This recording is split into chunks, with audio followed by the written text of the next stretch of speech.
Good morning. Please begin to take your seats. Join us in the auditorium. We will be beginning shortly. Join us in the auditorium. We will be beginning shortly.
Good morning. The program is about to begin. We will have a packed house. Please move toward the center and eliminate gap seats. Please move toward the center and eliminate gap seats. We're going to have a packed house this morning. Thank you.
Good morning. Please take your seats. Programming will begin shortly. Go ahead and take your seats. We will begin shortly. Thank you.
Hello.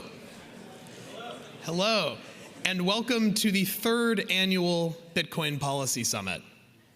My name is David Zell. I'm the co-founder and the co-president of the Bitcoin Policy Institute, and it's a great honor to welcome all of you to what I'm sure will be a historic event.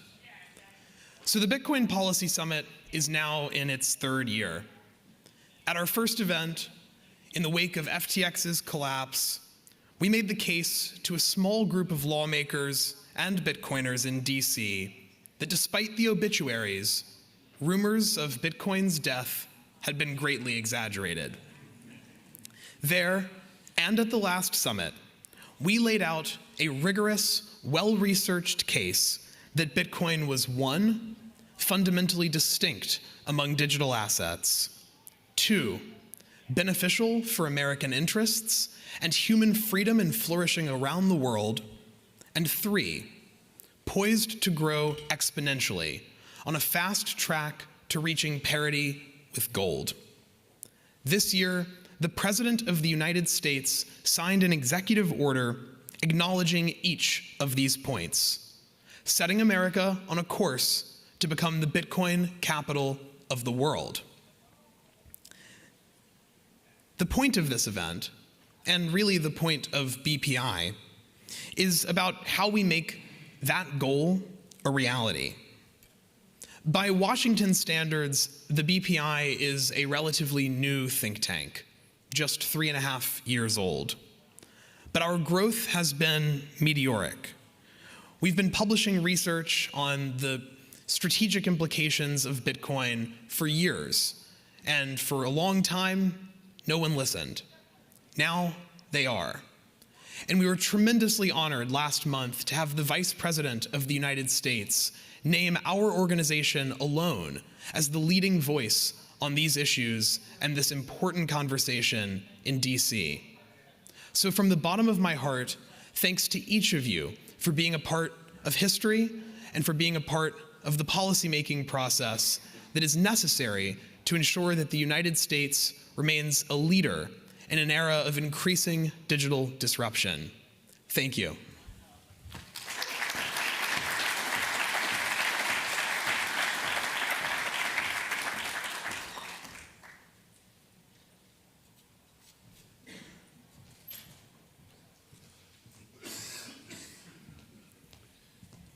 Thank you, David. I'm Stephen Pollack. I'm the Senior Vice President of Development for Bitcoin Policy Institute. I will be your MC this morning, so thank you all for joining us. We're going to get things kicked off here with our opening keynote. I'm excited to introduce Fred Thiel. Fred is the CEO of Mara, and he's going to be delivering our opening keynote this morning. Please put your hands together for Mr. Fred Thiel.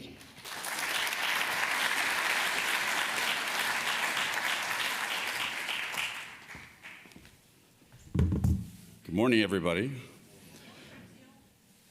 Good to see a lot of friendly faces out there. Just before I start, I want to appreciate everybody who's here and all the hard work they've done to support BPI. BPI is a very important organization to us. And it's really a privilege to be here with so many both leaders, thinkers, and advocates who are shaping the future of Bitcoin in America. And on behalf of Mara, I'd like to thank the team at the Bitcoin Policy Institute for bringing us all together once again and for the vital work they do through the year. This has obviously been a very tumultuous year, a very active year, not just for Bitcoin, but in the world. But it's really amazing to see the good work this team has done. Bitcoin has come a long way since this gathering first began, and so has Washington. Just a few years ago, serious conversations about Bitcoin's role in energy, national security, or the financial system were fringe at best. Today, they're happening at the White House, in the halls of Congress, at federal agencies, in state capitals, across the country, and among sovereigns around the world. Policymakers are starting to see what so many of us have long believed, that Bitcoin is not just another asset class or speculative trend, it's a breakthrough in monetary technology. It's a tool for freedom, and it's a catalyst for American innovation and energy resilience. That's why Mara is honored to once again be the title sponsor for this year's Policy Summit. What began as a gathering of early advocates has grown into something far greater, a movement with momentum, one that remains focused on how to responsibly integrate Bitcoin into the American system for the benefit of the American people. We continue to invest in the Bitcoin Policy Institute because we believe in their mission and because we believe in the power of this community to drive real change through research, through dialogue, and through principled engagement with our elected officials. As this event continues to grow, my hope is that it also continues to mature and that it becomes a platform where we can make an important and often overlooked distinction. Bitcoin is not like any other digital or cryptocurrency. It is a network with a protocol, a globally relevant asset class, and most importantly, an ideology. Bitcoin is decentralized, it's open sourced, it's transparent, and it doesn't require trust in any intermediary. And its incentives reward energy efficiency, innovation, and long-term thinking.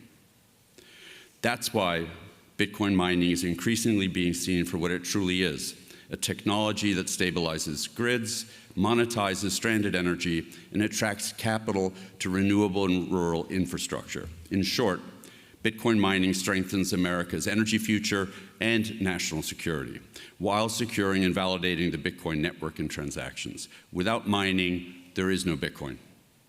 Looking ahead, I believe we have an opportunity, and more importantly, a responsibility, to help policymakers understand that this industry can be a strategic asset for the United States. We can lead the world in digital energy innovation, we can create jobs, build infrastructure, and support national security, but only if we get the policy right. That means clarity, that means fairness, and above all, that means treating Bitcoin as the unique technology that it is. Thank you again, BPI, for your leadership, and thank all of you here today for your commitment to advancing the future of Bitcoin in America. Let's keep building.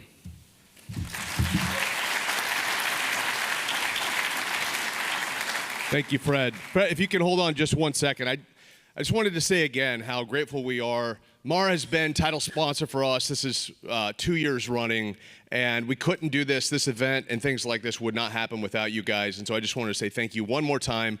Everyone, let's put our hands together and thank Mara and Ms. Fred Thiel.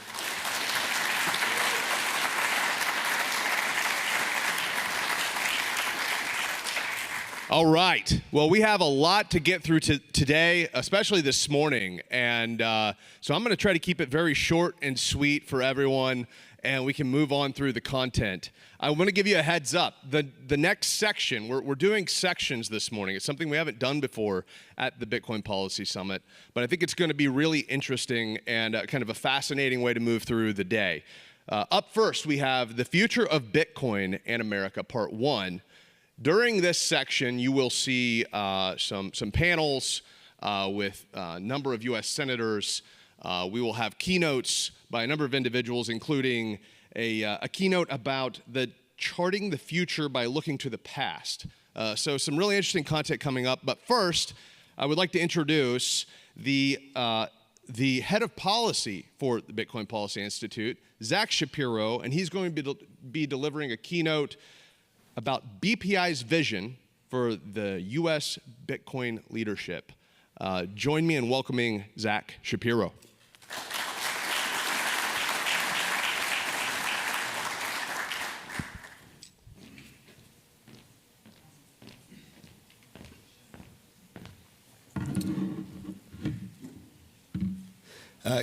Good morning, everyone. It is my immense good fortune to be the head of policy at the Bitcoin Policy Institute, which means that my job here is to think about what policy areas we focus on and what our stance should be, and then how to deliver that message to policymakers. Now, when we have those conversations, upstream of being able to explain what good policy is, we need to have an understanding of why Bitcoin is an important subject of good policy. Sorry, one second. Let me just grab a different clicker here for the slides.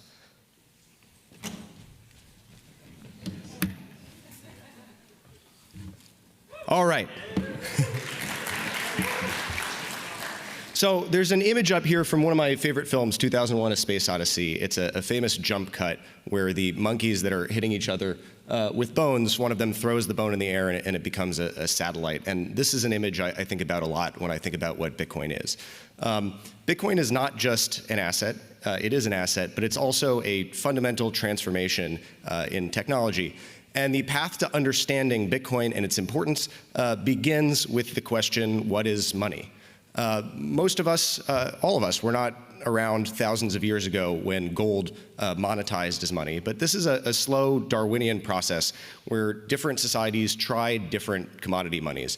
If you've read the Bible, there's all sorts of passages about someone's dowry being 6 sheep and an oxen.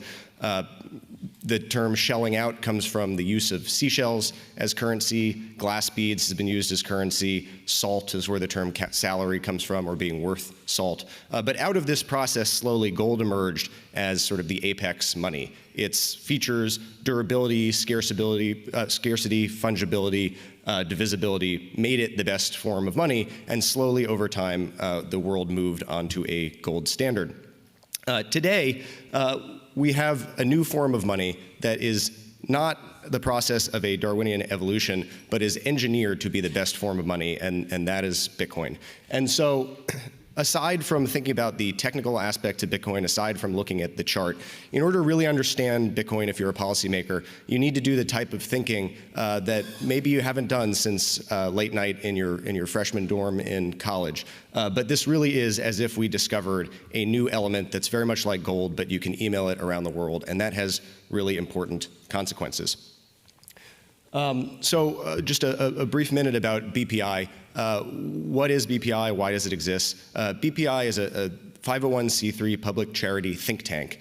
We don't represent the industry. We have lots of friends in the industry you'll hear from today.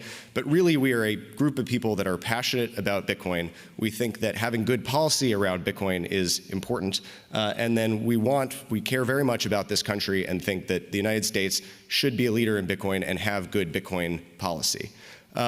For that reason, we speak in a different register than other policy groups when we talk about Bitcoin.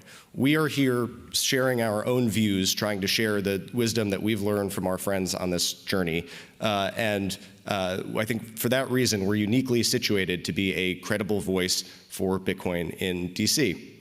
And when I say that we're not an industry group, we're not really here representing any company or any specific group of companies. We're really here to represent the Bitcoin network itself.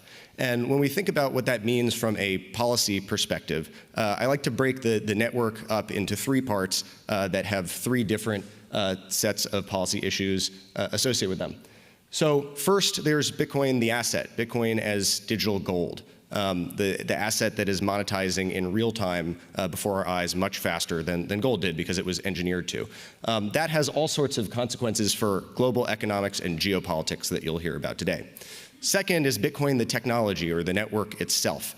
The tools that are being built on Bitcoin, the innovation, the many startups that are being built around Bitcoin.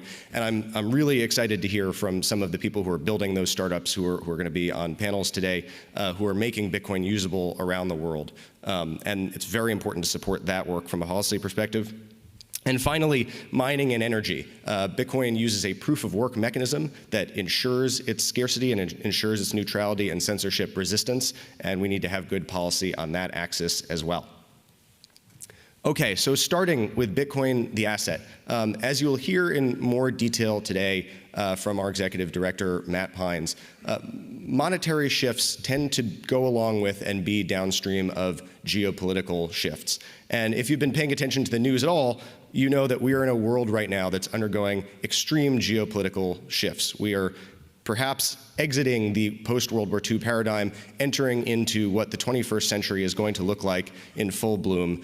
We see hints of what this is going to look like with AI, with modern warfare, and we're starting to see what it looks like with monetary policy. In China, they're experimenting with central bank digital currencies, which are powerful top-down surveillance technologies, and they are buying gold in large amounts to undermine US treasuries as the world reserve asset. We think that when the United States looks at what the future should be for our monetary policy, The right answer is some combination of private stablecoins that don't have the downsides of central bank digital currencies, but allow dollars to move around the world seamlessly and allow people to get access to them, plus Bitcoin as the neutral reserve asset to go along with it. You'll hear in our data talks today, much more Bitcoin is held in the United States than percentage of the gold network. And so there's a large advantage to the United States embracing Bitcoin in that regard. How do we embrace Bitcoin? Well, three policy ideas. One is we need to own Bitcoin. We need to have public investment in Bitcoin, both at the federal level through a strategic reserve, as reflected in the president's executive order, and then states should look at their own reserves. And we just released an open source framework that I hope you all will take a look at today. Next, we need to embrace Bitcoin as collateral in other instruments, particularly bit bonds. You'll hear a great talk today from Andrew Hones, who's largely responsible for the idea of bit bonds, about how to increase demand for sovereign debt using Bitcoin. And then we need to make sure that our capital markets are aligned for Bitcoin to succeed, which we will talk more about today as well. Moving on to Bitcoin, the network. The most important thing to understand about the technology of Bitcoin is that it is infrastructure. It's not just a tech product. This is much more similar to the emergence of the internet than it is a social media company or some new payments technology on a standalone basis. And our policy needs to reflect that. We need to modernize our laws, specifically our illicit finance laws, to recognize the fact that Bitcoin and Bitcoin non-custodial tools they operate on a peer-to-peer basis. It is, for the first time in human history, possible for a user to send another user money electronically without any intermediary. And regulations that exist now presume that there will be an intermediary. So we need to make sure that we are not prosecuting software developers for writing code that people transmit on a peer-to-peer basis, even if those end users are using that code to transmit money for illegal purposes. We need to rewrite our illicit finance laws to protect us against real illicit finance threats, real terrorism financing threats, real threats from rogue nations, while not undermining the ability to use peer-to-peer technology in the United States. And we need to think about how to foster innovation, whether that's with regulatory sandboxes for early-stage companies so they can test out pioneering technology without spending millions of dollars on compliance, or modernizing our state money transmission regimes so that startups can file one application rather than go 50 states, state by state. Finally, the third pillar of our policy is mining and energy. Lots of great talks on this today, but I think this is one of the most misunderstood areas of Bitcoin. Mining is incredibly important to the network. It is not going to boil the oceans. In many ways, Bitcoin mining can help monetize stranded renewable energy. It can make wind and solar projects that were otherwise economically infeasible feasible. It can strengthen grids, like we've seen in Texas, to provide flexible demand that allows power to be available and diverted to communities when it's needed, for example, when there is a storm. And lastly, there's a deeply symbiotic relationship that you'll hear more about today between Bitcoin mining and AI. Because Bitcoin mining is a flexible use of energy, and when you train a large language model, you need to run those GPUs for a really long time. If we're going to be a leader in AI in America, we're going to want to pair our AI data centers with Bitcoin mining data centers to be able to have the robust grid that we need. Outside of our three pillars, the other thing I'm really excited about for you all to hear today is a special section of today's summit by the Human Rights Foundation. So you can hear directly from human rights activists from around the world how Bitcoin is a tool for freedom, how Bitcoin can help you move your wealth out of authoritarian countries, save yourself from capital controls, from confiscation, and specifically how you can use privacy tools to accept donations in a way that is less likely to imperil your life than having traditional wire transfers or cash or however else you might get money into a country. And to really think about how powerful it is that all you need is a phone, which is available cheaply and around the world. You don't necessarily need even an internet connection. You certainly don't need a bank account or a brokerage account to hold Bitcoin. This is a truly egalitarian technology that can be used by the people around the world who need it most, just as much as it can be used by wealthy investors in the United States. So to sum it all up, Bitcoin is important. It's a transformational technology, and there is this very brief moment in time where Bitcoin is coming onto the world stage. It is monetizing rapidly, and we really have one shot to get this right as a country. That is BPI's sole and singular focus. We need to meet this moment with every bit of energy it deserves. We need to be creative. We need to be thoughtful. And if we do it right, Bitcoin aligns with the best in American values. It aligns with freedom. It aligns with democracy as a grassroots bottom-up network. And BPI is here to help guide U.S. policy and to be a resource for all of you policymakers who may be listening to this that want to understand more about Bitcoin or what good Bitcoin policy looks like. Thank you. Thank you, Zach. Thank you again. Next up we have America's Bitcoin Future, a fireside chat with David Zell, co-president of the Bitcoin Policy Institute, and Connor Brown, counsel to U.S. Senator Cynthia Lummis.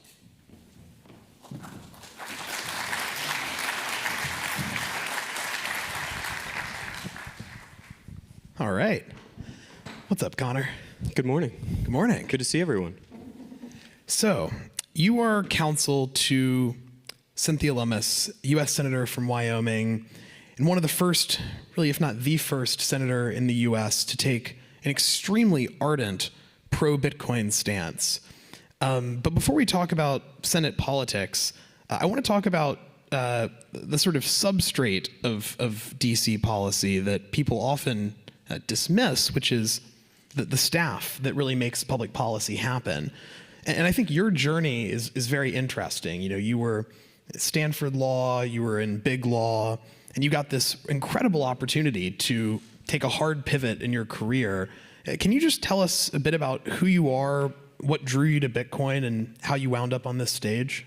Yeah, it's been an interesting journey. So I was at Stanford Law School in 2018 and sort of accidentally fell down the Bitcoin rabbit hole. And I became increasingly persuaded by the same arguments that Zach was just making, which is that when you just line up Bitcoin's monetary properties, the consequences that follow from that are sort of inevitable and play out in a very structured way that we've seen many times in monetary history, which is that the strongest money will win and will become the new reserve capital asset. So that convinced me, but I had already sort of lined up a job, as a corporate attorney and did that for a few years. But even when I was working as an attorney, I was still, outside of my 9 to 5 or 9 to 8, working on Bitcoin or thinking about Bitcoin or writing about Bitcoin or listening to Bitcoin podcast or, thinking about how this all plays out. And I was extremely fortunate to have the opportunity and sort of the right connection to get connected to Senator Lummis's team and work for her on Bitcoin and artificial intelligence policy. And, when that opportunity presented itself, I couldn't really say no. Wouldn't really work for anyone else, but she is a senator who truly understands Bitcoin at its depths, reads the same materials that I was reading, and I think has the same view towards the future of how important this technology will be. And so when that arose, I jumped at it. Yeah, and so I think it's interesting what happens when you take a senator who truly understands Bitcoin and a staffer who truly understands Bitcoin. You get something interesting, and in this case, it was a bill calling for the establishment of a strategic Bitcoin reserve for the United States. This was an idea that, when it was first proposed in Nashville, was kind of written off as a headline, bait. And then with just extreme rapidity, we had an executive order from the president establishing a strategic Bitcoin reserve. For those unfamiliar with the concept, it's a bit intuitive, right? We use the United States to buy Bitcoin to safeguard our future. But people may get it, but they don't probably understand why that's a good idea. Why did you help write this bill? Why did Senator Lummis introduce this bill? What is the point of the United States purchasing Bitcoin? Sure. So we see Bitcoin as a tool like many other tools that are at the state's disposal. And Senator Lummis, she comes from Wyoming, one of the only states to have a sovereign wealth fund. And she saw firsthand as Wyoming state treasurer the importance of diversifying that wealth fund into a wide variety of different assets and sort of the benefits that brings. So when we were thinking about the bill conceptually, we looked at all the different reserves that America has. We have munitions reserves, we have gold reserves, we even have a strategic cheese reserve, surprisingly. So we thought, okay, well, Bitcoin added as a reserve is a no-brainer. Just like the US makes many different investments in a wide variety of different tools, Bitcoin simply is the greatest savings technology. And because of those properties, it makes sense to hold it and use it as a savings tool, just like you would purchase computers to use as a communications tool. And so let's dive into the policy a bit more. You have proposed that we purchase 200,000 Bitcoins per year over the course of 5 years, such that the US winds up with 1 million Bitcoins. Why that number? Why in such size? Size. I mean, really, we were trying to be conservative. When you think about 1 million Bitcoins, I mean, is that really that much in the grand scheme of things? We were looking at the history of gold and sort of doing some interesting, like, historical comparisons. And I mean, I think the historical parallel here is what did our gold reserve do, and how did that sort of set us up in the 20th century, and how would we scope Bitcoin to be parallel to that? So we looked at the Gold Reserve Act of 1934. We looked at the consequences of that. Shocker to me, the Gold Reserve Act of 1934 basically put a standing bid in the market that allowed America to acquire 80% of all the world's gold. 80%. So we thought, okay, well, obviously we're not going to do 80% of the world's Bitcoin, but we could do 1 million coins. We could do 5%, right?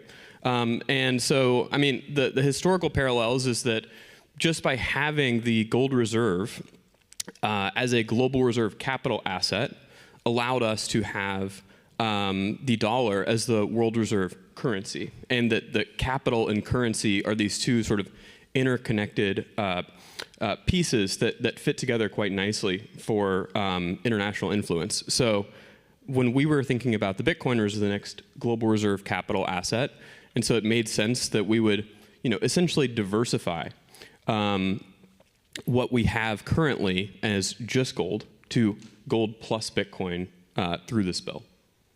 I see. So I know that there is also a kind of deeper sort of strategic thinking that underpins this. It aligns with a lot of things we've been talking about at BPI for a long time. This idea that Bitcoin, by virtue of its sort of unique properties, its neutrality, its lack of a founder or a CEO or a team, even as crypto writ large takes up more mind share, our view has been for a long time that Bitcoin is not a subset of digital asset regulation or digital asset policy, but that we think that Bitcoin is going to kind of eclipse that niche, that Bitcoin will sort of be elevated to a much more lofty strategic topic that sort of touches every element of statecraft. Mm-hmm. That was a really wonky and bizarre idea, really until the president and the vice president both said the exact same thing about Bitcoin's sort of uniqueness and its in a unique way to the national interest. Mm-hmm. From your perspective, are you seeing, are you seeing that narrative start to emerge? Are you seeing Bitcoin as the issue into a more sort of one-of-one strategic conversation? I do see that happening, and I think the realization, and this is happening across multiple fronts, of strategy is increasingly focused on these digital forms. So we're looking at artificial intelligence, but we're also looking at digital capital, and I think that is where Bitcoin really shines. And the reality is that economic security is intimately linked with national security. They're really one and the same. You can only project power if you have a strong economic base that can sustain that, and fiscal credibility, and that the importance of the Bitcoin reserve is to sort of have that economic security and that foundation and that fiscal credibility in a digital age. So what has been surprising to us is sort of how quickly this has been received. And we've been speaking, I know Senator Lummis has referenced this before, but we have been speaking with sort of high-ranking military officials about the interconnection for military competitiveness is having that strong economic base and understanding Bitcoin as fitting into a 21st century strategy for great power competition. Yeah, so we got a few minutes left. One thing I just feel like we have to address is like that. To be honest, Connor, that all sounds very reasonable, but I kind of thought the SBR was just a handout to crypto donors. Yeah, that's what it struck me as. I'm joking, but I do think that outside of some of these bubbles, that is certainly the way that the average person may look at this. Although Sure. There's recently research that's been published by some BPI fellows that suggests that actually the overwhelming majority of Americans support diversifying some of our gold into Bitcoin. It's a wildly popular idea, but I think in the popular media, the mainstream news, the kind of main hit has been, this has no strategic significance. This is just a quid pro quo. I'm sure you hear that objection a lot as you're advocating for this bill on the Hill. What is your response to the critics who say that? Yeah, and to be honest, I mean, we've heard it from both sides. There's also the strong libertarian side of the conservative political spectrum that have said the same thing to me. But I think the reality is that, like, going back to our first principles understanding, Bitcoin is a tool that offers savings technology to individuals, corporations, states, pensions, nation states. It is a tool that every individual actor has to look at the properties and assess for themselves whether or not it is in their interest to adopt it. And we're seeing that across the spectrum, people are assessing this tool as beneficial for expanding their interest. And I think that the same logic applies at the nation state. And in fact, this is the exact opposite of a bailout. A bailout is we have made terrible decisions, and we need free money from the money printer to solve those decisions for us and sort of socialize the losses. This is, if anything, a bailout for the American people that have been, just tossed with trillions and trillions of dollars of debt. And this seems like one of the only ways to actually right-size the boat in a way that's feasible. I mean, we're seeing how difficult reconciliation is right now, but the ability to position yourself strategically at the front of a monetary paradigm shift that will radically shift who is the holder of global reserve capital, being the first person on that and letting that game theory play out and being the person who benefits from that, the nation that benefits from that the most, is the best way to sort of, I think, right-size America's fiscal position in a way that doesn't result in massive austerity cuts or money printing galore. And so the Bitcoin is the third path that can solve that. Well, I agree. And Connor, I just want to applaud you for all of the work that you do behind the scenes. Everyone knows your boss. Not enough people know you. And I think the Bitcoin community and the country both owe you a big debt. So thank you. Thank you, David. Cool. Testing one. There we go. Thank you, gentlemen, so much. Next up, we have the Bitcoin legislative agenda. This is moderated by Brendan Peterson with Punchbowl News. And joining us is U.S. Senator Marsha Blackburn of Tennessee and U.S. Senator Cynthia Lummis of Wyoming. Let's hear it for the senators joining us this morning.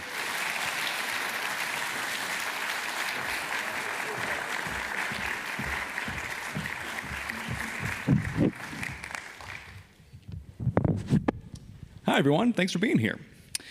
My name is Brendan Peterson. I am a reporter with Punchbowl News covering financial policy and Congress, which means these days I'm mostly a crypto reporter. And today I am joined by Senators Cynthia Lummis of Wyoming and Marsha Blackburn of Tennessee. Thank you guys both for being here. I want to talk first to Senator Blackburn.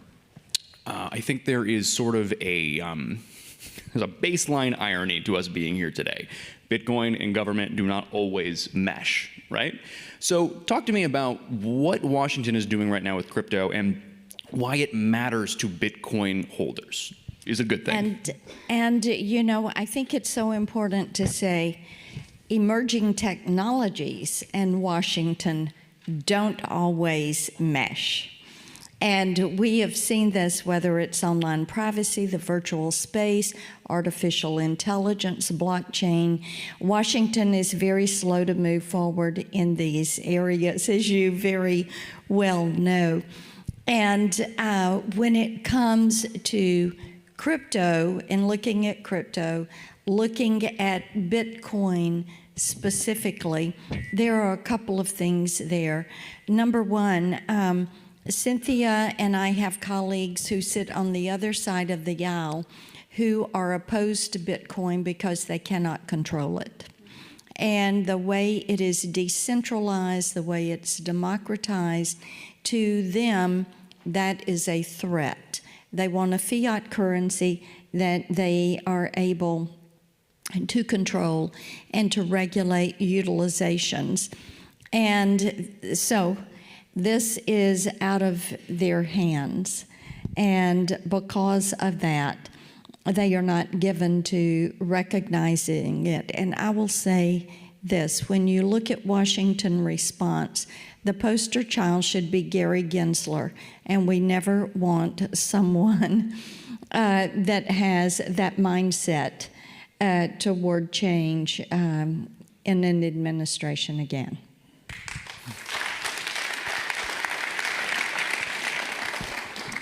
Senator Lummis, I want to bring it back to you. You and I talk about crypto almost every day that Congress is in town. She's very charitable with her time in the hallways. We are catching up on the day-to-day stuff, but can you take a bird's eye view and talk a little bit about where Washington is right now with crypto legislation? What do you see as the state of play? Well, there are a lot of wheels turning right now. In the House, the House Financial Resources Committee has reported a bill out of committee that deals with market structure and stablecoins, specifically the SEC side. And then the House Ag Committee put out their side, which is the Commodity Futures Trading Commission side of market structure. They had last year, of course, passed FIT 21. These bills are much better than FIT 21. These are much more ready for prime time. So the fact that they're already out of committee is a very good sign, a great state of play. They are bipartisan, which we've tried desperately to make this legislation.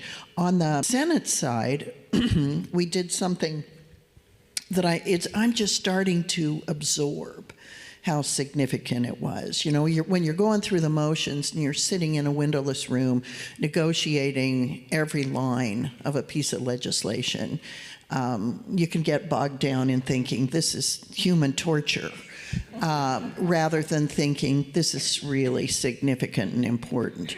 But the Senate passed the Genius Act, which is oriented towards stable coins. You know, and Bill Bill Haggerty did a wonderful job with the bill, just wonderful. And our leadership in the Senate was very patient with us.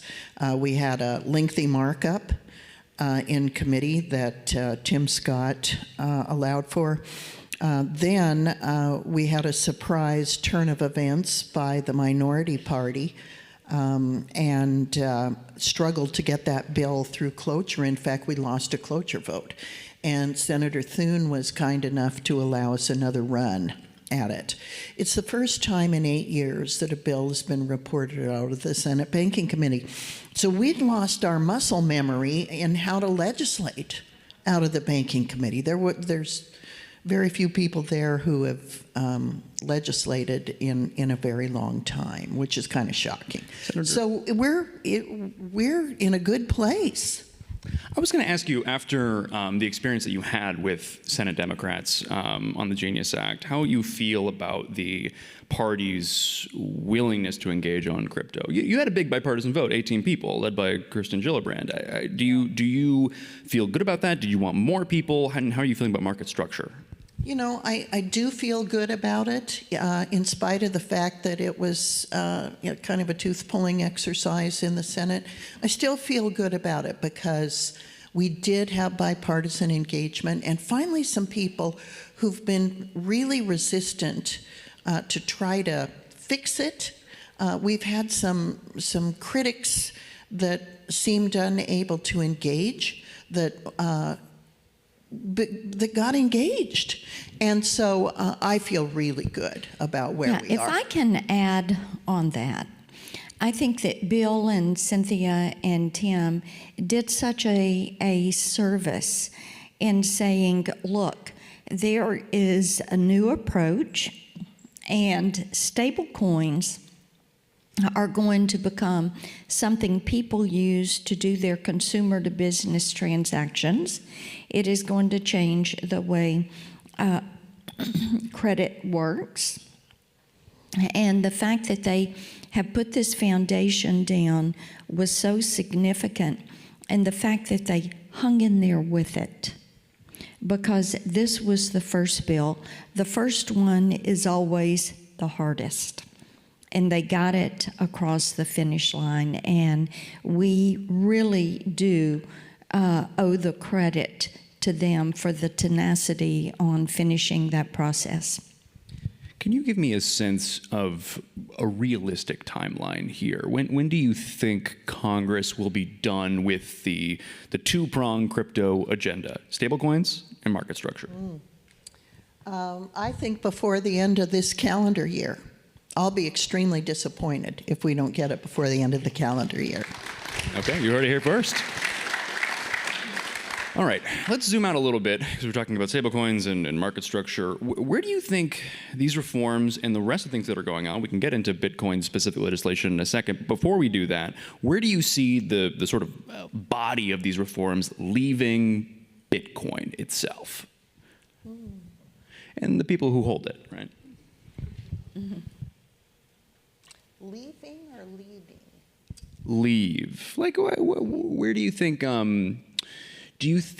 maybe the more technical way to ask it is, do you think that the way in which people interact with and use Bitcoin is going to change as a result of what you're doing here in Washington?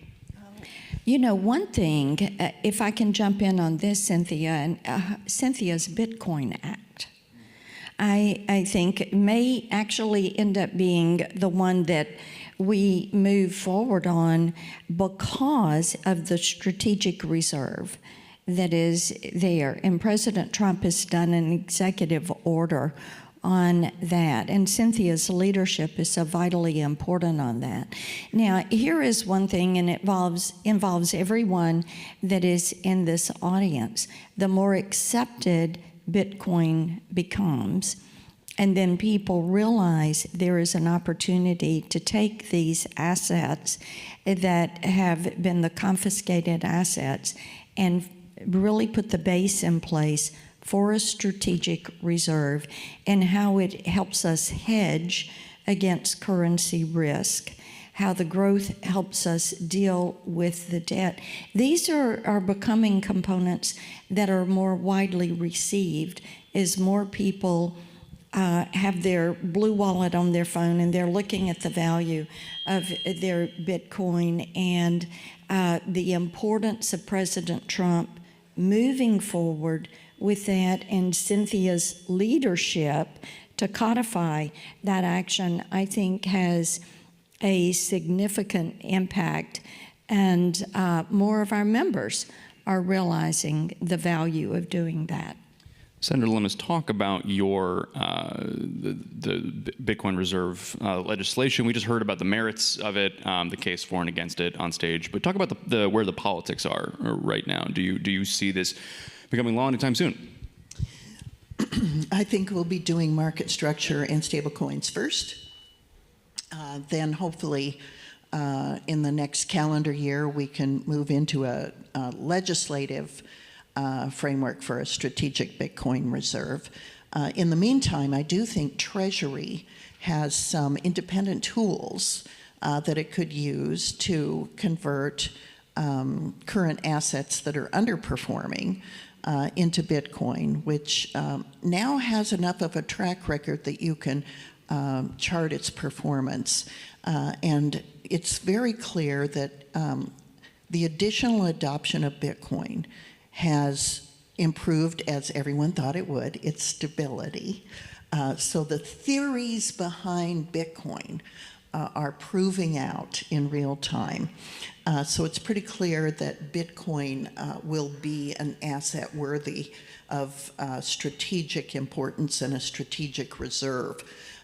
There's an interesting thought that Admiral Papano has, that Bitcoin, and he is the head of our Indo-Pacific Command, and he's a firm believer in a Bitcoin strategic reserve as a geopolitical tool projecting strength, military strength, financial strength,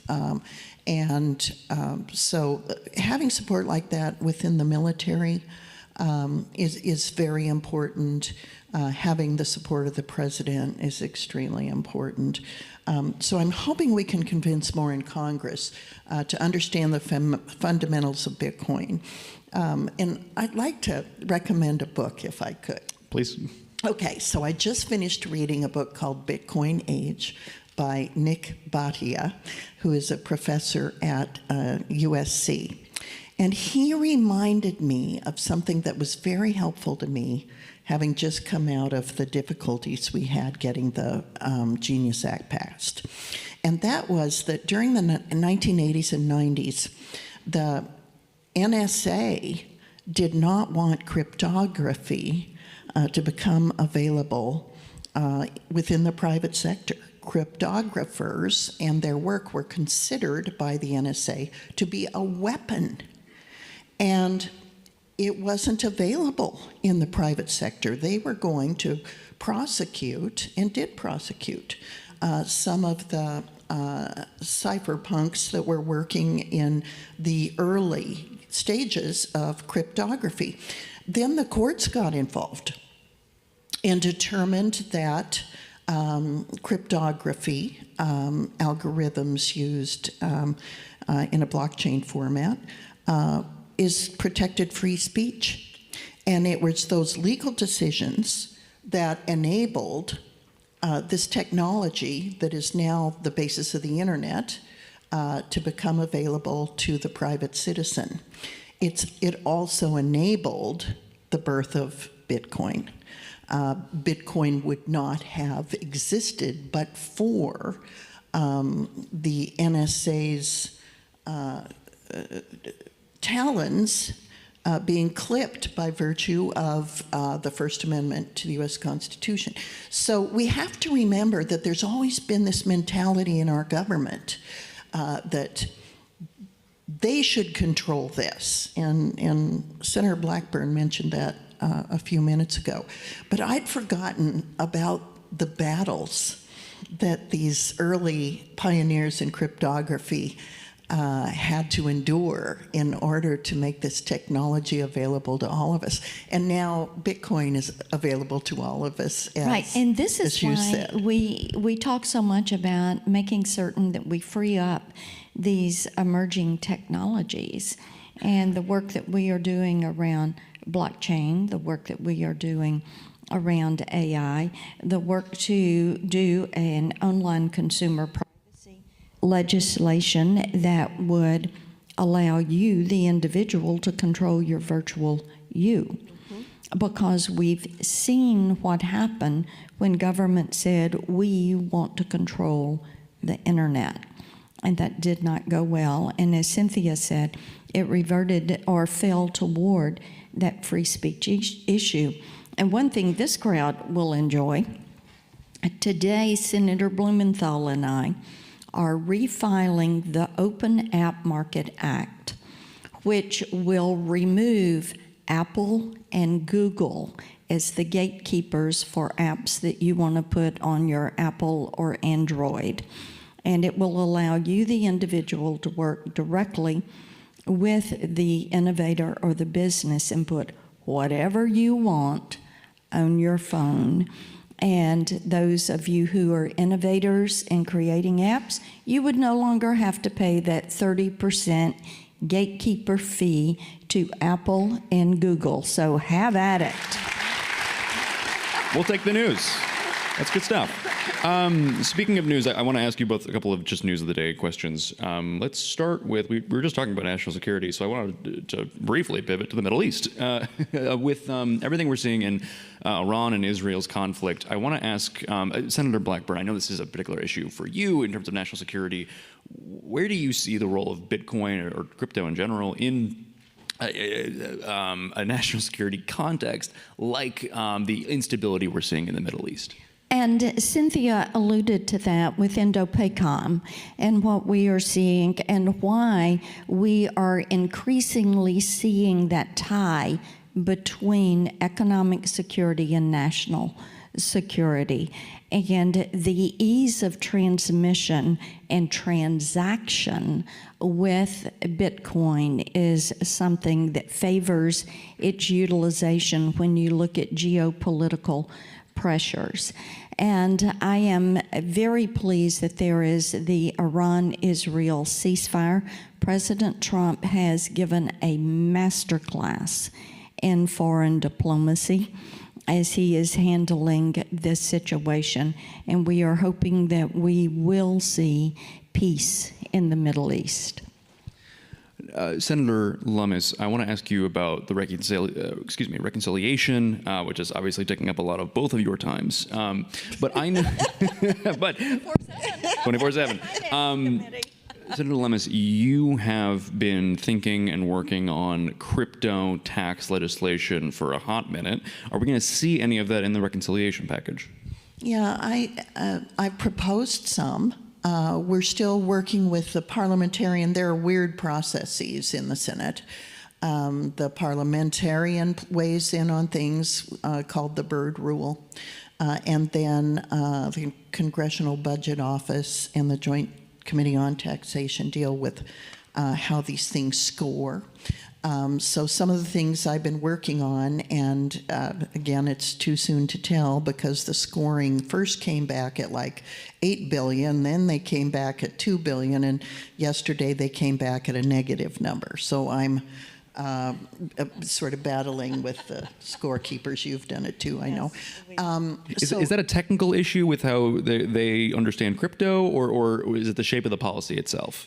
It's the shape of the policy itself and the way that Treasury weighed in. So Treasury provided technical assistance, but their technical assistance was policy-oriented. So let me give you an example. I proposed a de minimis exemption for transactions below $600. The Treasury Department, through technical assistance, said we also want a cap of $5,000 per year. And so when that was rescored, it came up negative. So that's a non-starter with reconciliation. So that's why reconciliation is such a challenge. Yes, we have the Congressional Budget Office, and the Congressional Budget Office is always wrong. And they provide us these scores. I don't know why we listen to these people. They are always wrong. Their numbers never work. And there are some of us, I sit on Senate Finance Committee, and last September when we looked at making the 2017 tax cuts permanent and how we would proceed, I said it only makes sense that we would have some dynamic scoring, which is agencies outside of the federal government, to then juxtapose against CBO, which is static scoring. Now, it is common sense. If you take an action, it is going to yield a reaction. To say you take an action and nothing happens, then why would you take the action? So CBO assumes that nothing happens. So the fact that with policies like Cynthia's, with de minimis, of course these transactions should be included in de minimis. That would make sense. But CBO does not understand the broader reach of that application of de minimis, and they don't take into account the reaction that would be there. Yeah, Marcia, you got to be so frustrated being on the finance committee, but I am so glad you're there. I'm glad I'm there. I'm covering her suggestions. Okay, we are just about out of time. I don't want to take up too much more of our time, but let's just end with a final closing thought from either of you. 30 seconds. Why should Bitcoin holders be optimistic about what Washington is doing right now? Well, I do think that optimism is warranted. Finally, we have an administration that understands digital assets and is favorable to them. The last administration was exactly the opposite.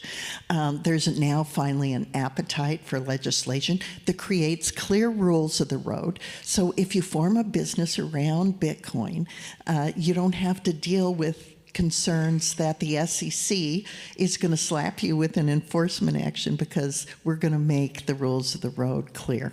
And the people, sometimes people is policy. And at the Fed, at the OCC, at Treasury, at Commerce, and certainly in the White House, we have an opportunity to work with the personnel to get more reasonable policy and get it in a timely manner so the U.S. can lead again. So I'll say this. The bottom line is we should never get used to following as a country. We always should assert ourselves as leaders. And this is an area where we allowed ourselves to sit on our hands and get back, and we're turning that around. It's exciting, it's important. Geopolitically, the world is waiting for us to lead in this area. The people in this room are leading in this area, and it's time that the government joined you and lead in the area of digital assets. I would say amen to that. And people are realizing the utilization is more widespread than maybe they thought. And one of the things we're trying, as we have this sliver of light, one of my goals is in our federal retirement system to offer a Bitcoin ETF as an investment option for federal employees. And here's your leader right here. She's fighting for you every single day, and happy to be her wingman. So thank you all. That's all the time we have. Thank you so much for joining me on stage. If you want to learn more about Punchbowl News, find us at a table outside. We'll talk about the vault and all that good stuff. Thank you both, Senators. Thank you.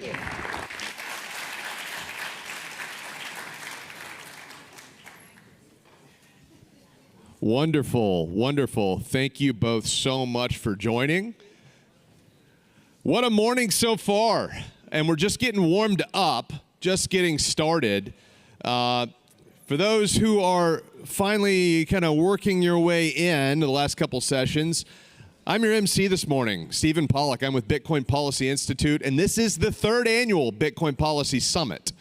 Up next, I am excited to introduce our next keynote.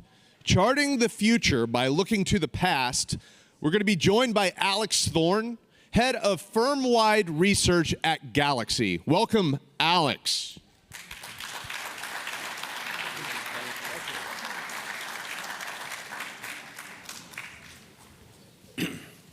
Wow, I see a lot of friends in this room. It's great to be here. I see some enemies too, though. Keep your heads on a swivel, you guys. The world is always changing, right? But that change is rarely peaceful. Human progress doesn't glide forward on consensus. It lunges forward violently, disruptively, unapologetically, on the back of revolutionary ideas. And every time that happens, the establishment, the status quo, the powers that be, try to kill it. The establishment tells you, we've already figured it out. Relax. There's nothing new to learn, nothing new to invent. Everything is fine just the way it is. The elites, the entrenched interests, the status quo, they want you to believe that nothing will ever change. It's all been figured out. Systems are secure. But I'm here to tell you, don't buy the hype. Every innovation is disruptive and flies in the face of that lie the system always wants to tell you, that everything is in its right place. History tells us a different story. From the wheel to the web, from the printing press to the microchip, the ideas that truly change the world always begin on the fringe, misunderstood, mocked, dismissed, suppressed. Galileo looked to the stars and saw a truth that made Earth move, literally. The establishment shackled him to his home for the rest of his life. Tesla lit up the world with alternating current, and Edison spent millions to bankrupt him and ruin his reputation. Da Vinci spent decades designing flying machines, but yet never published his more than 500 designs for fear of ridicule. He died believing the world wasn't ready, and he was right. But eventually, we flew. And when ARPANET connected research labs in 1969, it was a military experiment, clunky, academic, a footnote. 30 years later, one of the world's top economists still said, 30 years after the internet was invented, one of the world's top economists said it would amount to little more than a fax machine. But today, we know the internet is like oxygen. These critics, they weren't stupid, they were entrenched. And entrenched interests don't lead revolutions. They defend the status quo. It's not just that ideas get suppressed, though. Moments get missed. Even when history shifts beneath our feet, we don't always realize it. For example, in 1944, leaders gathered at Bretton Woods to design a new monetary order. Few then grasped that they were enshrining the dollar as the global king. In 1971, when the US depegged the dollar from gold, it was presented as a temporary fix.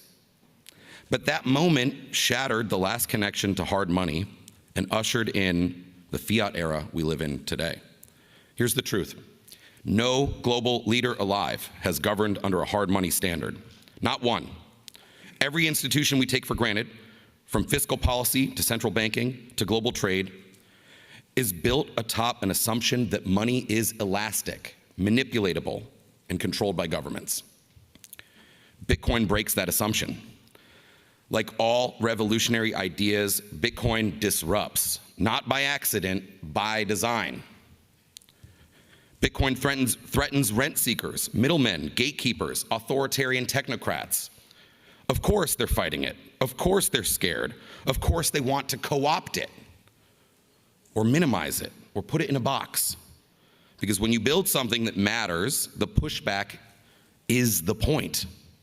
Big decisions often reveal their magnitude only in hindsight. And I promise you, Bitcoin will be one of those. I leave you with this. History is longer than you think. The world has not always been the way that it is now, and it will not remain this way forever. The illusion of permanence is the greatest lie the status quo ever told. And the status quo is as much people as it is a thing. Do not mistake stability for stasis. The truth is that things do change. They always do. And disruption, it's not a side effect of innovation, it's the purpose. Thank you.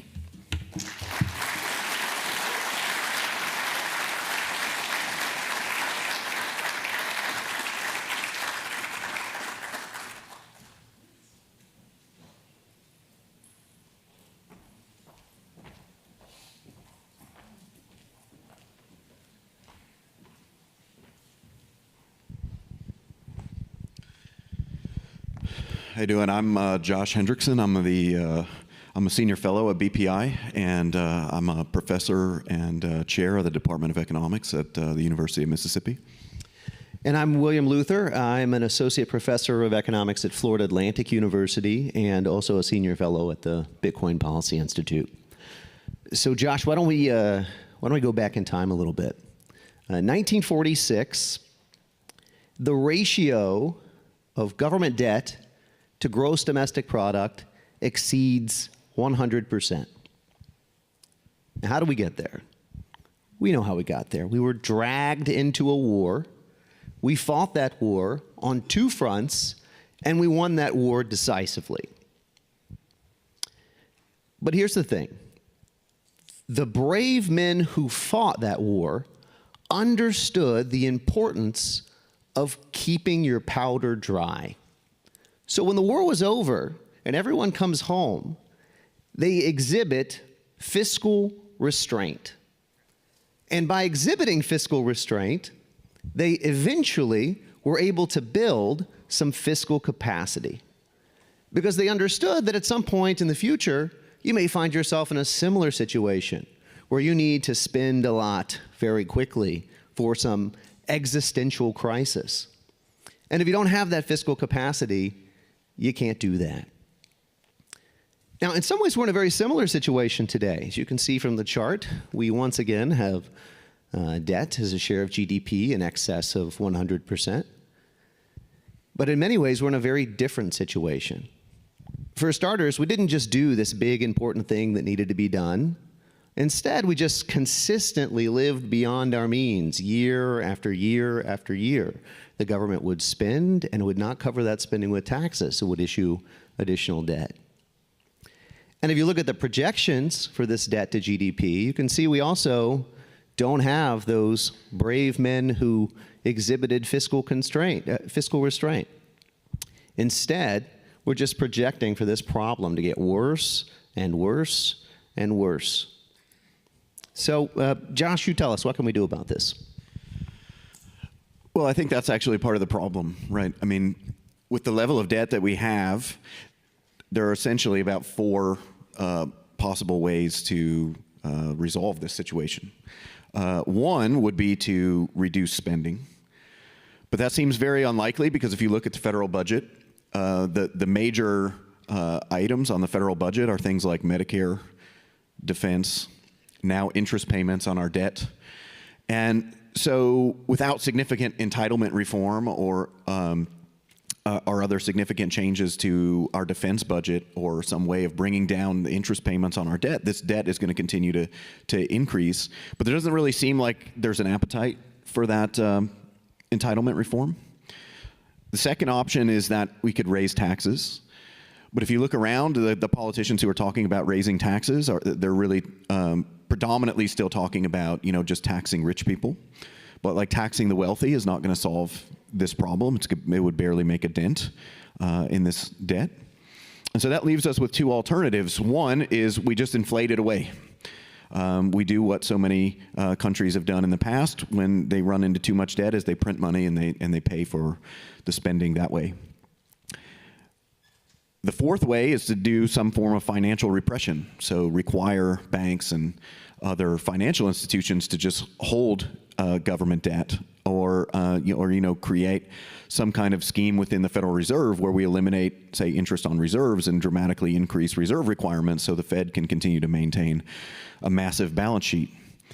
And so none of those four solutions are rosy. None of those are costless, and all four of them are going to come with significant pain.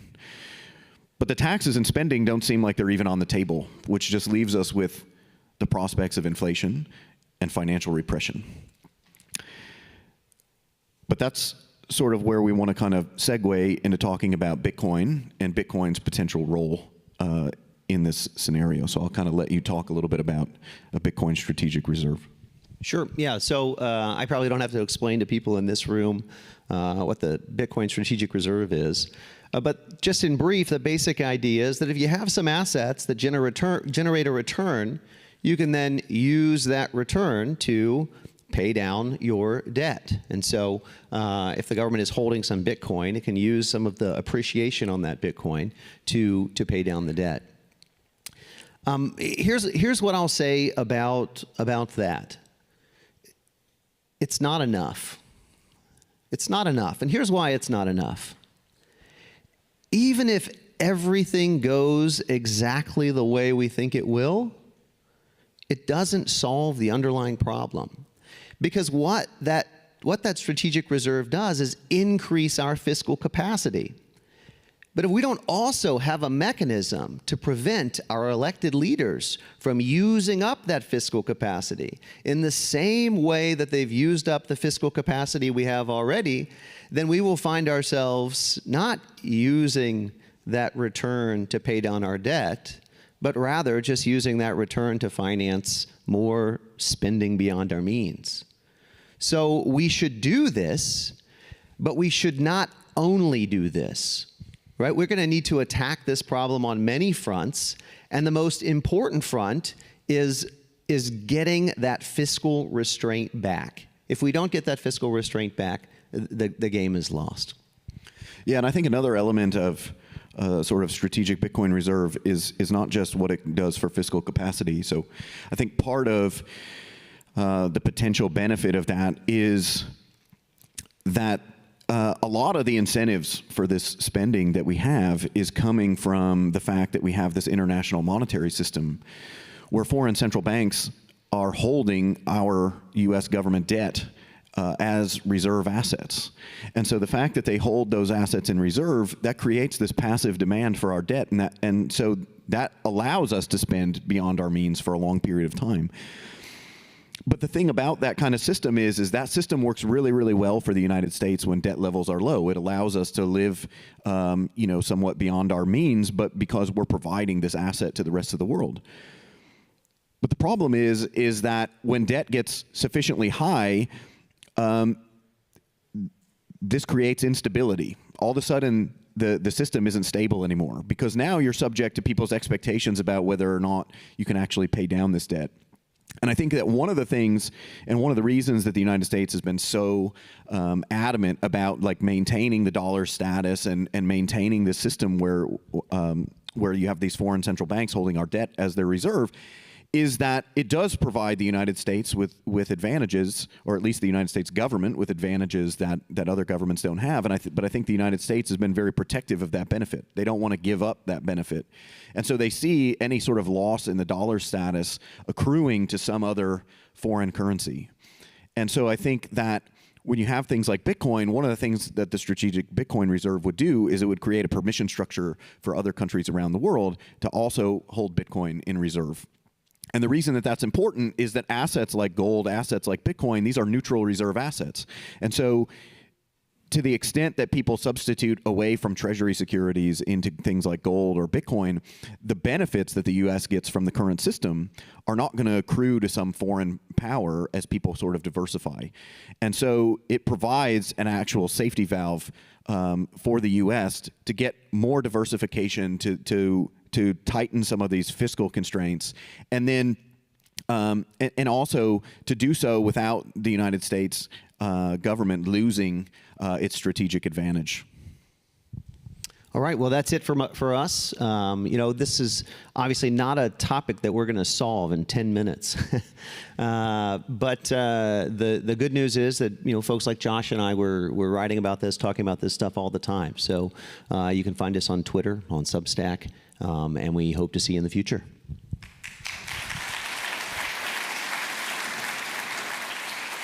Wonderful. Thank you, gentlemen. Thank you again. I am excited to introduce this next section of speakers. We're going to have, it's called Bitcoin by the Numbers. And we have a three-part series on domestic and global Bitcoin adoption. We'll be joined shortly by Sarah Krebs, who is a BPI Senior Fellow, Director of the Cornell Brooks School Tech Policy Institute, Renee Sorchik, who is the Vice President of Research here at the Bitcoin Policy Institute, and Jake Logdenkamp, CEO of Bridger. We'll also be joined by Brent Buchanan and Troy Cross, doing a fireside chat about the American Bitcoiner demographics and beliefs. But before that, I am excited to introduce a keynote lightning talk, The American Bitcoin Advantage, delivered by the CEO of River, Alex Leishman. Join me in welcoming Alex.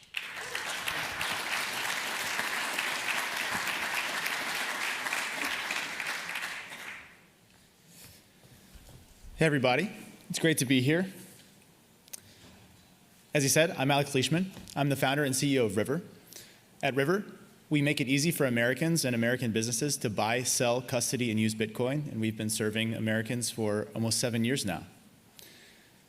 We have a great research team at River, and they've compiled some very interesting insights using both public data and proprietary data that we have at River to quantify the advantage the United States has in the Bitcoin ecosystem and the Bitcoin economy, and why that advantage is very important for the future prosperity of the United States.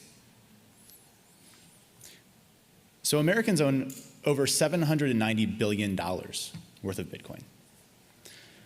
Proportional to other asset classes, Americans' holding of Bitcoin ranks at the top.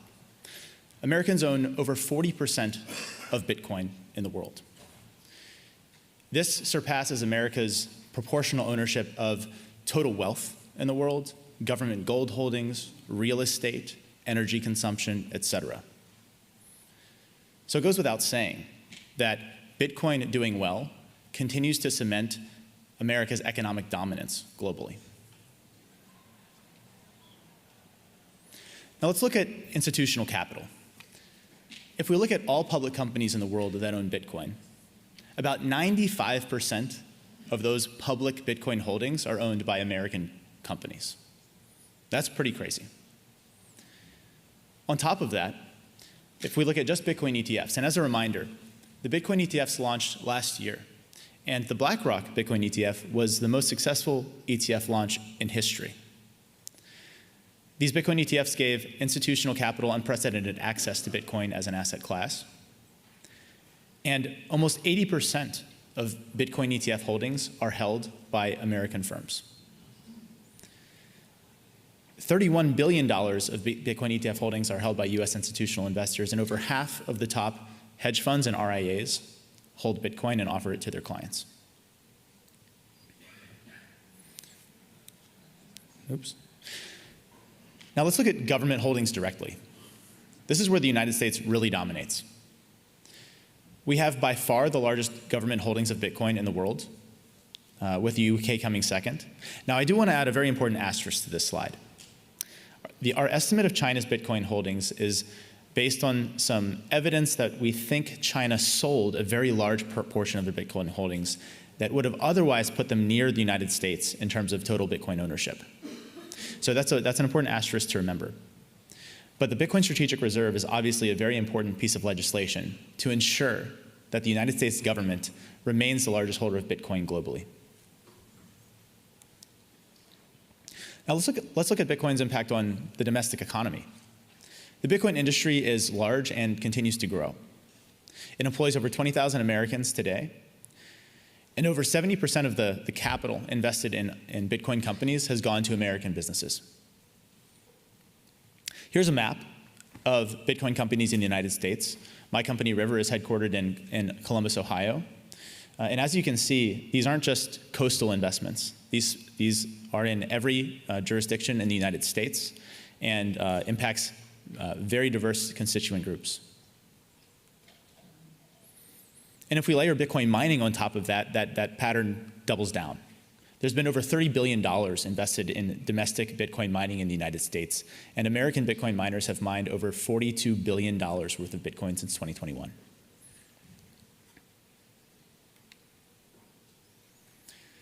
Now, this is my favorite slide. We have some proprietary intel at River to see what's happening with private businesses in the United States. And we serve over 2,000 businesses today and growing, private businesses buying Bitcoin for their treasury. And as you can see, these aren't just investment funds. These are businesses of every type across the entire United States of all sizes. Everything from a hot dog stand to public traded companies are buying Bitcoin. And so looking at this, I think it goes without saying that if Bitcoin does well, American businesses do well. American business treasuries continue to grow, and the capital that they have to deploy to growing their business looks like has a very strong trajectory. So here's a good infographic. Feel free to take a photo. We also tweet these on Twitter. Feel free to follow us on @River@X. This is just hammers home how valuable Bitcoin has been for the American individual and American businesses, and why Bitcoin doing well is good for Americans and the United States. Thank you.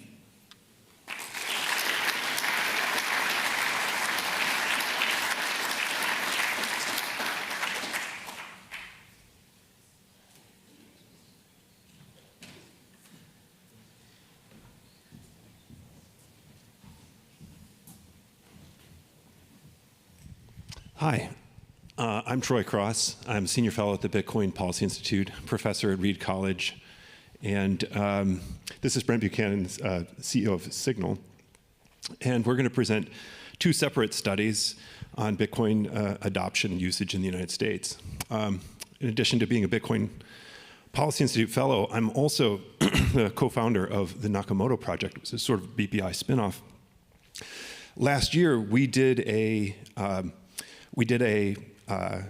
survey of 3,538 Americans, the largest comprehensive survey of Bitcoin on Bitcoin usage and adoption to date. And this year we ran another survey, the same size. Last year, what we found, let me see, here's our sample. Very proud of our sample, which we gathered in March, a large representative sample of the US population. Last year, what we found was that Bitcoin ownership is widespread and, apart from skewing male and younger, matched the US population in many, many respects. This year, we found, through a new measure of Bitcoin ownership, that 18.6% of Americans, or 48 million adults 18 plus, own Bitcoin in some way or other, either on an exchange or in self-custody or through an ETF or mutual fund or through a joint account with a family member. We were surprised how large this number was, but especially 4.21% of Americans, or 11 million Americans, claim to hold their own keys and hold Bitcoin in self-custody. That's a behavior that's been characterized by some regulators as suspect or shadowy, but it's actually a large percentage of Americans. Oops, that's not right. There we go. We looked at the political orientation of Bitcoin owners, and this is owners versus non-owners. You can see this year they're skewing slightly to the right, but still the most common political ideology of Bitcoin owners is neutrality. Here's a comparison between this year's political distribution and last year's. You can see slight increases on the right and slight decreases on the left. Maybe this is due to a contentious election and the role of Bitcoin in political discourse. But I look at this and see center-right, which is still very different from what you would expect if you just read stories about Bitcoin in the media, or certainly listen to discourse on Capitol Hill, or, God forbid, check social media. This is what happened in Bitcoin sentiment. We measured Bitcoin sentiment through 4 separate measures with 4 questions each. Do you know about Bitcoin? How much do you know about Bitcoin? Do you trust Bitcoin? Do you think Bitcoin is useful? And do you think that Bitcoin is good, or Bitcoin users are good? We found this, and when we combine all of these 16 questions, we get a measure of Bitcoin sentiment. We saw sentiment slightly drop overall last year, despite Bitcoin's price more than doubling, despite regulatory tailwinds, despite treasury adoption, despite so much winning that we're sick of winning in Bitcoin. And where we lost sentiment was on the political left and among women and among non-owners. Owners are more jazzed about Bitcoin than they have ever been. So we're starting to see some polarization on sentiment. One thing we did last year and repeated again this year was do a moral foundation profiles of Bitcoin users. Moral foundations theory it tries to explain behavior through our deepest moral values and has found that liberals and conservatives, Democrats and Republicans differ in their moral foundations. The Republicans prizing values like purity, loyalty, and respect for authority more than liberals will prize equality, proportionality, and care. We found Bitcoiners had their own distinct moral profile. We call it internally, we call it moral maximalism. They seem to care about everything more than everyone. We interestingly found the same result this year as last year, very robust, but not nearly as robust a predictor. None of these factors, age, gender, race, we found non-whites twice as likely to own Bitcoin as whites this year, matter as much as whether you trust Bitcoin, know about it, think it's useful, or think it's good. These factors predict whether you own Bitcoin to an extremely high degree. So Bitcoin really still remains an asset that you're most likely to own if you know about it. It's not a matter of who you are, but what you know and what you believe. I'm not going to get into this, but it shows how much more those indicators matter to Bitcoin adoption than politics. And finally, oh no, my QR code, which I had earlier at the beginning. There we go. Somehow it got early in the stack. Here's where you can see the study. Thank you.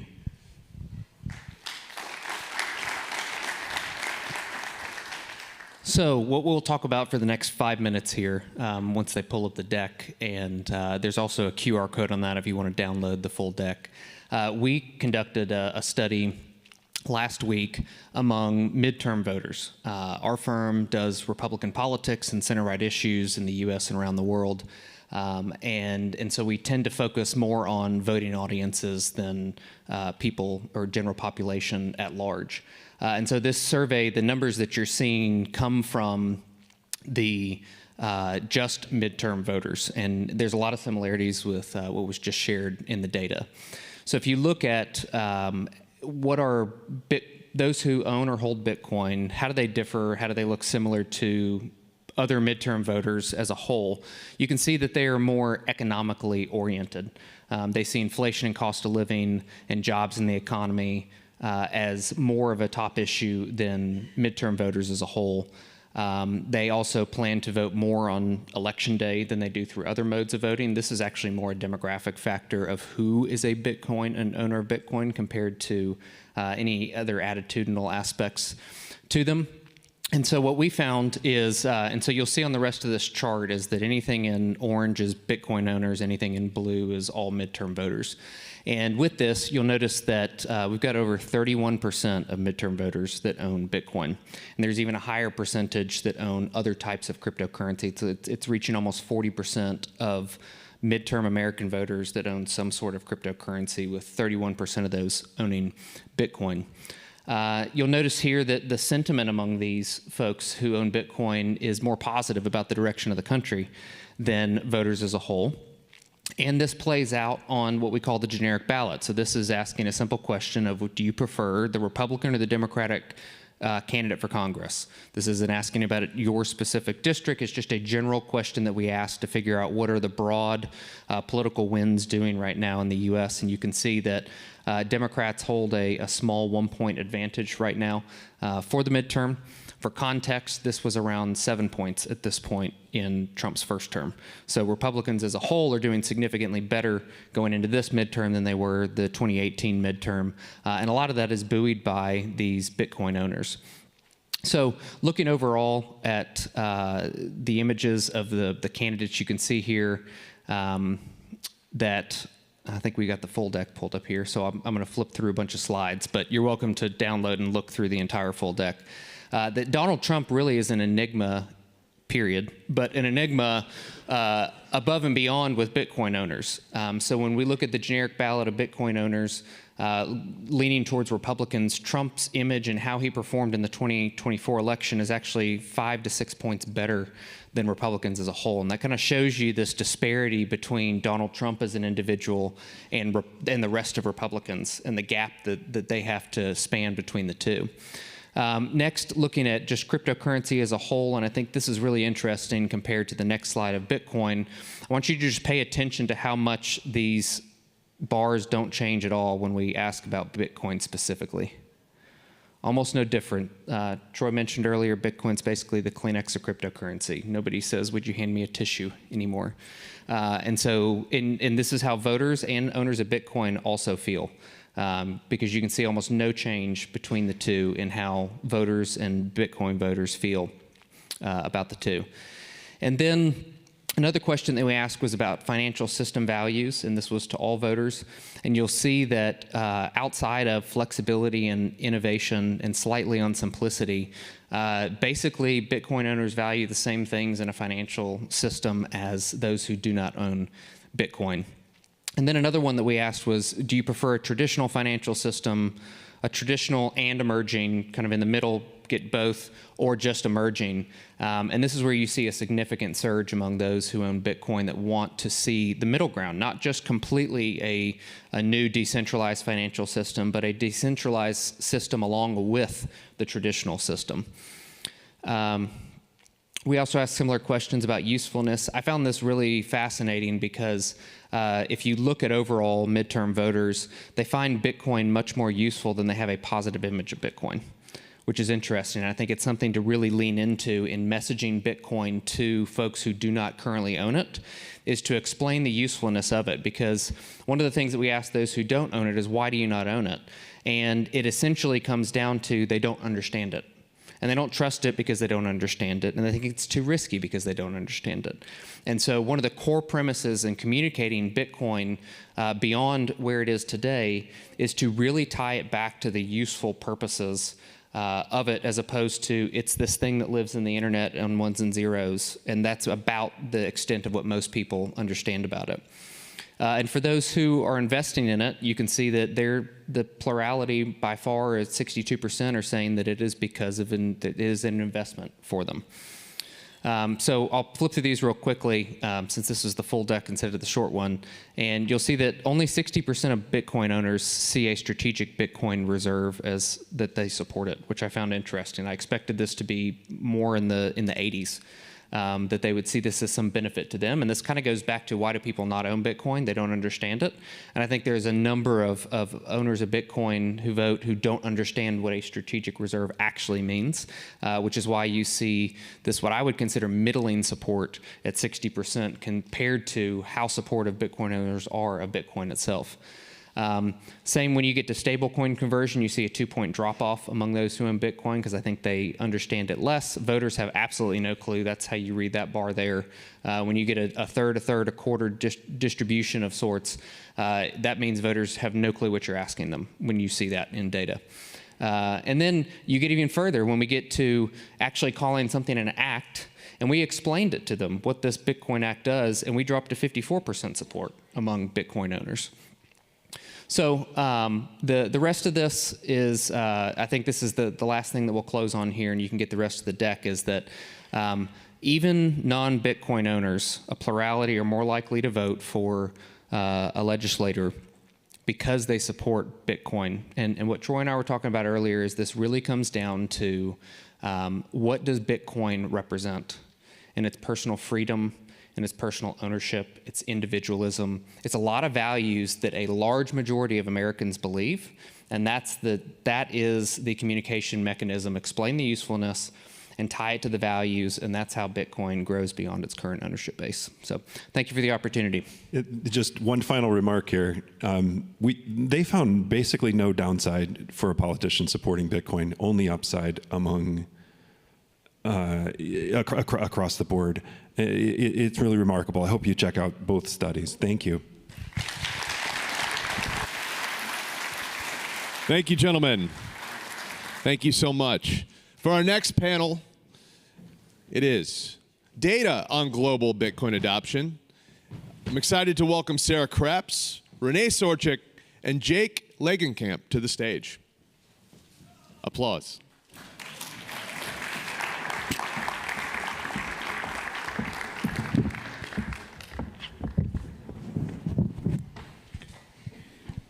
I'm Sarah Cripps. I'm a professor at Cornell and a senior fellow in the Bitcoin Policy Institute. And I'm kicking off our panel that is going to broaden the aperture a little bit from the US data we just heard, and builds on that idea that we heard this morning from Senator Lummis, that if we want to lead globally, we need to kind of understand that connection between economic security and global and national security. And so the research I've done is looking at that connection between individual economic security and their own broader security. And so what we did, again, is to broaden that picture beyond the US and say, where is Bitcoin? We know Bitcoin is global, but how global is it? Where is it being used? Where is it being adopted? Who's using it? Who's not using it? And so that is what we had the great fortune of working on with the Reynolds Foundation and the Human Rights Foundation. And so our study is the first of its kind, to our knowledge, to really go beyond the US and look at this global perspective. I think there's often a view that it's used more, Bitcoin is used in authoritarian regimes, but no one has looked at this systematically. So we have surveyed 25 countries, more than 25,000 people, and done 250 individual interviews to really understand that connection between how Bitcoin is affecting money, power, and privacy. So what have we found? There's a lot. If you studied 25,000 people in 25 countries, you have a lot of data. So I'll really have to kind of do high level here. And some of the findings track with what Troy was just talking about. There are demographic differences. What we did find is, on average, across 25 countries, about a third of respondents have Bitcoin or have owned Bitcoin, which is very high. It was higher than we expected. Obviously, there's heterogeneity across these countries. We also found demographic differences along the lines of what Troy was talking about. So men are more likely to own Bitcoin than women. People with college degrees are more likely to own Bitcoin than those without. And those who report high financial literacy. And so to us, that starts to point to possibilities of interventions and targeted kind of educational campaigns to try to bridge those differences. We also we have looked and are really starting to look at this more systematically, at how Bitcoin ownership tracks with things like inflation hedges, and like Zach was talking about this morning, that connection between inflation and privacy. This figure in particular is looking at the relationship between authoritarian countries and individual ownership. So this tracks ownership by country and democracy score. So essentially, and as the color gets darker, it's more autocratic. And I think what this shows is that as you get more autocratic, the uptake of Bitcoin goes up as well. And this suggests that connection between kind of individual level economic freedom and mechanisms for that individual freedom and privacy around kind of the surveillance that is more prevalent in autocratic countries.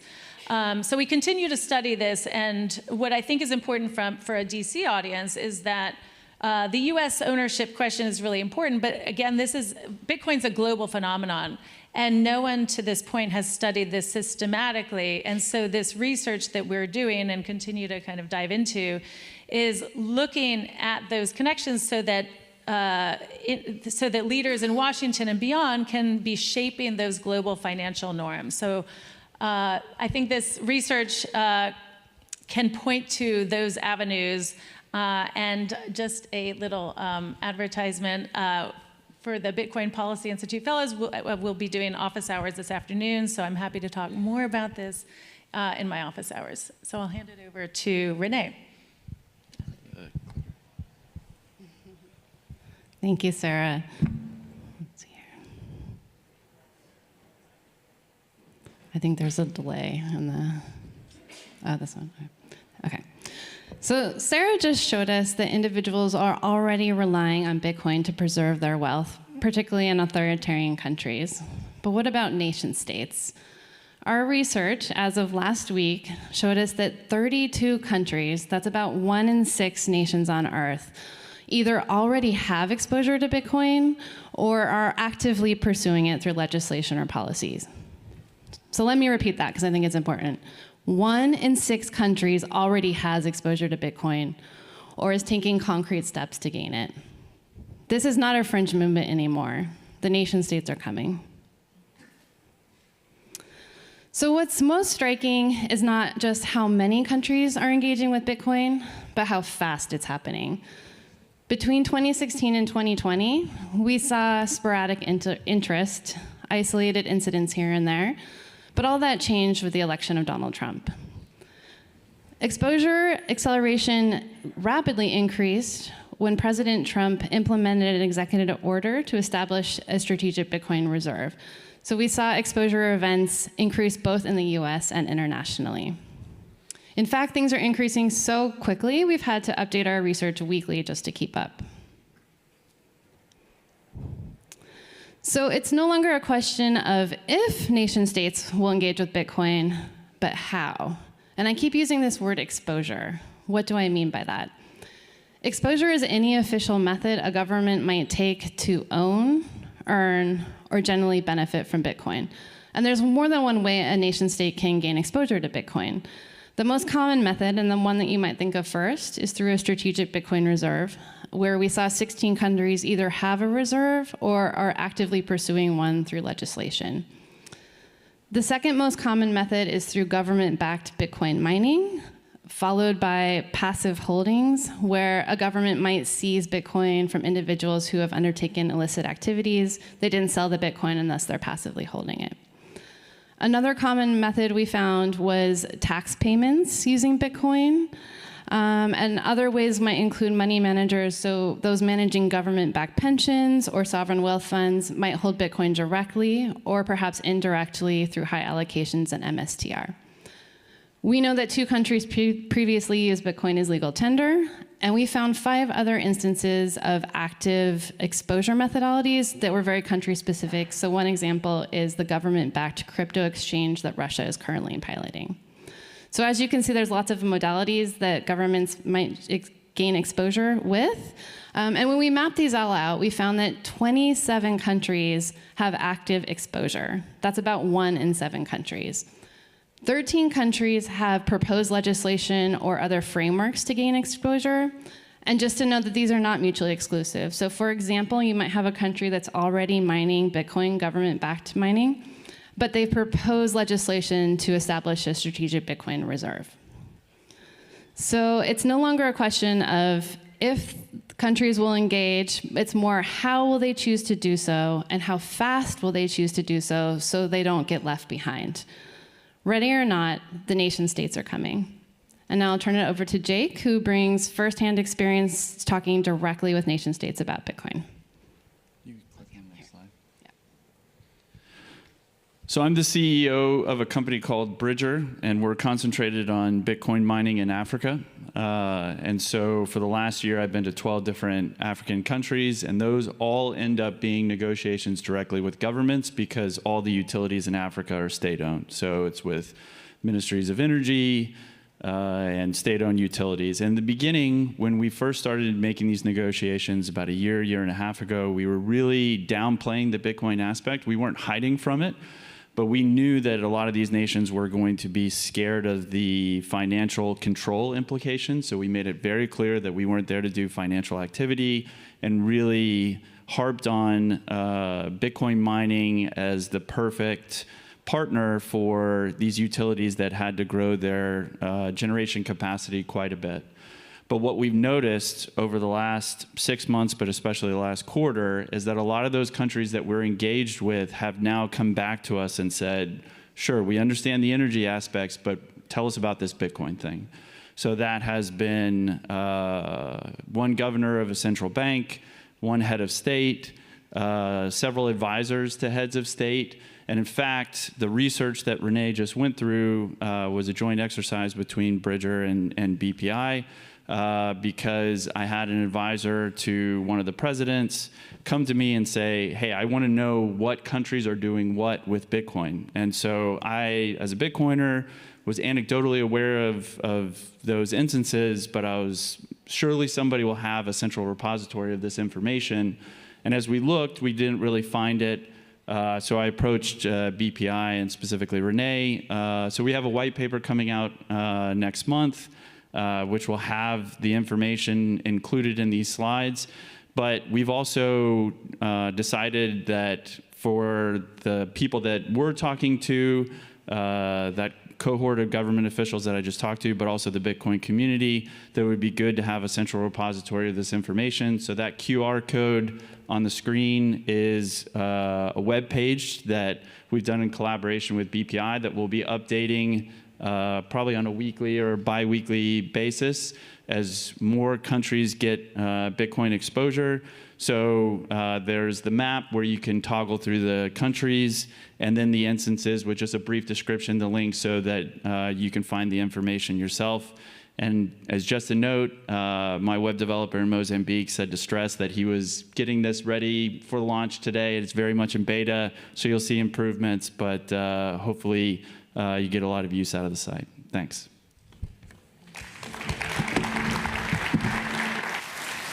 Wonderful, wonderful.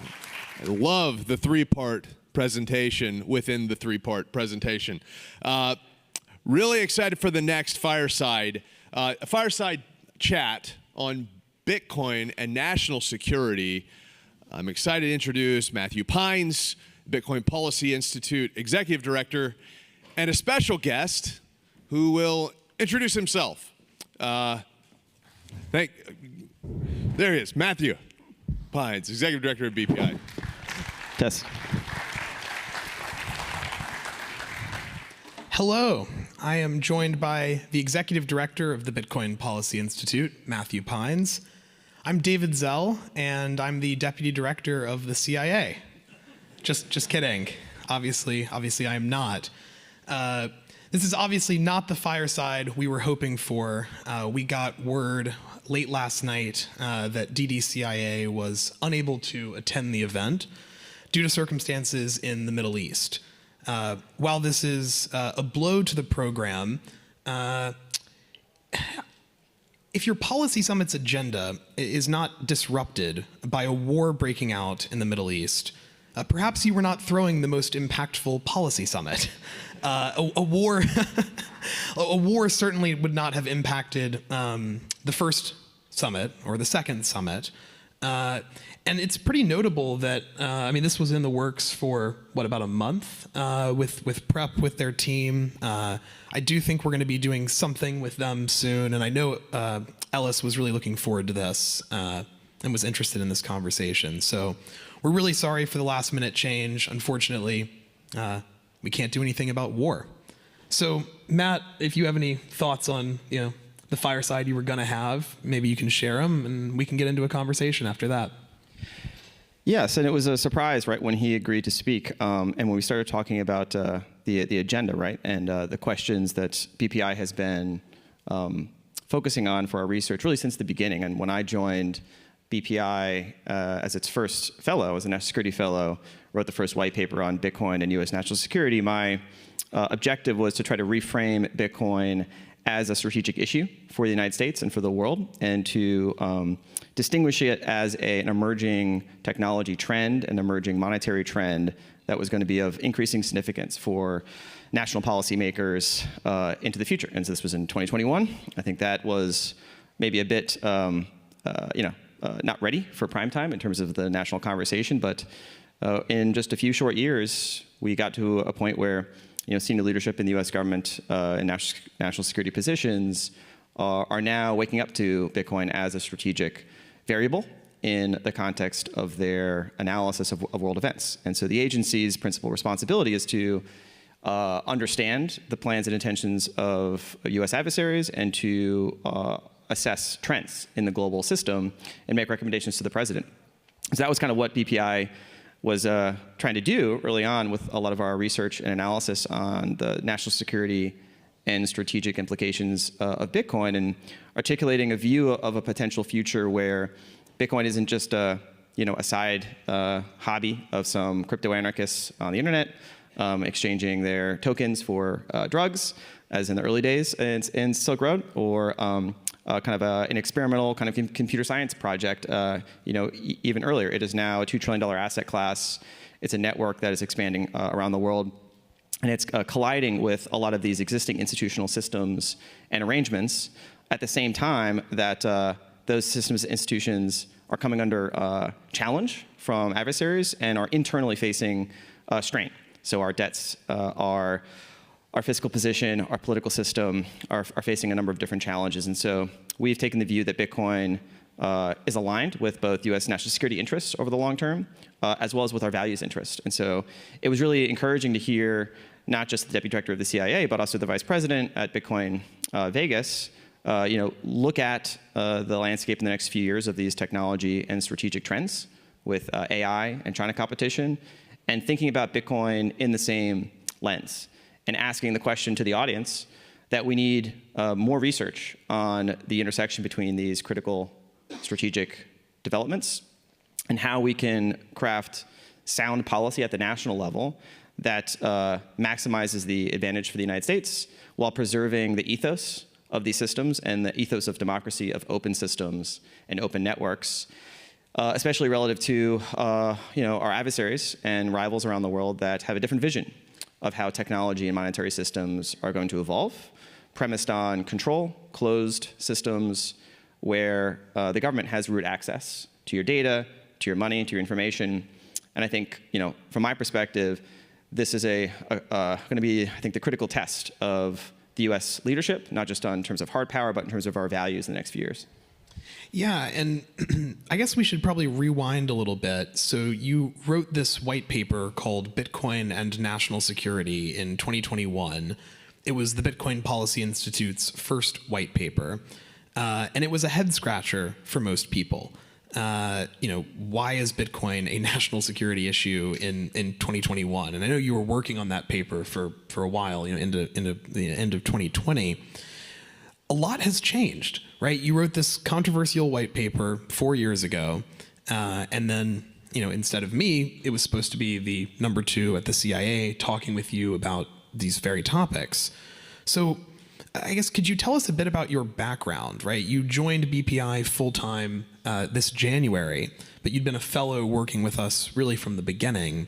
How did you wind up kind of gaining this kind of interesting sort of concentric knowledge bases of Bitcoin and, this sort of national security space? Like, what's your career arc, and how did you wind up working with me full-time?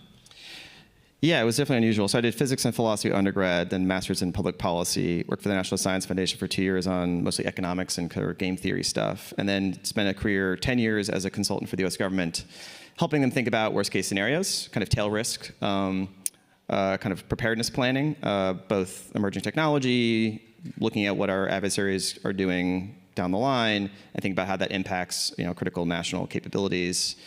And so after 10 years of doing that, I left to become director of intelligence for a geopolitical and cybersecurity consultancy, where most of my clients were Fortune 500 kind of multinationals, critical technology companies, frontier AI labs, where they're at the sort of frontier of geopolitical competition, coming to the boardroom, coming to the research lab, and kind of the world getting much smaller, much more risky, much more complicated, and where the mental models that a lot of the leadership in these institutions were anchored, we're in a very different world than the world that exists now. And so my view of Bitcoin is sort of informed by both kind of that national security practitioner perspective, as well as kind of the consultant to multinationals, and thinking about how folks allocating capital and large organizations across the planet are thinking about changing systems, right? Changing systems of trade, of geopolitical relations, of technology.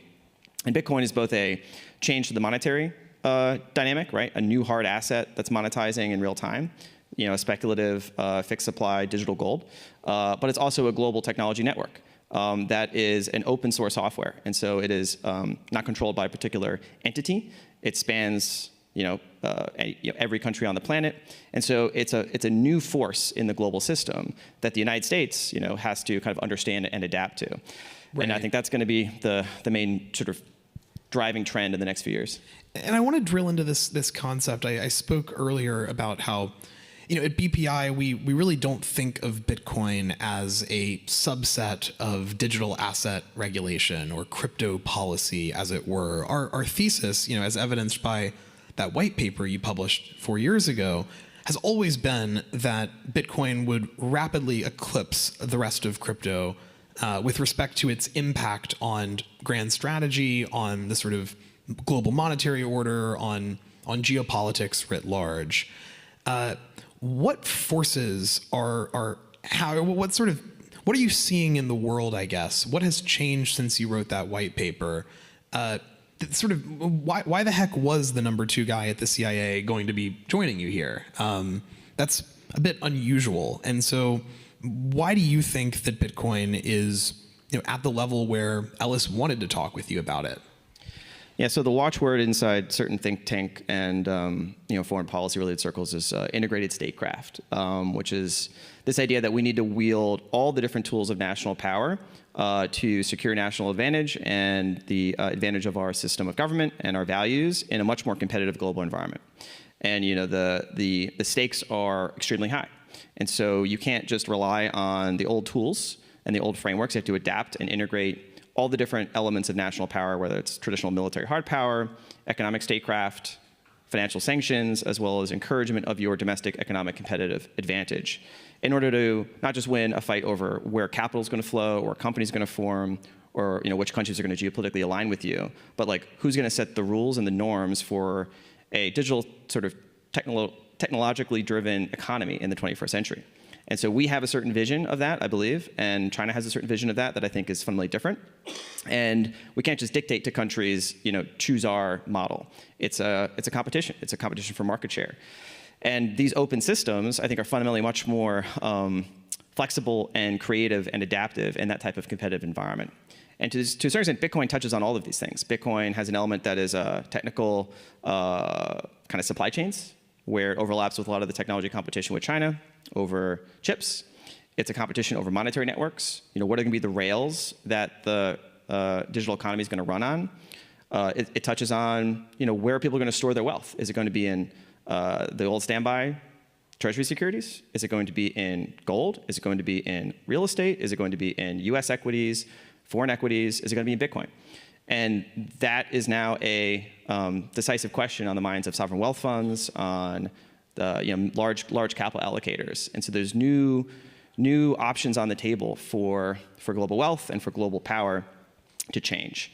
And so this is why I think that the CIA does lots of scenario analysis, looking out to the future 5, 10, 15 years, and asking themselves like the what if questions. And that's their job. And I know we've written some white papers recently trying to frame out those what ifs on Bitcoin. What if Bitcoin does monetize to reach some meaningful parity with gold, or even surpasses gold?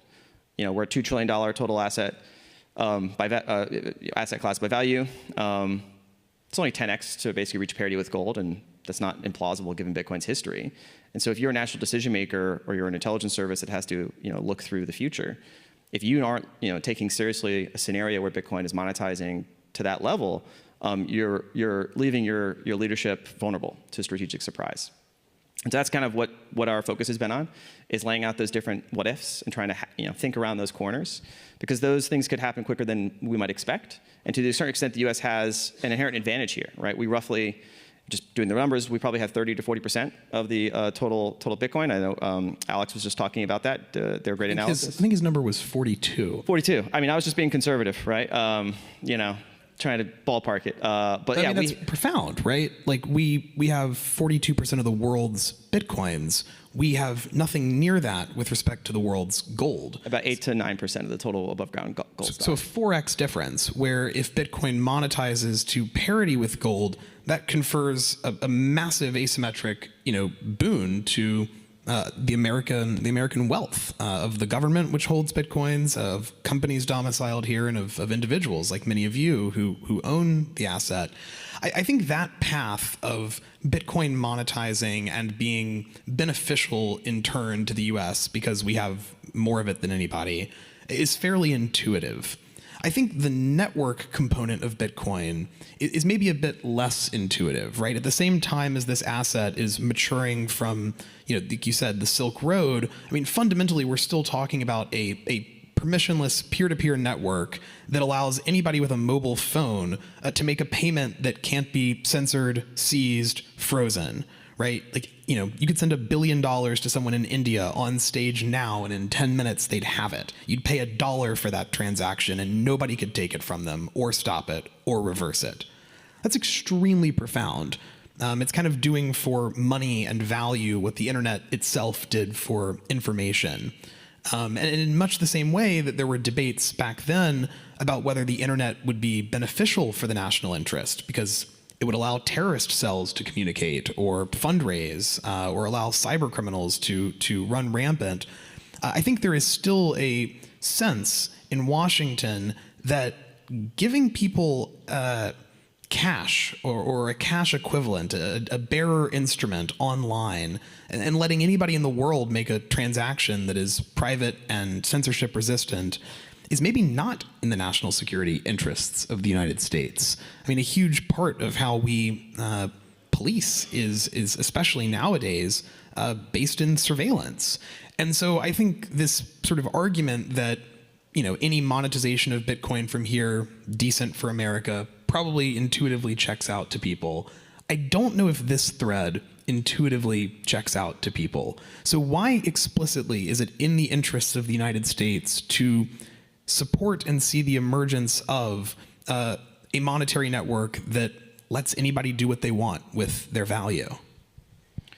It's kind of the old story of the tension between privacy and security, and between the prerogatives of a dynamic open economy and the prerogatives of a security state, right? And there's always a tension between those two different interests, especially in the US political economy. And there's been periods of time where, because of terrorist attacks, because of a much more risky global environment, you tend to want to contract power to the core. You want to ensure that the security prerogatives outweigh the economic prerogatives. And so that, we've seen dynamics in periods of history where the pendulum swings that direction. And usually it comes at a cost. It comes at a cost to the dynamism of your economy, of your openness, your ability to attract talent and capital to your shores. And so it erodes your leadership over time. I think fundamentally America's strategic strength has been its openness. We have open capital account. We've traditionally been the place where people want to build businesses because it's easy to sort of plug and play with a system that's easy and low cost and frictionless to engage in. And if we're going to a world where more and more populations are going to be plugging into the digital economy, and they're going to be plugging in a variety of different sort of modes. Is it a mode that's being set by a vision and an ethos and a stack that's built up on, say, Chinese cloud infrastructure with a whole suite When you say a stack, you mean sort of payment and communication rails? Yeah, essentially countries are looking to the next few years and realizing that to be sovereign as a country, to be economically competitive, you need to kind of build your own energy stack at the foundation, a compute stack, an intelligence stack, and a currency stack, right? And those are going to be increasingly digital. And countries that are able to want to be able to try to control within their own territory as much of that stack as possible. And so they want to be sovereign. They want to have control over their country's data, over the country's money, over the country's energy. And I think, America has this ethos of, okay, well, everyone should have that same level of autonomy, right? Everyone should have, ideally, access to cheap, low-cost energy to be maximally productive. Everyone should have access to cheap, low-cost intelligence, right, through distributed AI and decentralized AI. And I think the same logic holds for getting access to frictionless payments and a sovereign, self-custodied store of value that is inflation resistant. I think this is a system where Bitcoin and stablecoins are naturally kind of co-evolving to both reinforce the dollar system around the world. Lots of folks don't want to hold their local currencies; they want to hold dollars. And mobile payments allow them to get access to these to these stablecoins in a very frictionless way, and they can store their value in Bitcoin to hold for the long term. I think that system allowing to sort of flourish is naturally aligned with U.S. national security interests over the long term. We sort of saw this in the emergence of the dollar system in general. Like there was debates early on in the 50s as kind of the offshore Eurodollar system got started. There was just sort of shadow banks, unregulated financial institutions in England, and then started sprouting up around the world, just intermediating dollar flows, dollar transactions, completely opaque, right? Facilitating all sorts of unknown, a lot of nefarious activity.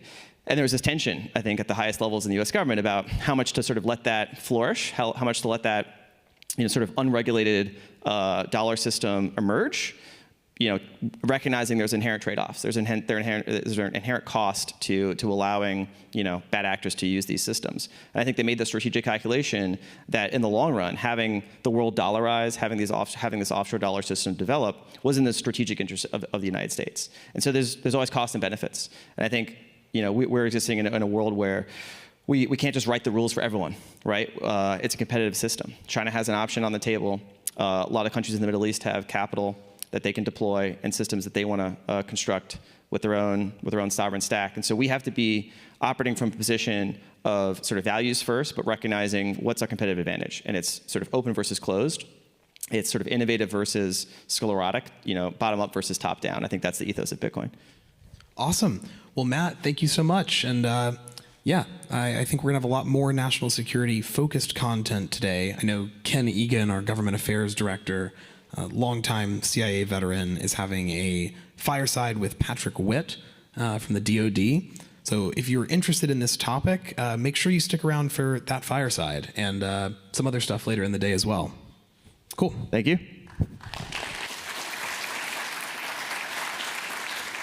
Wonderful. Thank you, gentlemen. Thank you for that. Fantastic. I have a couple announcements just quickly. First, heads up. Programming in the Q&A room is about to begin. Brent Buchanan, who was on stage earlier, will be breaking down the details of the latest nationwide poll he revealed earlier on stage. The Q&A room, for those who are curious, there's the check-in table. If you keep walking down the hallway toward where we are now, it was just to your right. There's some glass windows, and there's a big sign that says Q&A room. So go on in there if you would like to learn more about the poll. You'll notice the slide behind me. I have to take a moment today to thank our sponsors. I know Mara and Fred Thiel were out here earlier, and we thanked them. I also want to thank Riot, Unchained, Strategy, Exodus, TerraWolf, CleanSpark, BitDeer, Galaxy, Ledger, Signal, and the Human Rights Foundation. Those are our gold sponsors for the summit this year. We absolutely could not do any of this without their support, without their help, and without their talent. So let's have a round of applause for the gold sponsors. Thank you guys so much. All right. Now, last announcement. We are going to take a brief, and I mean very brief, coffee break. It's going to be about 10 minutes. I encourage you to go grab a coffee, do what you need to do. Try not to get in a big conversation. We'll have plenty of time for that at lunch. And get back in here because we are going to kick it right back off. Thank you, guys. We'll see you soon.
Welcome back. Welcome back. Excited to have everyone back in the auditorium. I am going to, we're going to do a little something here while we're waiting, but we're going to keep talking to encourage everyone to mingle their way back in. We're going to do a little giveaway, a little trivia giveaway for those who are back in the auditorium. Trivia question for you, and I'm just going to call out hands. It's going to get wild. What year was the Bitcoin white paper published? Does anyone know that? Does anyone in this room? I saw a hand right here. What year? 2009. Was really close. You're still a winner right here. 2010, right here. 2008, our first winner. Come on up. You are the inaugural winner of the hardcover edition of the Satoshi Papers. Thank you for coming up. Wonderful job. And for having the courage to raise your hand first. You also win. Yes, you win. This is the Satoshi Papers, Reflections on Political Economy After Bitcoin, edited by Natalie Smolinski, BPI fellow and wonderful individual. Congratulations, my friend. All right. We may do more giveaways, we may not, so stay sharp and stay tuned. You never know when the giveaways may make their return. All right, we're going to continue on with the content. We have a lot to get through. And so if you can hear me, please come on in. We're starting to fill in, so I feel really good about it now. For the next Keynote Lightning Talk, super excited about this. It's titled, Why the BRCA is Do or Die for All of Crypto. Matt Corallo, the 10th known Bitcoin core developer. Let's hear it from Mr. Corallo. Thank you.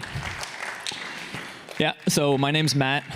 For those of you who don't know, I've been working on Bitcoin for almost 15 years. That makes me the 10th known Bitcoin developer. And I've probably written more open source Bitcoin code than almost anyone, maybe one or two others. So blockchains don't scale. For most of you, this shouldn't be a surprise to hear this, but for some of you maybe who aren't around, haven't spent a lot of time in Bitcoin, this might be interesting, but it doesn't really take a technologist to understand this concept. It's really pretty straightforward. Blockchains fundamentally operate by taking every transaction that anyone does in the world and copying it to every computer involved in the network. This should sound kind of funky to you just intuitively, right? You can't take Visa and copy every transaction that happens in Visa onto every computer of every merchant who is processing payments for Visa. That simply doesn't work. And that is how blockchains work, and they don't scale for obvious reasons. So this, of course, results in most of the Bitcoin technical community and blockchain technical community focusing on scalability technologies. After all, the point of Bitcoin is to have money without intermediaries, and if these things don't scale, then people will simply resort to using custodial services, which would defeat the whole point. So instead, we have to add layers. Computer science fundamentally scales in layers. Not everything on your computer is one program. You have your operating system underneath, you have fundamental libraries that every application uses, and then people build applications on top. The same is true in blockchains. But all of these ancillary layers, all of these layer 2s that provide scalability require ancillary services in one form or another. In many cases, decentralized networks, in other cases, not. These ancillary services are not financial intermediaries in the traditional sense. They can't seize or freeze assets, but are simply helping non-custodial wallets do their thing. Just how layer 1s need mining, staking, need miners, layer 2s have other ancillary services attached to them. And without these ancillary services and without these layer 2 technologies, blockchains don't scale, nor does Bitcoin or any other chain. This is not just a Bitcoin issue. This isn't because of some limitation of Bitcoin. No blockchain scales. But very importantly, if these ancillary services can't serve Americans, if they have to geo-block Americans, then Americans won't have access to non-custodial wallets. all of these Americans who want to use cryptocurrency, and you've heard a lot about different studies showing lots of Americans do use cryptocurrency and want to use cryptocurrency, all of a sudden, they're stuck using custodial services because they want to find the best user experience. They want to hold their Bitcoin in a wallet that just works and they don't have to think about. And those wallets are the sketchy custodial services that don't require KYC. They're not regulated entities where they have to KYC to onboard. That's a bad user experience. No one wants to use those. Instead, they use custodial services that are going to end up taking their money. Just wait until North Korea operates custodial services just to take people's money. So instead, we have to make sure that these ancillary services that need to exist for non-custodial layer 2s to be able to serve Americans can exist in America, and that means they have to not be unduly regulated. They're not financial intermediaries. They can't seize assets. They can't freeze assets, and so they shouldn't be regulated like them. Now, under the Biden administration, we saw the DOJ come after privacy services, but using arguments that cover all non-custodial ancillary services in a way that would prevent anyone from operating in layer 2 or joining a public peer-to-peer network as a layer 2 node operator where Americans are using the product. This is unacceptable. This means that Americans will use custodial services and get rugged, right? Even worse, though, not just what these ancillary services can serve Americans, but also developers have to be able to build these things. These things are hard. I've been working on this for 15 years and we're still not there yet. We're getting there, but we're still not there yet. It is hard to build non-custodial layer 2s on Bitcoin or on any cryptocurrency. And so if developers can't build and operate these ancillary services either, then they simply won't exist. It turns out many of the developers are in America. We have great, brilliant people here who want to build all these great technologies to enable normal Americans to have great access to Bitcoin in a non-custodial way where they're not trusting anyone, but they have to be able to do it here. And for that reason, we need regulatory clarity around who is and isn't a money services business, and specifically that entities that aren't able to seize, freeze, or touch anyone's asset, that are just providing a service, are not money services business. And for that reason, we need the Blockchain Regulatory Certainty Act. And if we don't, all of our wallets are just going to be custodial and we're all going to get rugged. Thank you.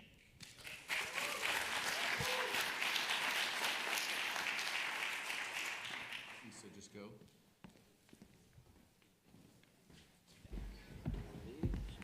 What do you want us? Yeah. You were here and then you two right there. Easy. All right, we're going to jump right into this next panel. Thank you so much, Matt, for your keynote. We're here with Congressman Torres and Congressman Gottheimer. We're going to talk about the Blockchain Regulatory Certainty Act. So let's jump right into this. The BRCA, as we just discussed, it provides clear guidance that digital asset developers are not money service businesses, that they're not money transmitters, and basically people who create open source software, they shouldn't be regulated as banks. That is more or less what this legislation says. So my first question is directed at you, Congressman Torres. Why did you get involved with the BRCA?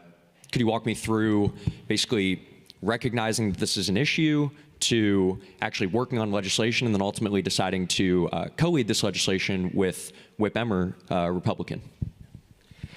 Well, first, it's an honor to be here. I feel like one of our responsibilities in Congress is to create a regulatory environment that enables small businesses, crypto entrepreneurs, Bitcoin entrepreneurs to succeed without fear of weaponization, without fear of arbitrary and capricious enforcement. And I see the Blockchain Regulatory Certainty Act as the triumph of common sense. Like, I might not be the brightest bulb in the chandelier, but one thing I have is common sense. And it codifies a simple principle, which is if you are not transmitting money, then you are not a money transmitter. And I sit on the Financial Services Committee. I do not sit on the Technology Committee. I feel like financial regulators have no business regulating technology. We should be regulating financial transactions. And that has been guidance that's been adopted by FinCEN. And so my legislation with Tom Emmer is simply the codification of guidance that's been in place since 2013 and reaffirmed in 2019. And it's going to prevent the kind of weaponization that we saw in prior administrations. So. Congressman Gottheimer, this is a bipartisan bill You recently signed on as a co-sponsor. I know you've worked on Fit 21 in the past, Clarity Act. Can you talk a little bit about the role of bipartisanship in really getting anything done in Congress, but specifically the Bitcoin and digital asset space? What about Bitcoin makes it unique where you actually can work across the aisle? Thanks, and thanks for having us. And I think you have great common sense. You are a bright bulb, Richie. Come on. But the point I just want to add one thing on the common sense piece. When you explain to people quickly that, hey, if you give somebody $100, your friend $100, and they give $100 back, that is a transaction between two people. It is not. There's no bank involved in that, and that's really what this is, right? And when you get to the stage where you have to get the money out and turn it into a dollar, there are AML requirements, right? That does trigger it. So you're creating an unnecessary layer of bureaucracy that makes no sense, that we wouldn't do if Richie handed me $20, we wouldn't have to go to call the bank and make sure that he's not a terrorist, right? And that's really what this is forcing, and that's where it comes to the common sense piece of this that I think people need to understand. Now, why this is tough overall as a space is because it's tricky, right? It's got a lot of acronyms and a lot of things that a lot of members of Congress, right, don't follow minute to minute, and so therefore it becomes confusing when it shouldn't be. And I think the overall objective has to be of the space is to explain things in simple ways and say, it's just like this, right? And then I've found with a lot of members on both sides of the aisle, then the light bulb does go off and say, okay, well, that makes a lot of sense. And I think that's a very important objective that we've got to do here around this space is try to explain to people in a common sense way. And the way we've been able to get members on both sides of the aisle supporting this legislation, not just this, but broadly speaking, with Fit 21, working on, obviously, Clarity or Genius or other bills that are now floating around, and being able to bring both sides together is to explain it to them. And then I think we're able to get more people aboard and to say you're doing both consumer protection, innovation, allowing the economy the American economy to prosper, right? When you explain it in those ways, this becomes a bipartisan issue very quickly. This is not an ideological, right, partisan issue. So what I'm hearing is common sense is bipartisan. This is news to a lot of people in the audience. And so is nonsense. And so is nonsense. Nonsense tends to win more, though. Nonsense has more of a constituency in Congress. Unfortunately. Exactly. Unfortunately. And a growing one. Yes. Let's talk a little bit more about bipartisanship. Congressman Torres, you are on the Congressional Crypto Caucus. You've been heavily involved with this, right? Just why does it exist? What does it serve to do? What is the importance of that caucus? Look, it's meant to send a message that crypto and Bitcoin is neither Democrat nor Republican. It's profoundly American. It transcends partisanship. There's nothing. There's just like there's nothing partisan about AI or quantum computing or biotech or any technology. I feel like technology is our greatest strategic asset, and we should see it as something that transcends partisanship. And Bitcoin is here to stay. It's like it has revolutionized the world. It's revolutionized the flow of money. And so the question is, how do we best regulate these new revolutionary technologies? But debating the utility of technologies that have shown their utility strikes me as a useless exercise. But uselessness is what we do often in Congress. So, Congressman Gottheimer, back to you. You touched on actually explaining this to other members. And I think one of the challenges with this piece of legislation specifically, Matt, in your talk, you dig into there's the protocol and there are applications built on top of a protocol. And you start talking about some of these things and people who aren't very technical, people who don't necessarily understand coding, computers, right? Any of these things, honestly, their mind might just wander, right? So could you dig into a little bit more? You say, actually explaining this to people, what does that look like? And what are some of the challenges of explaining a pretty technical piece of legislation, whether it's the BRCA or even broader, market structure, stable coins? How do you take things that are complex and actually distill it down for your fellow members?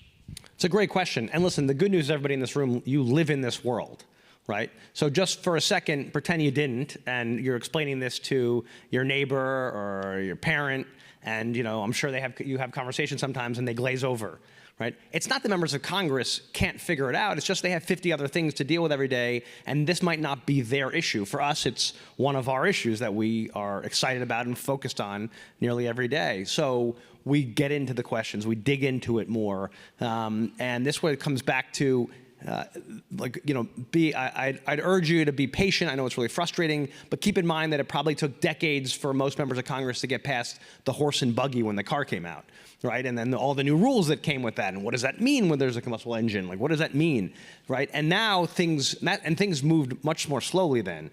Right now, with technology, everything moves so fast. It's both very exciting, but also intimidating, because if you miss a couple revs, it's like you missed out on a huge movement. But that's what I'd urge you to do every time you can. Spend time here, which we're all very grateful for. Sit down with members of Congress, sit down with their staff, and explain it to them of why this is important to America's competitiveness, to our leadership in the world. That's why Richie's like, it's not partisan, right? This was great for our country and our future. And if we continue to miss the boat on this, and by the way, I would argue we've not been ahead. Like we were in the apps economy, we were in the cloud. I think we're behind here where we should be in other countries, and we've got work to do to catch up. And if we don't get this regulatory certainty there, we're going to keep falling behind. And it's up to us, everyone in this room, to explain to people why and why that's very dangerous to our economy, to consumer protection, and to our future. Can I add? I feel like we as elected officials have to understand our proper role. Like our role is not to determine the utility of technologies for the public. Like let the market make that determination. And the people have spoken. Like millions of people have voted with their feet and are embracing Bitcoin. And that the will of the people should be respected in the halls of Congress. And it's exciting, right? I mean, we have to explain to people that this is an exciting time and an exciting thing for our country. And I think that often it's just like, wow, we should just push that aside and make it go away, as Richie's pointing out. And what I love about Bitcoin is it transcends, Nietzsche once wrote a book, Beyond Good and Evil. There's a sense in which Bitcoin is like beyond capitalism and socialism, because it has appeal to both the left and the right. For the left, it's radically independent of corporate America, but for the right, it's radically independent of government. And so it's one of the few technologies that can build coalitions that span the ideological spectrum. Did you notice how Richie started this conversation by saying, I'm not that smart, and then he quoted Nietzsche? But I could have misquoted him, so, Here, Matt, you're one of Bitcoin's earliest. I literally just used ChatGPT right now. I was going to say, someone check that quote, please. Thanks. You're one of Bitcoin's earliest known core developers. You've been leading advocacy efforts on the Regulatory Certainty Act. You spoke right before this panel. What's been your approach, right, in explaining this, whether it's to lawmakers or just members of the general public? You have a technical background. How do you relate your background to broader advocacy? Yeah, it's certainly tough. Obviously, the reality of how important the BRCA is gets very, very, very technical, and so I think it has been tough to convince people how important it is, just because it's not just stuff we have today that we're building today and all these L2s, but it's also more L2s coming down the line, things people have been talking about, have designed, have sketched, but haven't even remotely started building, haven't really started talking about. It's not super, at a conference, at a presentation, whatever, and so it's not in the minds of most Bitcoiners, and so it is really tricky to communicate just how important it is, and not just, it's important because we have, this case with the privacy services and we want them to only charge one of the charges and not the other charge. It's like, all right, well, that's not a compelling argument. So instead, somehow you have to communicate like, okay, no, these are actually fundamental, foundational technologies to how Bitcoin is starting to operate and will operate in the future. And to enable people to have the utility of Bitcoin, all these great things that we care about in Bitcoin, but actually bring it to more people, we need this regulatory certainty. And so it is tricky to communicate, but certainly hopefully I did an okay job. I think what we've hit on here is we've barely even begun to scratch the surface of what Bitcoin and broader digital assets can even be, right, from an application level. And so just as in the early days of the internet, right, you had chat rooms and things of that nature, and then 20 years later, you have, same-day Amazon delivery via robot, right, enabled by the internet. 20 years from now, we don't even know, what is possible with Bitcoin. But even in its embryonic stages, it has shown itself to be the greatest tool for wealth creation in the world. Like, I think Bitcoin was worth $1 in February of 2011.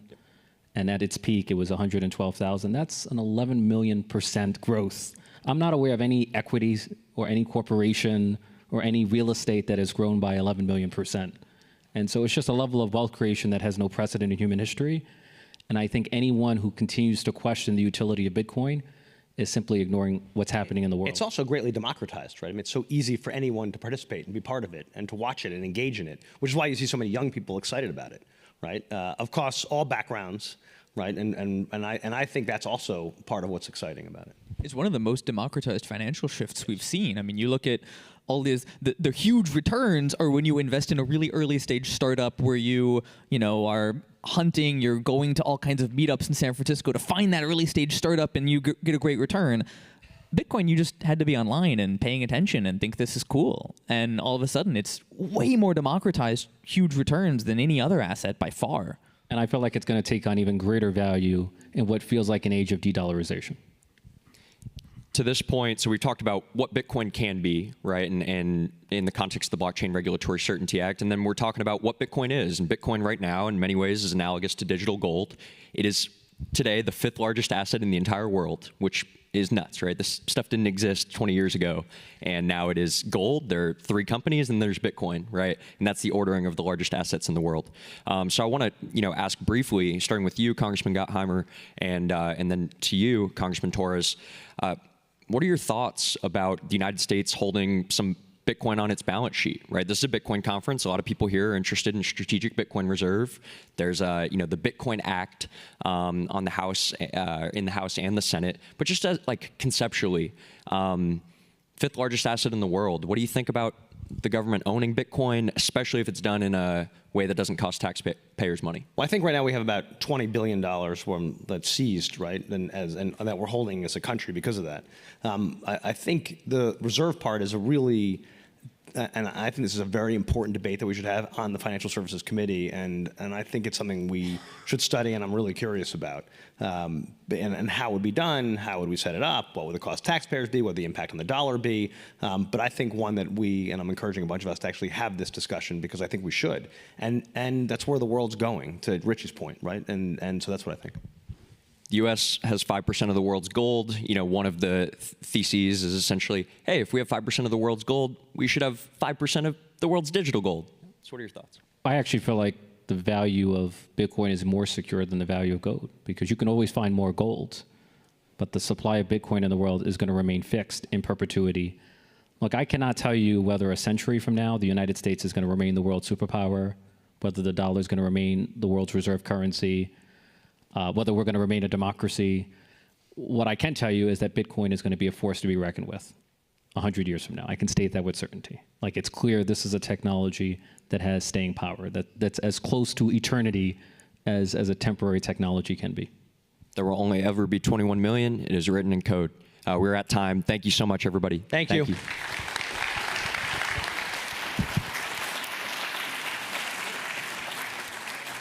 Excellent. Thank you, Congressman, for joining us.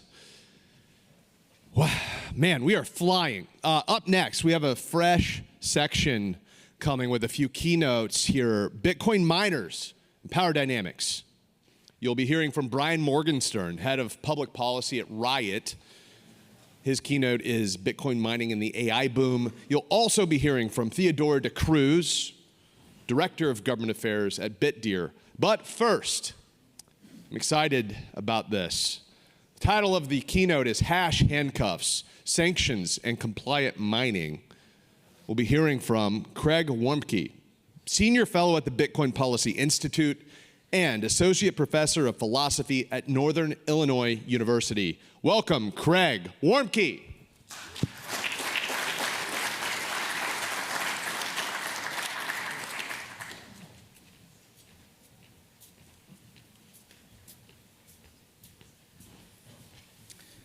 There's a short joke here, but I may not be tall enough to reach it.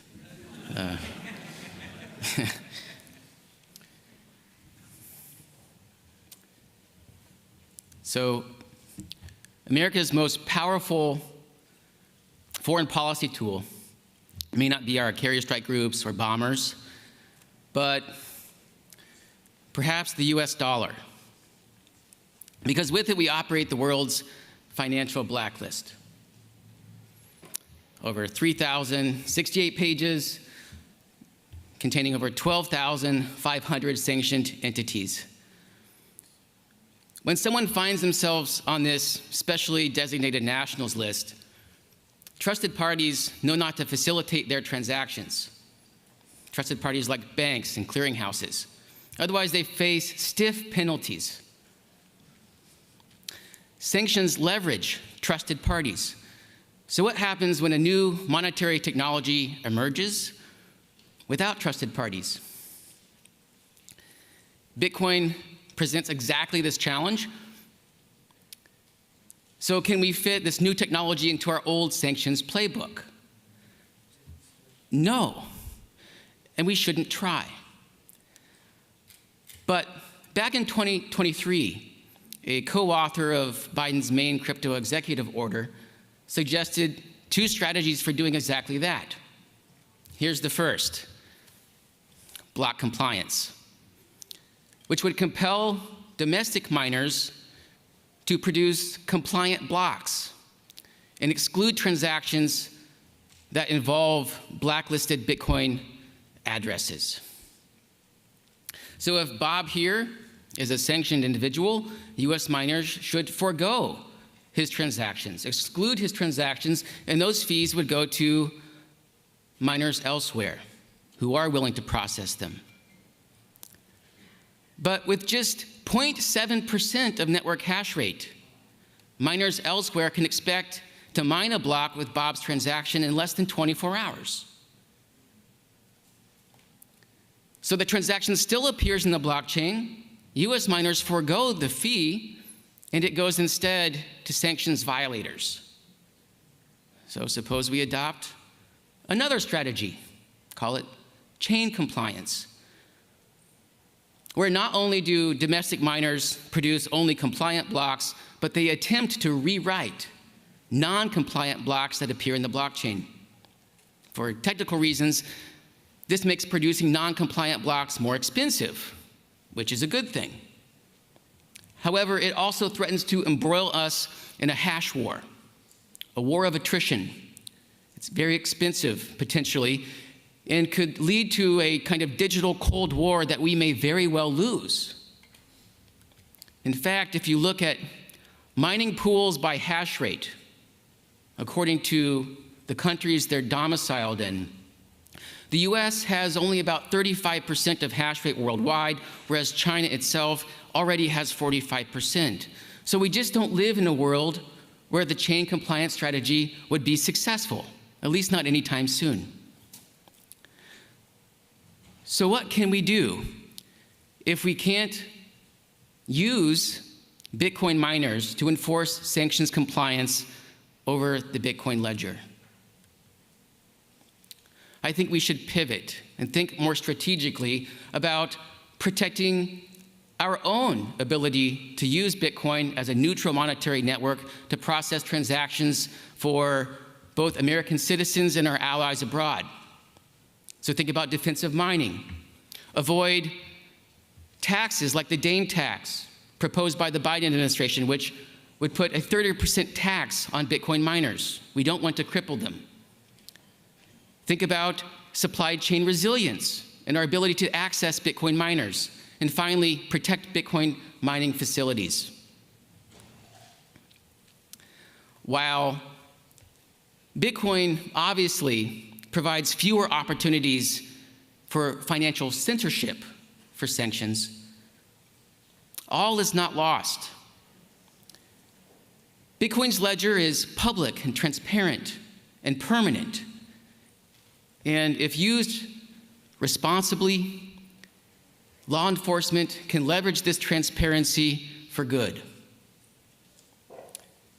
And finally, Bitcoin empowers those under authoritarian regimes.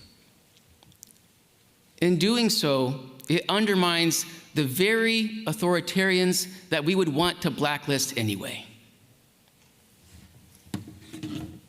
Thank you.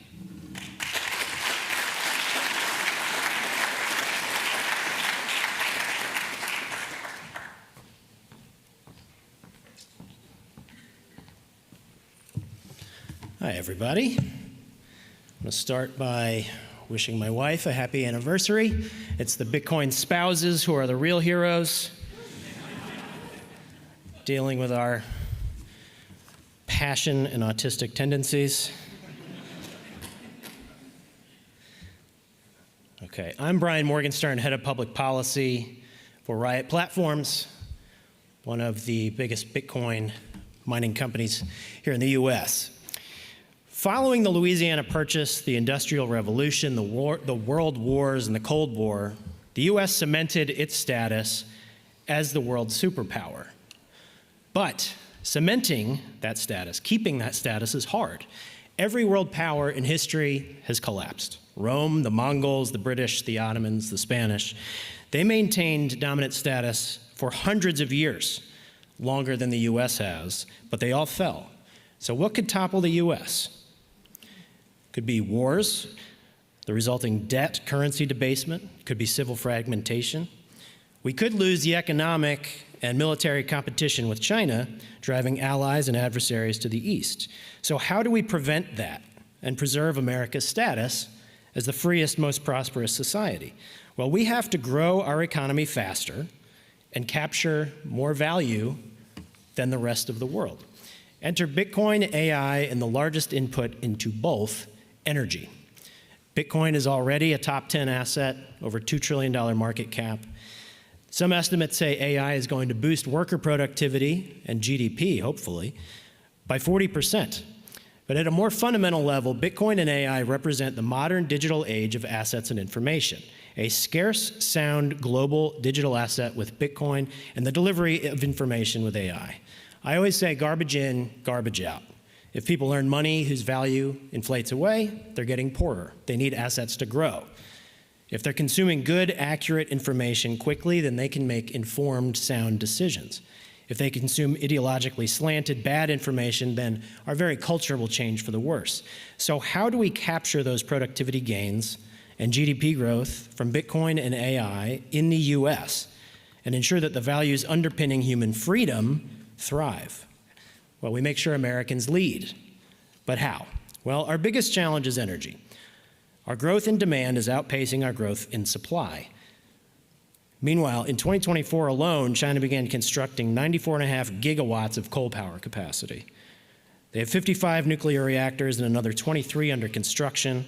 And the EIA reports that it took the US 40 years to add the same nuclear capacity as China did in 10.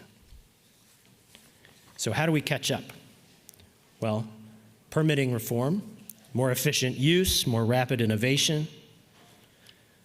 But I submit one example of how to repurpose and grow our capacity by transitioning existing underused power sources to Bitcoin mining and Bitcoin mining to AI.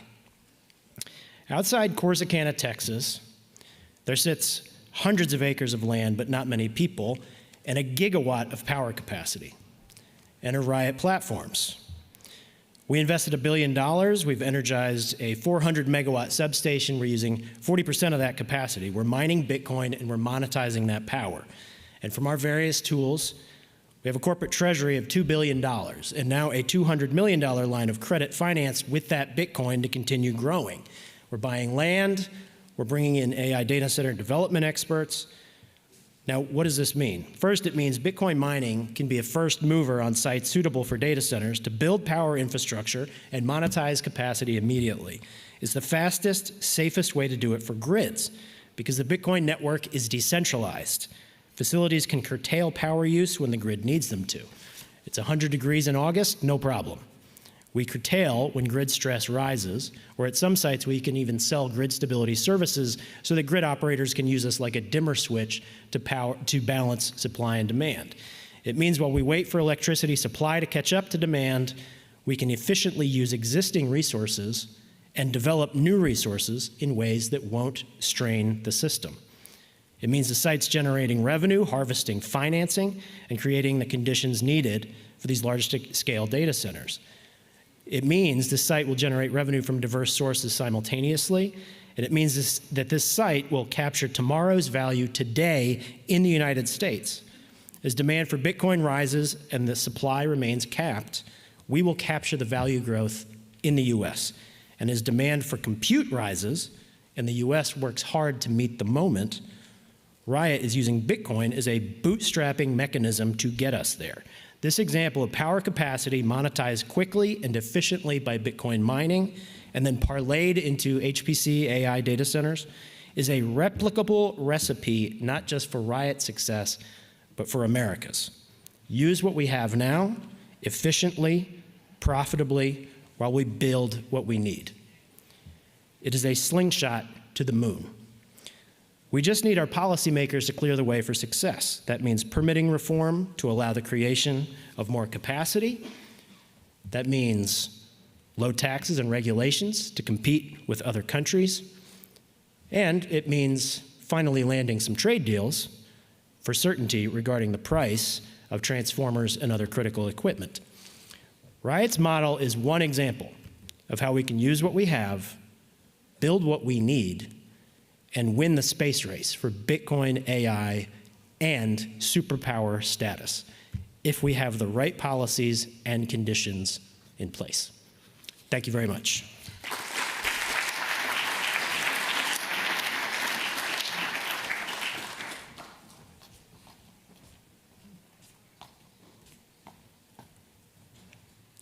Hi, good morning. I'm Teodora De Cruz, and I oversee BitDeer's government relations for the North American region.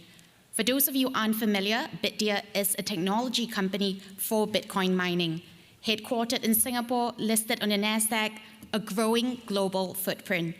We design, build, and operate data centers for Bitcoin mining in the US. We're present in 4 states, Texas, Ohio, Tennessee, and Washington. We're in Bhutan and Norway, and we are also expanding into Canada and Ethiopia. Our goal for Bitcoin mining is to be sustainable and green. Several of our sites run on 100% carbon-free energy, and we're actively investing in this transition. It's important to change the narrative. Digital mining doesn't have to be a strain on the grid. In fact, it can help monetize stranded and underutilized renewable energy. This brings efficiency, flexibility, it generates new revenue streams for power producers. We have to invest in a cleaner and smarter mining future. This is a collective responsibility given the global energy challenges. It'd be remiss of me if I didn't highlight BitDeer's founder and CEO, Jihan Wu. He is a pioneer in the industry. In 2011, he translated Satoshi Nakamoto's white paper into Mandarin, and this laid the foundation for Bitcoin's growth in China. He co-founded Bitmain in the early days and built it into the largest Bitcoin mining chip company in the world.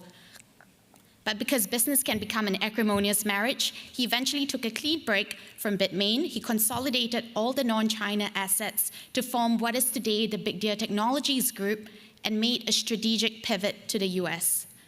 We have been invested in the US since 2017, and as a vertically integrated company, we try to do many things.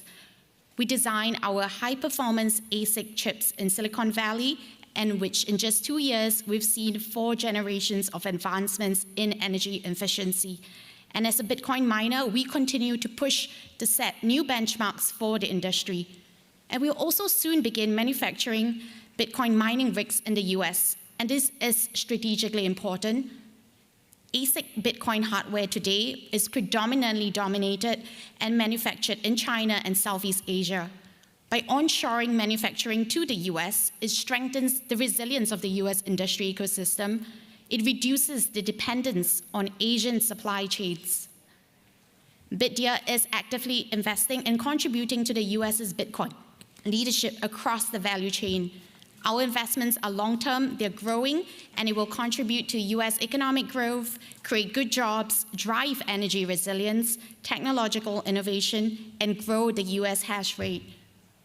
It's great to be here to contribute in this policy space and await what's ahead for the industry with US policy leadership in this space.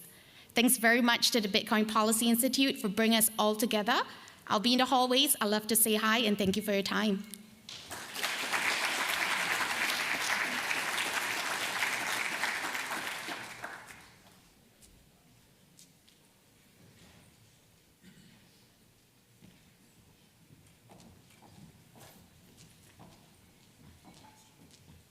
All right.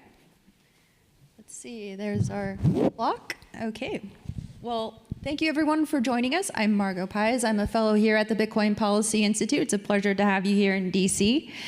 And we have two panelists today. We're going to talk a little bit about clean and abundant energy in the US.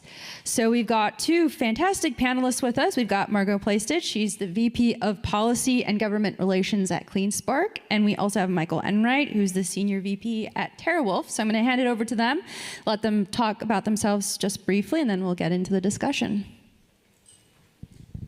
Thank you. Yeah, Margot with CleanSpark. CleanSpark is the largest pure-play Bitcoin mining company in North America. We're headquartered outside Las Vegas, Nevada. We're across 4 states. But really, CleanSpark is very much focused on being a responsible miner, high-efficiency mining, while also, pursuing economic partnerships in the local communities that we're in. My name is Michael Enright. I'm a Senior Vice President with TeraWulf. We are a Bitcoin mining and high-performance computing company, publicly traded. Sustainable Energy, our flagship facility, is located in upstate New York off of Lake Ontario, called Lake Mariner. And very happy to be here. And I've always liked the work of this group in trying to put substance and policy behind Bitcoin. Well, thank you. On behalf of BPI, thank you. So, all right, look, we're talking about clean energy, we're talking about abundant energy. Sometimes it feels like we don't have abundant energy. We're in the middle of this major energy transition. We're adding on all new kinds of energy, wind and solar, geothermal, more nuclear on the way, it sounds like. But there's capacity challenges to these goals. And I'm wondering what keeps you both up at night when you're thinking about this and what role Bitcoin mining plays. So we can start with you, Michael, if you'd like. Sure. What keeps me up at night? I guess if you told me that 3 months ago, I would have said tariffs. Last night it would have been heat. And going forward, I think it is a stable grid with all of these projections of enormous demand that we're hearing every day, and understanding that going forward, flexible loads like Bitcoin are going to be critically important, regardless of how you feel about the fundamental asset and what it is. Flexible loads like Bitcoin are going to be part of balancing the grid going forward, and it's going to become more and more critical as every day goes forward. So I guess long term, I worry about demand projections that we're hearing, and I'm sure you've heard of Margot as well, and how we're going to maintain a stable grid and the role that Bitcoin is going to play in balancing all of that. Excellent. Margot, please. Well, I guess we're up at night with the same concerns because, the grid is absolutely at the front of mind. Seeing all these new technologies coming online at once between AI and data centers and, digital infrastructure, it's certainly a concern. Can we compete? How do we get supply and demand to really align on this? And I do think that Bitcoin mining plays an incredible role in that, being a flexible load, but also we're such a unique partner for utilities because they know that we're going to be there. We're a pretty static load and we can ramp up or down depending on what the grid needs. So I think that, it gives them the certainty to move forward with new development into developing the grid into higher levels. We're sort of an anchor for new energy projects. So I think Bitcoin mining plays a pretty critical role in that. Yeah, definitely. So I want to get into this a little bit more. Michael, your facility up in upstate New York in particular has an interesting story. I think, the site was originally a coal site. It's been now turned into this digital hub. How does this size and the location, how does this play into the local economic development and the grid reliability? Yeah, it is a great story, although I'd love to tell you we kind of saw all of this unfolding 5 or 6 years ago. That wouldn't be true. And trying to predict kind of energy transitions, I think, is a loser's game. But it was the last operating coal plant in New York. And so it closed in 2018. And we kind of knew when we bought it that it was going to close, that it only had a limited life. But we felt with 2 345 kV lines, unbelievable infrastructure right on the lake, industrially So zoned. for our non-technical people, what's a 240 kV? 345. It's the largest power line getting power in and out. We're also lucky that of the location we're in. We're about 22 miles from Niagara Falls. So we have an abundant source of hydropower nearby, plentiful and cheap. We just happen to be the first large load kind of coming off of those lines. So all of those things kind of made us feel that whatever this transition is going to occur in New York and elsewhere, places like this are where it's going to happen. And a couple of years later, I was looking, someone sent me a clip of a press announcement we had announcing the Empire State Digital Hub. This was before any of us even knew what Bitcoin was. But we did realize that the digital space was going to be important. We wanted to kind of give the local community some hope, because when the plant closed, it was, I don't know, 150 union jobs, IBEW jobs, unbelievably important, very small rural community who saw everything going away. And you know, we don't have as many jobs as we did when the operating coal plant, but we have about 40 or 50 right now, 10 of them being former employees from the coal plant that are working there as well. So the location was very important. The source of energy being nearby and being hydro was very important as well. And as we're going to keep talking about, you know, whenever you talk to miners, the ability to flex our load to help out on the grid. We're part of demand management programs in New York that are, you know, not talked a lot about, but are very, very important as they're trying to figure out on hot days, what do we got? We can turn off 250 megawatts in 5 seconds, 15 seconds. And the ability for a manager of a grid to have that resource, unbelievably important. Excellent. Margot, so I just wanted to build on this discussion a little bit because, you know, we're bringing on all of this new potential nuclear baseload as well, this reliability concern. Do you know how these type of dynamic, flexible loads, how they might accelerate new generation investments in the region? Well, I certainly think that there's always going to be, you know, new technologies that we're looking towards. You know, Bitcoin mining does such a great job of really harnessing this energy, and because, you know, as Michael said, because we can power down at a moment's notice, I just think that it's, you know, it's something that not everyone can have. I mean, how many different industries could actually power off that quickly and still be successful at what they're doing? So it's really been, I think it's a great partnership that we have, and that's also something that's so important to Clean Spark, is when we're in these local economies, you know, that it's really a partnership. It's very much a symbiotic relationship with them. You know, they're grateful that we're there, and we're grateful that, you know, they allow us to be there, and they're part of our workforce, and they're the reason that we're there. Awesome. Yeah, and along those lines, right, policymakers, they often shy away from Bitcoin, you know, the idea of Bitcoin in public discussions, but, you know, obviously there's value. So how do you translate that value of these flexible loads into a language that can resonate with this particular audience? You know, I know that there's a lot that miners are doing, whether it's powering off for hurricane relief or emission targets. How do you communicate this? Yeah, I mean, I have to say, I've only been in the industry, you know, less than a year now, but I can't imagine what it was like before, because I kind of feel like I showed up to the party at the right time for policymakers. So I'm sure it was much more of an uphill battle previously. But I think it's actually really exciting when I get to talk to someone who's maybe not familiar with Bitcoin, because there's such incredible things that the industry is doing, especially when it comes to energy. But I think one of the most tangible ways to explain it to someone who might not be, you know, well-versed in Bitcoin is to give the examples of an emergency response. So like during a hurricane, when we're able to power down and give those resources back to the grid so they go to the hospitals and the emergency services can do the critical work they need to do, it doesn't matter what party you are, what district you represent. I mean, that resonates. I like to think of Bitcoin mining as where there's excess power, we use it, and when the grid spikes, we get out of the way.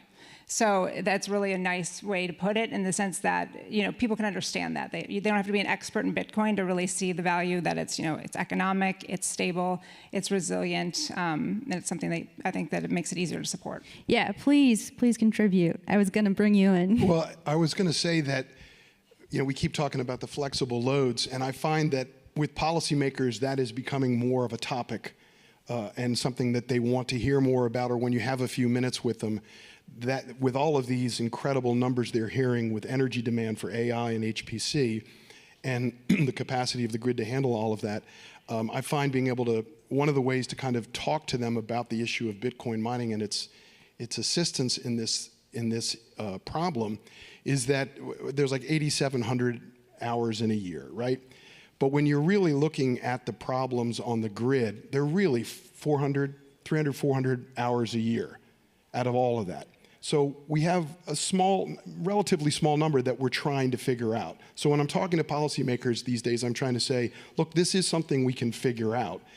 The fact that we have 250 megawatts that we can turn off like that makes that number a lot more manageable, and you should be thinking about that when you're talking to AI folks as well, is how are you going to deal with this decarbonized grid and this need for more flexibility, and how can your load be responsive to that as well? It's a manageable number, but we need to have a conversation about it. It's not the big, huge number that should scare you. It should be that 300 or 400, 500 hours that we're trying to figure out when it gets really, really hot. One other thing, somebody mentioned to me a couple years ago, California was very close to brownouts, 2022, somewhere around there, and they sent out a text alert to, I guess it was some Southern Cal ISO or whatever, and within 20 minutes or so, 2,000 megawatts came down, just by texting people saying conserve or... I was there. It was amazing. Yeah. Now, I'm not saying that's our solution, like, oh, let's just call people up and say turn off the dishwasher. But it does show you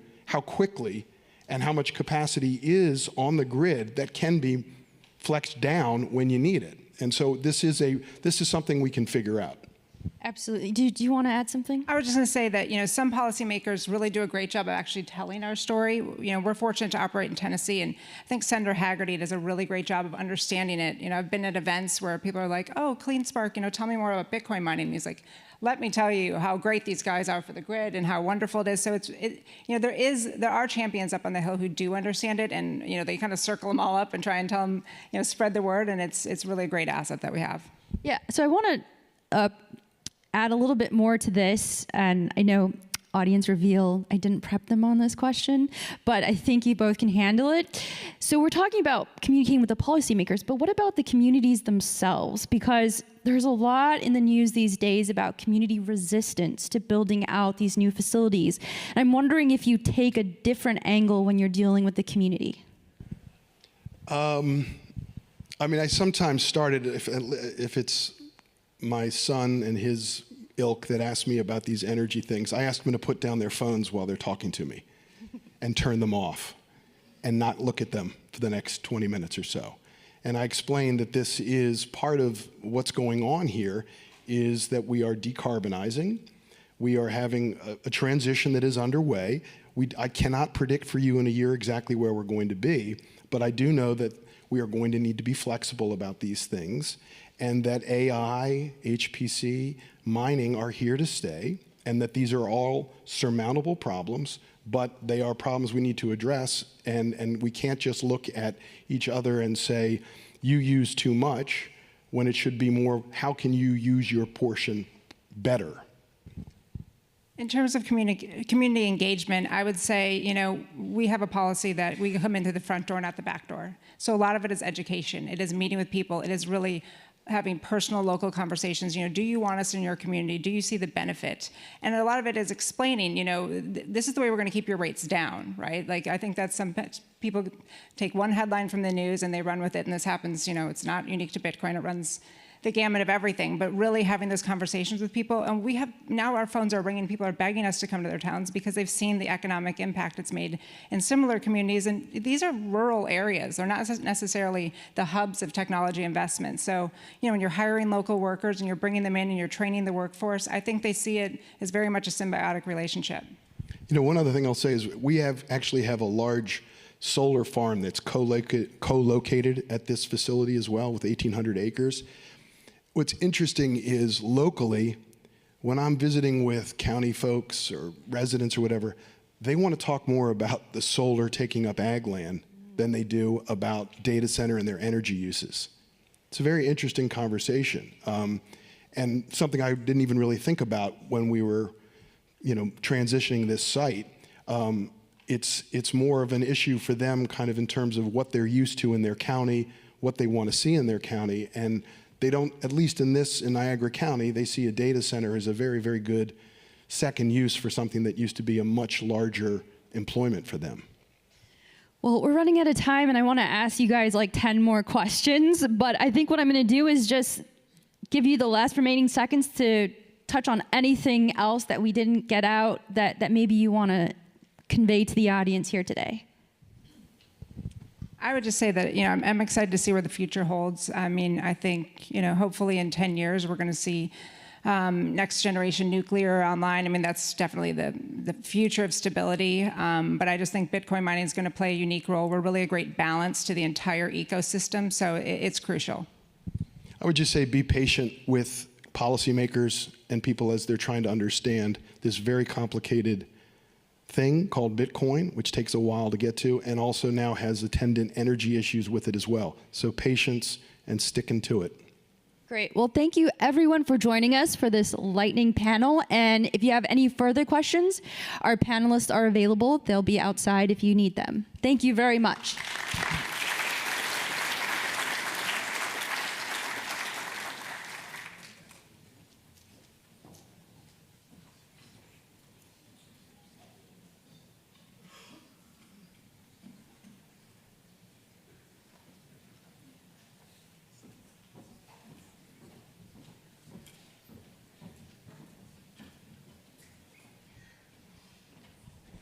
Good morning, everybody. My name is Eleanor Terrett. I am a host of the Crypto in America podcast. And today we were talking about Bitcoin mining and does the concentration here in the US and the notion of America leading in the Bitcoin mining race, does that risk decentralization? And I have two amazing experts here with me to discuss today and to kind of get into the details. We only have 15 minutes, so I do want to get into it, but I obviously want to introduce you guys. Troy Cross, you're a senior fellow at the Bitcoin Policy Institute. And Jason Browder, you are, and I know this, you're senior vice president of government affairs and social responsibility at Mara. I believe the social responsibility bit is new. I didn't know that. But so Troy and Jason are joining me today. Give it up for them, please.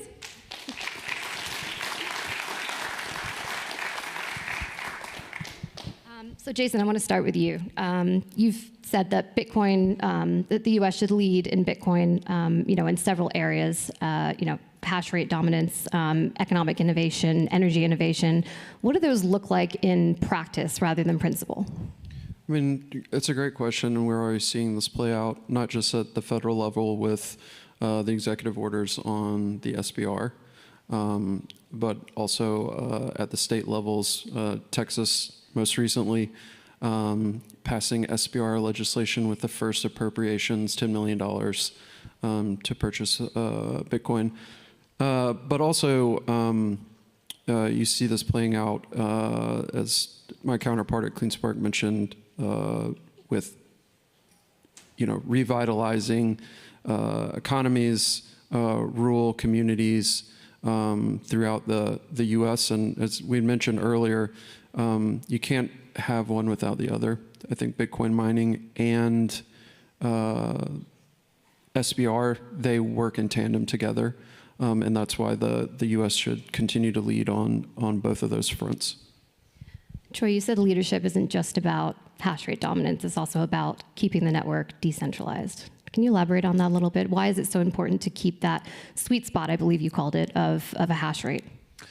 Yeah, well, Bitcoin's value, a lot of it comes from its neutrality. Bitcoin is a network that anyone can access in the world, anyone can store value on, and then they can access that value or send it to whoever they want. It's a core part of what makes Bitcoin special. If any one jurisdiction, legal jurisdiction, gains a majority of the hash rate. It threatens the neutrality of Bitcoin. And you already heard earlier today from Craig Warmke about exactly how that attack on Bitcoin would go. It would involve something like an order from the, say, Treasury to all Bitcoin miners in the US, if it was the US that had the majority of hash rate, not to include transactions from certain addresses or to certain addresses in a block, and also not to build a chain that already contains some of those forbidden blocks. So to orphan any transactions from any other miners that that violate the rule. That would effectively censor Bitcoin. So there's always a risk at 51% that a jurisdiction could censor Bitcoin with that mechanism. Right now, the US doesn't have hash dominance. It's at something like 38%. It's hard to say actually where it is. It's hard to know where all the hash rate is.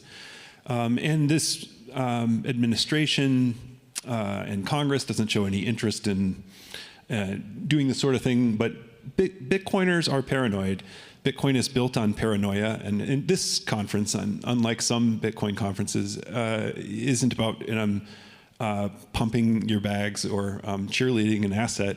It's about critical thinking through the benefits of Bitcoin, but also the challenges Bitcoin faces. So this is one of those challenges out there on the horizon. China used to have hash rate dominance before they made Bitcoin mining illegal.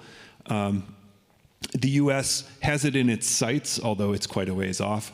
Yeah, I'm raising the risk of it happening and raising awareness of that risk. Jason, how does Mara balance strategic hash rate with network neutrality? Well, I mean, Mara's, I think, the only publicly traded Bitcoin miner that has its own pool. So that in itself, I think, is good for the decentralization of the hash rate. But also, I think, as we talked about earlier, I think competition is good. I think competition is good between miners. I think competition is good between different jurisdictions. We would say it's good for there to be mining in Europe. There's good for there to be mining in Africa. Our CEO it's mentioned that he thinks eventually, Bitcoin mining will be in everything. It'll be in your house, in boiler rooms. It'll be in small compliances everywhere. And so, we see a future where we actually think it's going to be more and more decentralized, but overall, competition, I think it's good for the network. And obviously, we support that. Would you say policymakers, you do a lot of work on the Hill, Jason, would you say policymakers are understanding the nuances of Bitcoin mining and sort of the risks of possible concentration here in the U.S.? What are your thoughts when you speak to lawmakers on the Hill? Is it positive? Is there more work to do? How are we doing there? I think we're doing a great job. You can see how many public officials are educated on this issue. A lot has to do with the great folks like Troy Cross and BPI is doing every day. I do think that public officials are thinking about the geopolitical aspects of the SBR and having a significant amount of Bitcoin comparatively to competitors. I do think, and I know this for a fact because we have conversations with them about hash rate and about hash rate moving to, say, peer competitors or adversaries. It's a real issue, and it's something that people not only within the White House or the DoD, but also committees like the House Committee for the CCP are actively thinking about and engaging with think tanks at BPI or companies to better understand the strategic importance of not just having, as I mentioned, the Bitcoin, but having enough block space that they would be able to transact and not be blocked by competitors or adversaries. Let's get a little technical, Troy, because I know you're good on this stuff. Policy changes in your point of view, what would be the best, do you think, to help scale carbon negative Bitcoin mining without distorting the energy markets? Oh, wow. I would say just accurate pricing of energy. There isn't any special legislation needed, except Bitcoin miners are just the most amazing user of energy. They are incredibly price sensitive and flexible and location agnostic and time agnostic. And this means that if you give them a price signal that energy is scarce, they will turn off their miners. And if you give them a price signal of energy is abundant, they will turn them on. And the only places where you don't see miners behaving that way is where you have markets that don't accurately price energy. Yeah, can I go back to something Jason said? Of course, please. Yeah, I think we need the ability to transact as Americans and not be censored by any other miners. And that's a national strategic priority. I think what's interesting about Bitcoin is that you don't need to dominate the hash rate in order to do that. You need to prevent anyone else from dominating it. And this is sort of different from, this is what I want to say to lawmakers and to regulators. It's different from other games we play as humans. We're locked on the idea of warfare, where winner takes all, and you want to be dominant. It goes back to the Thucydides trap outlined more than 2 millennia ago. It was Sparta as a rising power. Athens preemptively attacks because dominance is everything and you don't want to lose it. I think it's totally the wrong way to think about Bitcoin. In Bitcoin, if you give 51%, then your enemies no longer want to use the chain and the value of the asset drops. So to win is to lose. To dominate is to lose. But at the same time, you don't want to lose in the sense that have someone else dominate you. So it's a new game that doesn't fit into the model of warfare and technological like AI. You want to race to be the first to AI because the winner to the AI race is going to dominate. And it's easy to fit Bitcoin in that slot. And I'm just kind of throwing up a flag saying, no, Bitcoin's different. You don't want to dominate. You want to win, and that's compatible with other people winning. You don't want to lose. That's what makes it special. I'm going to follow on from that, Jason. No, I completely agree with that. And to like the earlier question about leading, there's other ways that I think that the U.S. can lead on the Bitcoin mining front. In particular, we think the future is public-private partnerships. We were one of the first to do a public-private partnership in the UAE, the Sovereign Wealth Fund. Late last year, we signed an MOU with the Kenyan government. And we've been engaged in a lot of conversations with the U.S. government about ways that you can have public-private partnerships. One, to increase the Bitcoin in the SBR in a budget-neutral ways, but to the earlier points on environmental aspects.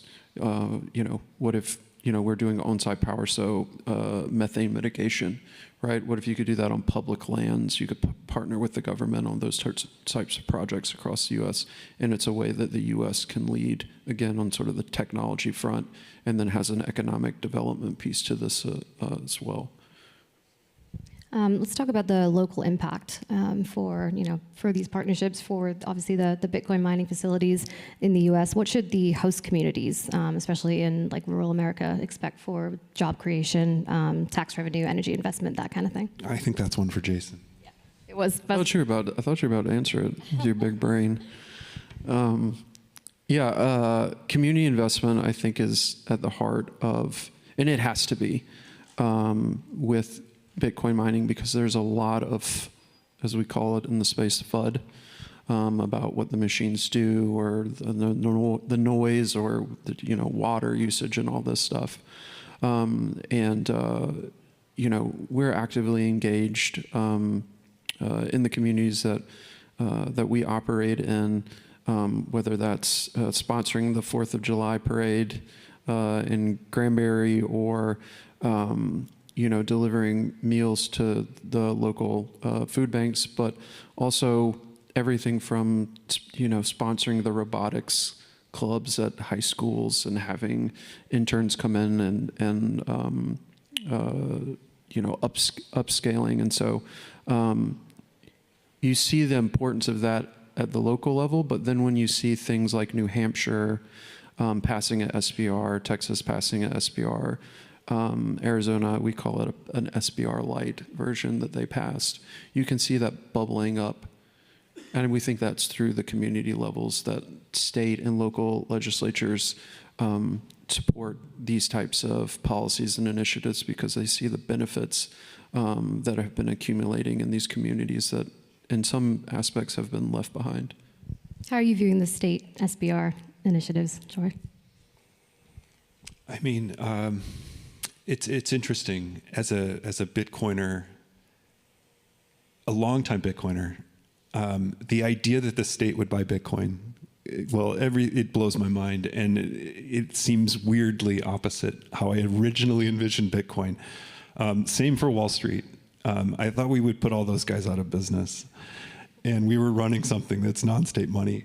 But this is what adoption looks like, and there is no path to global Bitcoin adoption, and it's achieving its role as money, non-state money that doesn't run through current power centers, whether that's finance or government, making the most of this tool that's for everyone, including enemies, as it always has been. And the number goes up, and states are smart to get a hold of it. And unlike mining, owning dominance is good. There's only 21 million, less than that.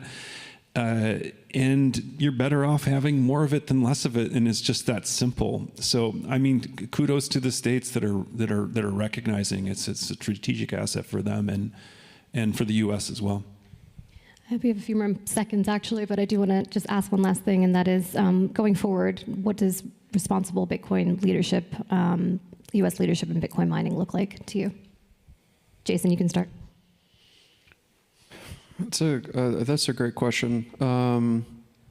Again, I think it comes down to the people aspect of this, and bringing as many people into the fold as possible, whether that's through the traditional financial markets that a lot of boomers come into the space on, whether that's on the technical side, the mining or the environmental aspects to this, so the positive benefits of mining on the environment. I think we have, as Bitcoiners, we need to reach people where they are. A lot of people in the community that we do community stuff with have never seen a Bitcoin mine before, or don't know anything about Bitcoin. And having those engagements at the local food bank about what Bitcoin is, what self-sovereignty is, and meeting them where they are is super important for the future of not only our industry, but I think just the growth of the space. I think it's a great question. I think that Bitcoin mining in America's openness to it, following the China ban, is why we have power available for AI right now, and why we're achieving AI leadership. It was a terrific move back then. I think it's an industry that needs to be embraced for what makes it unique and special. What it can do is turn down in moments. It is incredibly price sensitive and flexible, as I said earlier, and it's an incredible asset, people still don't realize this, to our electrical grid because of that flexibility. As we're moving to more and more intermittent renewables on the grid, we have a counter force that balances that intermittency and the intermittency of demand. And I think we need to lean into that. And it builds up our power infrastructure as a whole by monetizing otherwise wasted energy. And energy is key to our future overall because it underlies all economic activity. So I think Bitcoin mining needs to be fairly regulated, given honest price signals in an open market and allowed to do its thing. And we started in on that path and we're very successful because of it. We just need to lean in and do more of it. No special treatment for this industry. Just let us do what we do really well. Great. Thank you so much, guys. Troy, Jason, give it up for an awesome panelists. Wonderful. Thank you. Thank you so much. I'm excited to introduce the moderator for our next panel. Has yet to join us on stage today. Grant McCarty, co-founder and co-president of the Bitcoin Policy Institute, and he will introduce our very special guests.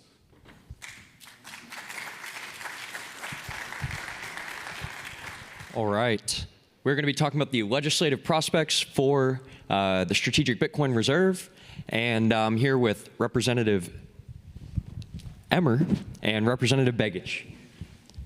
Awesome.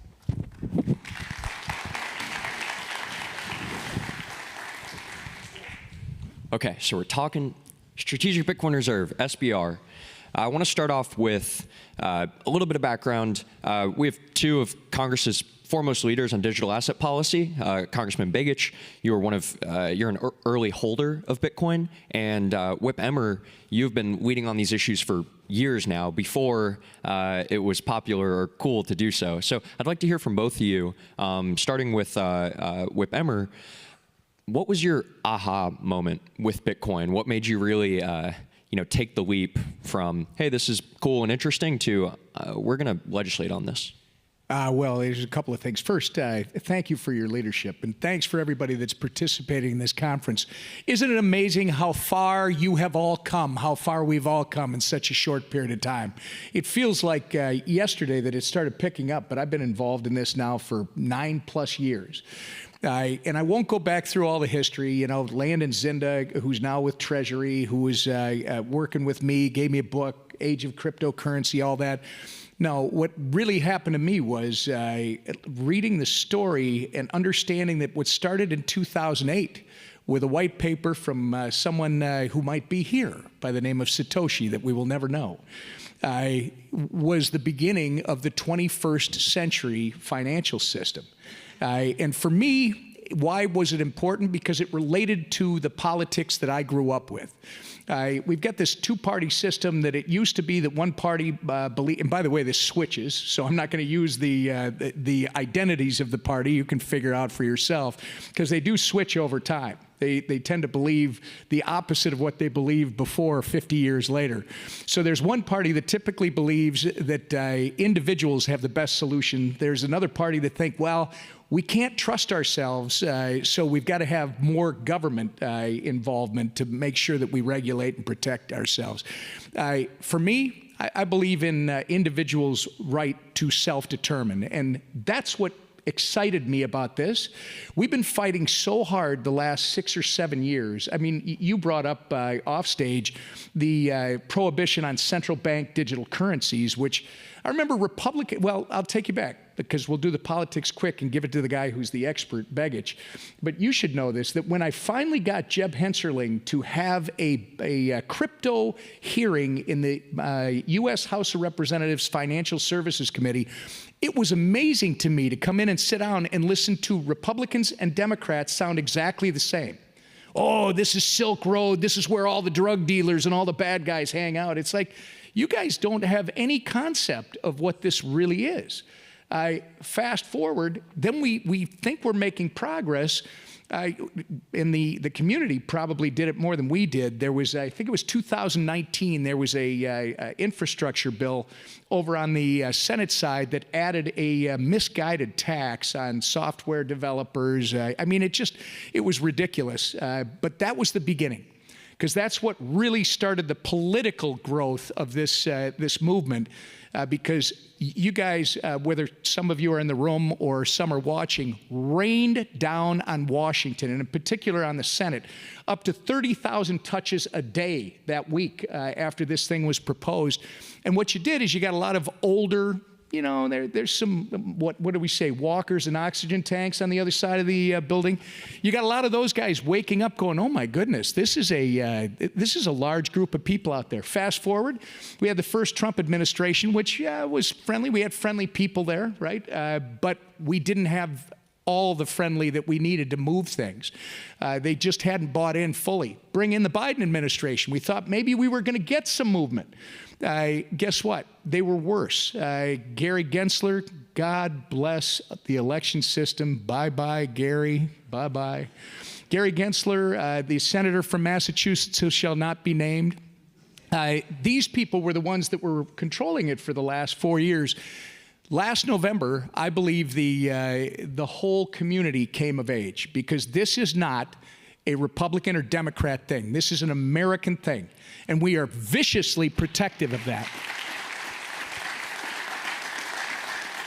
I know you heard from our friends Richie Torres and Josh Gottheimer earlier. I mean, we believe this is more than about your political persuasion or the jersey that you put on in Congress, and it can't be about that. So what happened was this community woke up and said, wait a second, we got to get their attention. And you guys are not supporting what you did last fall. Is you didn't support people based on what party they represented. You supported them based on, do they agree with where I think we should go, or don't they? If you don't agree, we're going to find people who do. And you sent the strongest message possible. And then I'll finish with this. You also elected a president that is, Donald Trump he is in for innovation and crypto. And our friend J.D. Vance, the vice president, when they picked him, I was at the convention and I looked at him, I said, well, I actually like you for a different reason, J.D. You're going to be the first presidential or vice presidential candidate in the history of this country to have actually owned Bitcoin. So we've come of age. Everybody has. God bless you for being here and engaging, because we got to get this stuff into law now, which is where my colleague Nick Begich really comes in.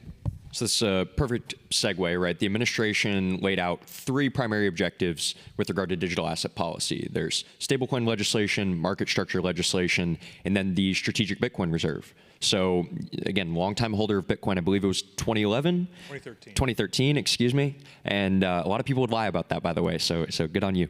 What was your aha moment? And then ultimately, over a decade later, what made you want to codify the executive order in March that established a strategic Bitcoin reserve?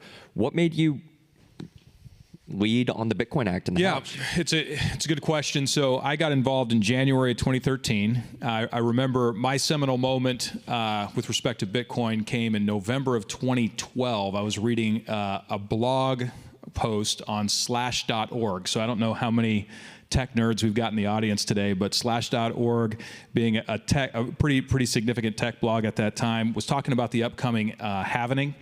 And I was very interested in learning more about Bitcoin, because what fascinated me about this asset class was it was a divorcing of money from the state. It was privately issued money. We've seen that before in our nation's history.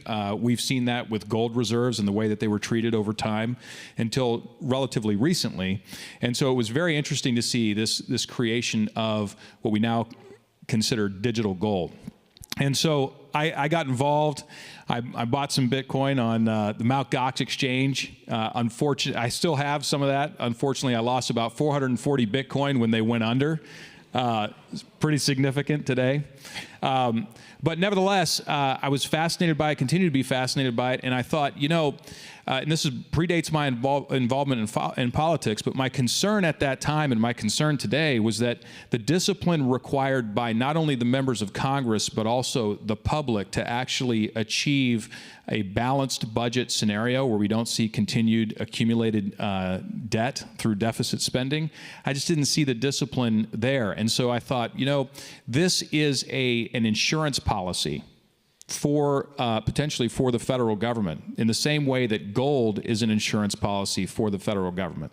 And we see China and others continuing to accumulate gold, and now we're seeing reserves that include Bitcoin from not just El Salvador, but Czech Republic and a number of other nations that are seriously looking at this as a way to diversify the reserve portion of their national balance sheet. And I think it's important for the United States to do that. This is something that I came to Congress wanting to do, and it's been great to partner with Senator Lummis on the Bitcoin Act, introducing this as the lead in the House. We've got some other priorities right now with respect to market structure and stablecoin bills that need to come through, but I'm very hopeful that after those are completed, we can turn the focus toward the Bitcoin Act and start having a serious discussion about why it's important for the United States to have a diversified reserves balance sheet that includes Bitcoin.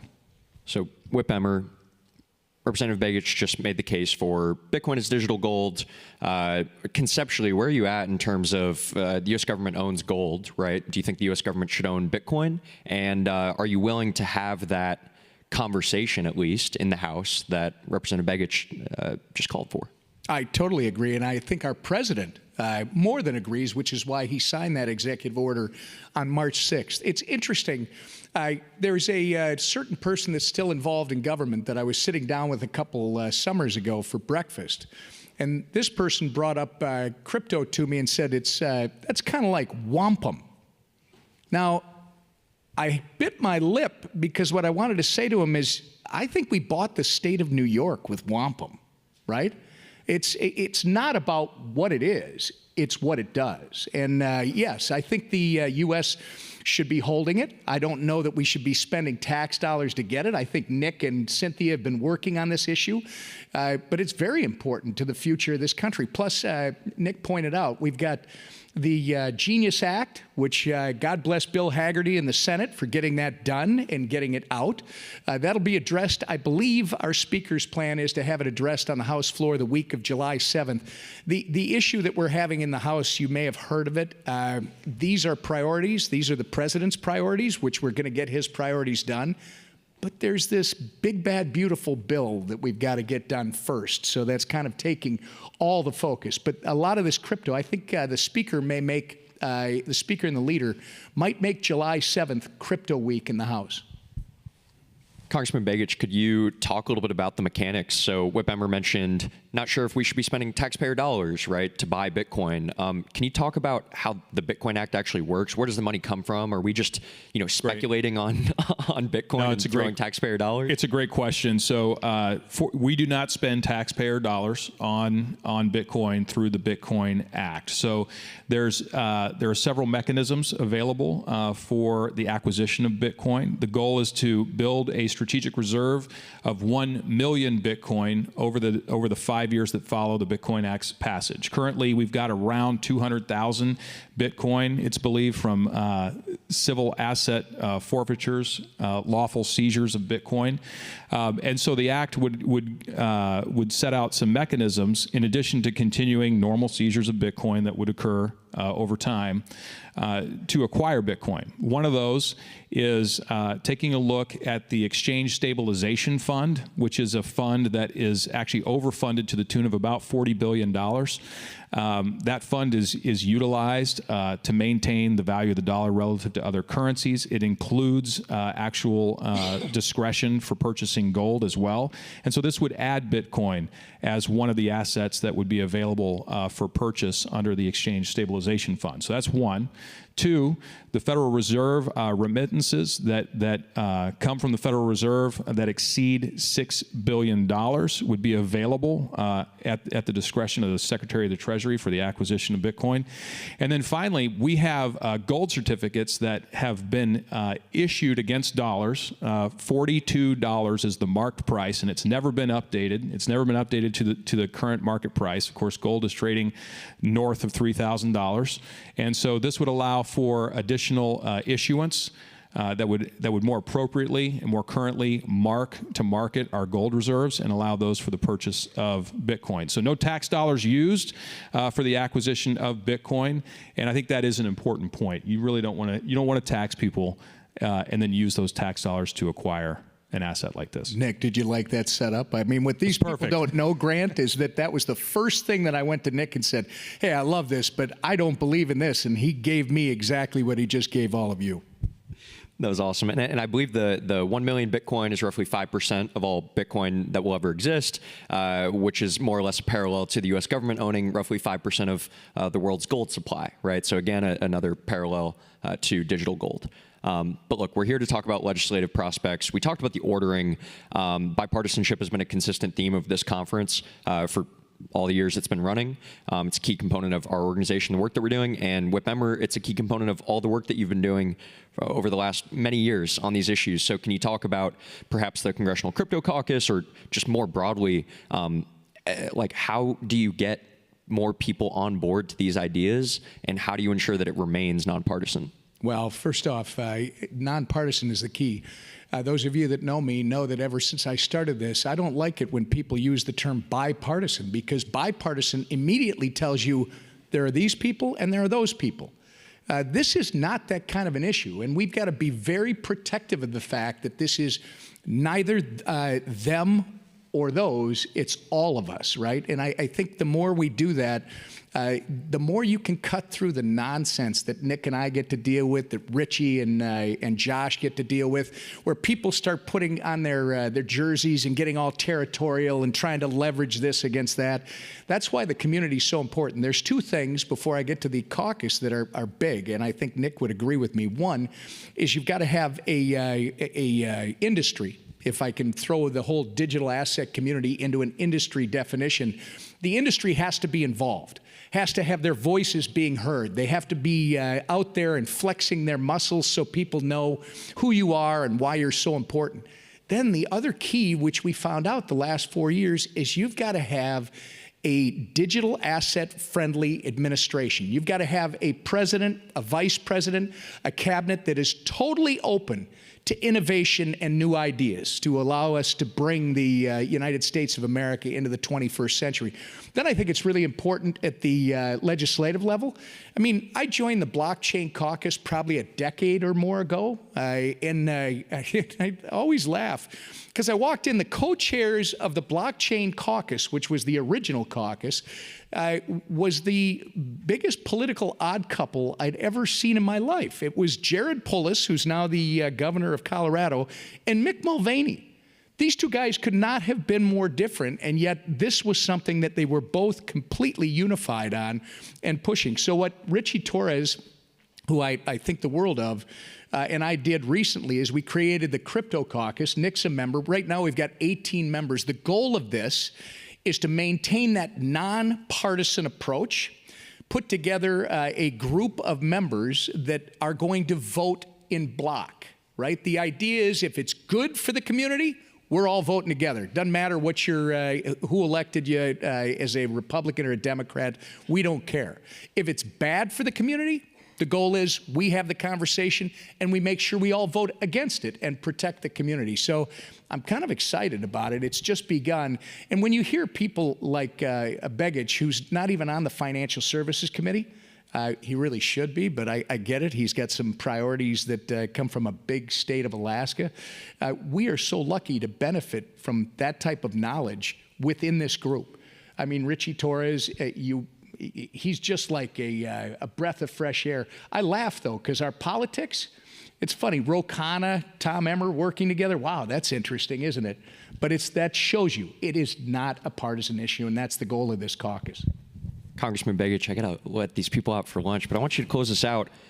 Bipartisanship or nonpartisanship of the Bitcoin Act, what is the path there? Are you trying to get Democratic co-sponsors? Like, what is the path forward here? Absolutely. We're looking for anyone who wants to come in, and this is where we need your help, and that we need the community to be reaching out to all members of Congress. And we've been fortunate to pick up some really good co-sponsorships, but the more co-sponsorships we can bring onto this bill, particularly because we've got a lot of Republicans right now, we want to get some Democrats on board. It sends a signal to committee leadership that this is something that has the potential to pass into law. That's really important. Those are huge signals. So reach out to your members. Wherever you're from in the country, reach out to them, reach out to their offices, tell them how important it is for us to pass the Bitcoin Act. This sends the right signal, and we're doing that, of course, and the Bitcoin Policy Institute's been doing a fantastic job of being evangelists on the Hill with respect to this bill, its component parts, why it's so important. You know, we like to talk about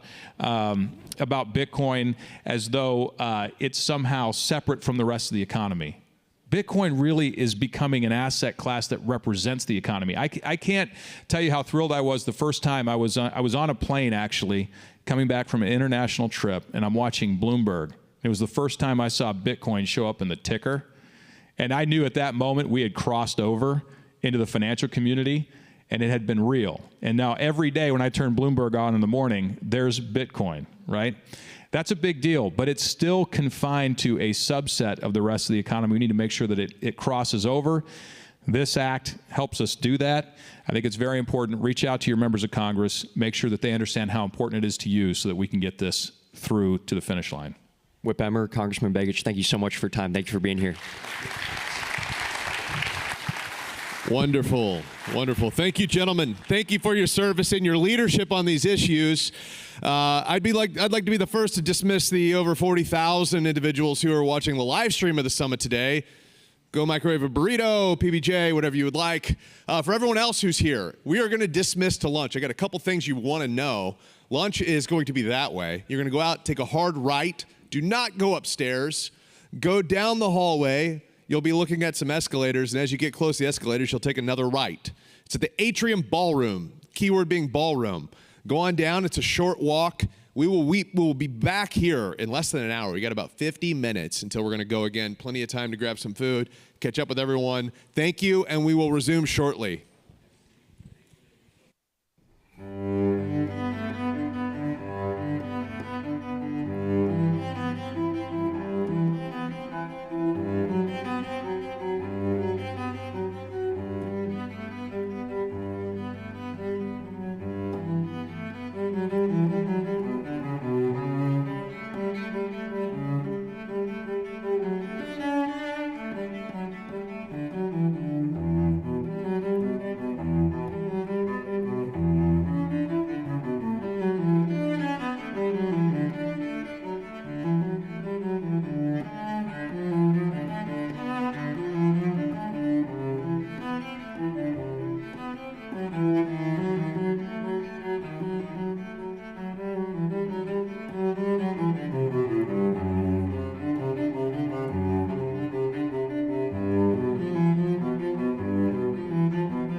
Welcome back. To those of you who have made your way in, to those of you who have not, we're about to start momentarily. Please make your way back to the auditorium. Follow the sound of my voice and find your seats. Thank you for your patience here. We will be getting started in just a couple of minutes, and I will be right back with you.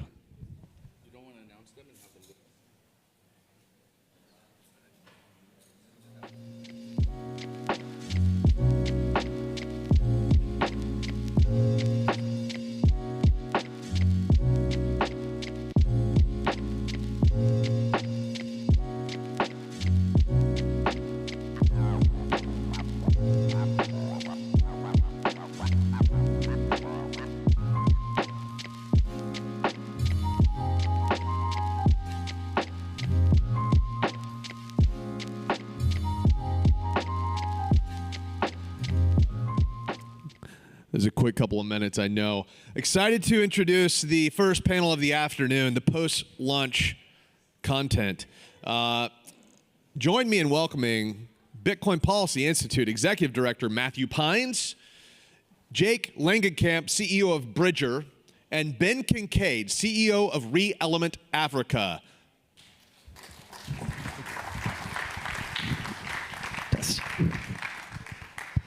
Excellent. Well, thanks everyone for filtering in after lunch, and hopefully everyone's enjoying the summit today. I was going to do a fireside chat with the esteemed friend of mine, Pippa Malmgren, who unfortunately had an emergency today, so she had to swap out. But these two gentlemen are peers that I greatly respect in sort of the national security domain that have had a series of different careers that they'll talk about that will help us kind of organize our thoughts around this concept of Bitcoin in a changing world, and maybe bring it down from maybe the 10,000-foot level view that we were talking about this morning with David Zell, with some tangible experiences, right? How does this connect to great power competition? And what does Bitcoin actually mean in the minds of national leaders and decision makers that these folks are interacting with around the world? But before we kind of dig into that, I'd love to have them introduce themselves. They have kind of unique backgrounds. I think folks in Bitcoin maybe not appreciative, of the different types of skill sets and experiences that have emerged in the ecosystem. And yeah, this is a treat to have a conversation with these gentlemen that I've had lots of these conversations about over beers, but we get to have them in front of all of you. So Jake. I'm Jake Langenkamp. I was in the military immediately after 9/11 and then switched over to being a GS civilian for the DoD, all told about a little shy of 20 years. The latter part of that was in Africa. Ben and I actually met back in 2013 in Afghanistan and then worked together in Africa. And that's what we went down the Bitcoin rabbit hole together and saw the promise of doing Bitcoin activities in Africa, specifically mining, which was the original genesis thought to Bridger, which I talked about earlier on my panel. We look at partnering with ministries of energy, state-owned utilities in Africa to do Bitcoin mining. Matt, I thought this was the UAP panel. That's the cocktail. You want me to reception. talk about Bitcoin? Okay. You gotta go to the other room. All right. As long as we get to talk about it. All right. Hi, everybody. Ben Kincaid. As Jake said, been very much involved on the Bitcoin mining thesis in Africa, work over the last few years. My background is as a foreign service officer, 16 years. Wife is still in, actually just moved part of the family back from Santo Domingo, Dominican Republic yesterday. Served most of my time in Africa. Mauritania was my last post, Kinshasa, Congo before that. In addition to going down the Bitcoin rabbit hole initially with Jake, thank you, Jake, and working on Bitcoin mining opportunities in Africa. I'm currently, for my day-to-day, CEO of a company called Re-Element Technologies. Africa, we are doing critical minerals processing with technology that was developed by Purdue University, and we're moving that overseas, deploying it to places in Africa, other places internationally, to bring that kind of value addition step to the critical minerals supply chain. And there's some interesting analogs with Bitcoin and Bitcoin mining. But happy to be here. Before we kind of get into the meat there, I'm curious to have you tell the story that you told me about, how you kind of learned about me and my work, and here I am, I think in 2020, writing this white paper on Bitcoin and U.S. national security, posts to the BPI's website, assuming nobody's ever going to read it. It turns out somebody was reading it. Could you describe that and what happened? Yeah, so well before I met Matt, I was in the middle of my last tour, which was in Nouakchott, Mauritania, and I had started to go down the Bitcoin rabbit hole, and I was quickly realizing that this was going to be a part of my life on the other side of government work, and was trying to figure out how to do that, how Bitcoin and geopolitics and a lot of the issues that I worked on as a diplomat, whether it was great power competition or how to partner with African nations to further U.S. interests, but also to push back against things like the terrorism problem in a number of places. Where is Bitcoin relevant? And there were, at that time, very, very few folks, if any, that were putting pen to paper on the intersection of geopolitics and Bitcoin. So my second to last R&R out of Mauritania, we're chilling out in southern France, and my wife, I think just on a given day, finished mocking me for all of my rants about Bitcoin and how relevant that was, and would leave me to kind of do my studies, and I would go hike the hills. But I found Matt's white paper, and I think only 25 pages, something like that. But it just started to really open my eyes to the intersection between or how national security professionals really need to start thinking about how Bitcoin is an emerging technology and really a phenomenon that can further U.S. interest, vis-a-vis our adversaries, vis-a-vis how we continue to export what makes America great, to kind of reassert the best of America with our partners overseas. And it, I remember reading it and then rereading it and taking notes on it, and then excitedly sending my notes over to Jake, as Jake and I were starting to form our thesis around starting a Bitcoin mining company in Africa. And I think maybe it was probably a year later before I actually met Matt.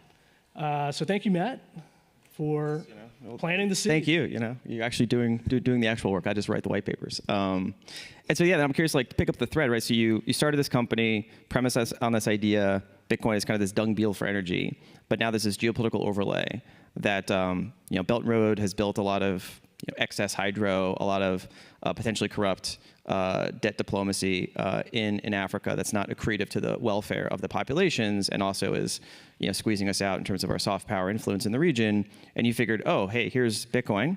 It's this sort of natural buyer of last resort, and actually has a business case to go in and try to absorb some of this excess energy production.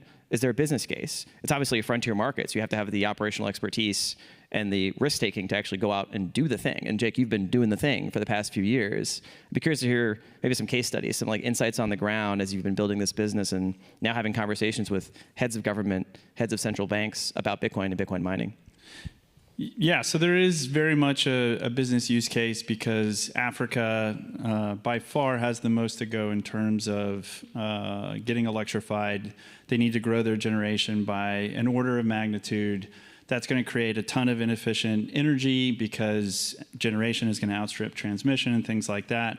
So Bitcoin mining is a perfect partner. But in terms of the soft power question, it's really, I think, interesting, because what I've found in my time in the government, but then also, especially the last year, traveling back and forth to the continent, we really are, we being America, are the preferred partner. We pay and treat our employees the best out of external capital providers. We are good business partners. We don't really back out of agreements, things like that. A lot of times, it's not that the Chinese or other entities are out competing us. We're just not there. But there's a real big cultural influence on Africa. Like, I'm always amazed. Our third business partner is from Montana. And when I mention that, everybody's like, oh, I watch Yellowstone all the time in Africa. Like, our culture is pervasive throughout Africa. And the ideals of Bitcoin, I think, are in line with that culture. They really like the idea of freedom, self-sovereignty. Despite whatever we think, they're more than happy to take money and do business with all of the above. But no matter how much that Belt and Road Initiative stuff goes, like, we still have the most cultural influence in Africa. And I think Bitcoin just fits into that perfectly, because if you look at the things that, you know, for instance, like the Chinese are exporting smart cities and industrialized surveillance and things like that, Bitcoin and introducing those ideals fits in perfectly with kind of what we're trying to project soft power was. Ben, back to your earlier point, like, how do you see the analogy between, you know, in my view, like, rare earths is supply chain resilience for, you know, the critical ingredients of a technological economy? How do you see the analogy between that and Bitcoin as sort of monetary resilience as a critical, you know, financial asset for a digital economy? Yeah, so on the critical minerals side, China has a very dominant position in the supply chain, and the reason is not because all of the ores, that are those critical minerals, those rare earths, are coming out of China, or that there's a concentration of those natural resources. The United States, Latin America, Canada, Africa certainly has a tremendous and abundant supply of those natural resources. What China did smartly about 20 years ago was to understand and then put national industrial capacity at work to control the processing segment of that critical mineral supply chain. So on the rare earth side, I'll just give the most stark example. It's not that China has all the rare earths in the world, it's that all of the rare earth projects in the world, to include the ones in the United States, have to send that raw commodity to China because China has 90% plus of the processing capacity. So that creates centralization, that creates a bottleneck, and it creates dependencies. And right now, I think this is a train wreck that we've seen coming for the last number of years, but it wasn't until just a couple of months ago that China, as part of the trade war, banned a number of the most important purified critical minerals, rare earth elements, from entering into the Western supply chain. And so that puts this administration on a back foot in negotiations with the Chinese, because this is literally the stuff that powers our modern world, purified, refined, rare earth elements. So conceptually, what you have is a raw commodity which needs refinement, so it needs value addition to make it usable for the modern economy. And so it's taking that raw commodity and turning it into manufacturing grade metal. And in a sense, what Bitcoin is doing is, through a decentralized approach, at least certainly over the last number of years, is taking a very raw commodity, and that is energy, and turning it into something that is monetary grade energy and an incredible utility for the entire world as a neutral reserve asset. So that was an analog that kind of came to mind because I started with Bitcoin and then moved to the critical minerals supply chain industry. And then it also kind of just brings up the issue of we need to everywhere be in search of the most innovative technology that in a marketplace drives decentralization as opposed to centralization. And so that's a big part of what our technology does on the critical minerals side, and it's certainly what Bitcoin does on the monetary side. Excellent. Well, that's our time. As you can tell, we could do a whole seminar on Bitcoin and geopolitics in Africa. But thanks to Ben and Jake for hot swapping in at the last minute. These guys are absolute pros, and I appreciate your perspective. Thanks again.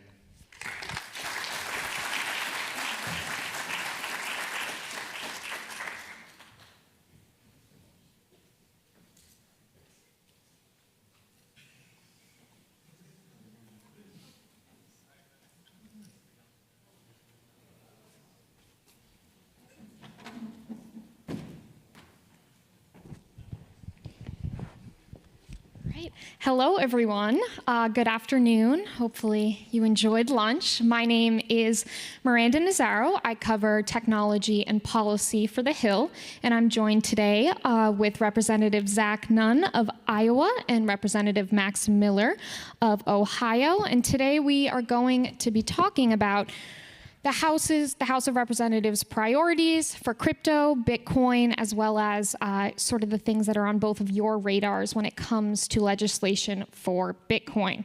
So obviously we've heard today there is a lot of momentum in Washington right now behind getting legislation passed for crypto and Bitcoin, and a lot of eyes are on the House right now following the Senate's passage of the stablecoin bill, and now the House is looking at market structure as well as stablecoin, maybe together, who knows. So yeah, I figured we'd start with market structure, just given both of your involvement on that. Representative Nunn, I know that you are on both financial services and agriculture, which held both of those markups, and it passed out of committee last week. I was wondering if you could talk to us a little bit about sort of how you see a bill like market structure furthering Bitcoin and how it sort of differentiates it from the other digital assets out there. Well, yeah, first of all, thank you very much for joining us today. You know, we came at this 3 years into it as a sophomore, sitting on Ag Committee and Financial Services. We all know that Financial Services has control over the SEC side of this, and that the Ag has CFTC. And as a guy who grew up on a sixth-generation farm, we're really good when it comes to commodities and how we do bushels. And I think it's very clear to everybody that Bitcoin is in the commodity space here. It shouldn't be put in with that overly burdensome regulation that comes out of the SEC. But for the last 4 years under the Biden administration, there was no clarity, as it were, on how this was going on. And so it allowed others, whether they were offshore in Bermuda, whether they were in Europe, where they were over-regulating this space. There were a couple of good models, I will say, in London, Singapore, some other locations. But we should be able to do this here in the United States.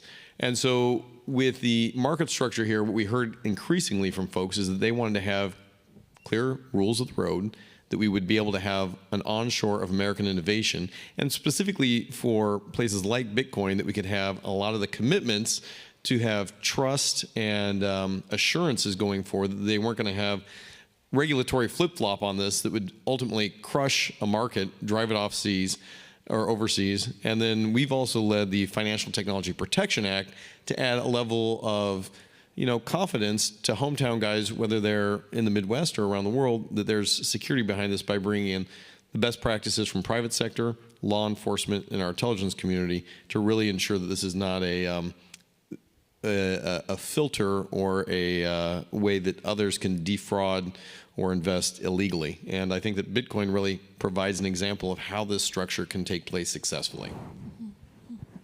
Yeah, that all makes sense. And I know both of the the bill has passed out of both committees. Are there any sort of language changes, or do you think it hits the nail on the head when it comes to the goals of market structure, or are there changes you would like to see, either of you, before it hits the floor, maybe as soon as next month?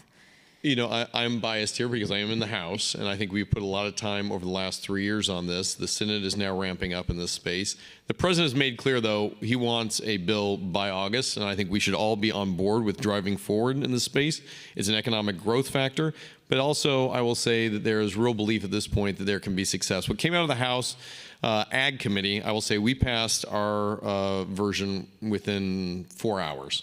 The Financial Services Committee took a little bit longer. We were there all day, all night, into the next morning. But we came to roughly the same bipartisan solution here, is that by providing real right and left lanes on this, we have the ability to do something here structurally that can allow the innovation that comes not just with digital assets, but something like Bitcoin specifically, to have a real clear lane forward.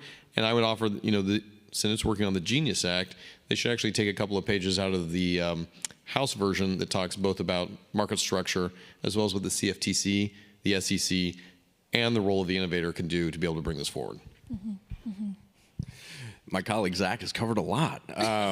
So Max Miller on the Ways and Means Committee, and proud to say that, I'm the first individual right now to lead when it comes to crypto on the Ways and Means Committee.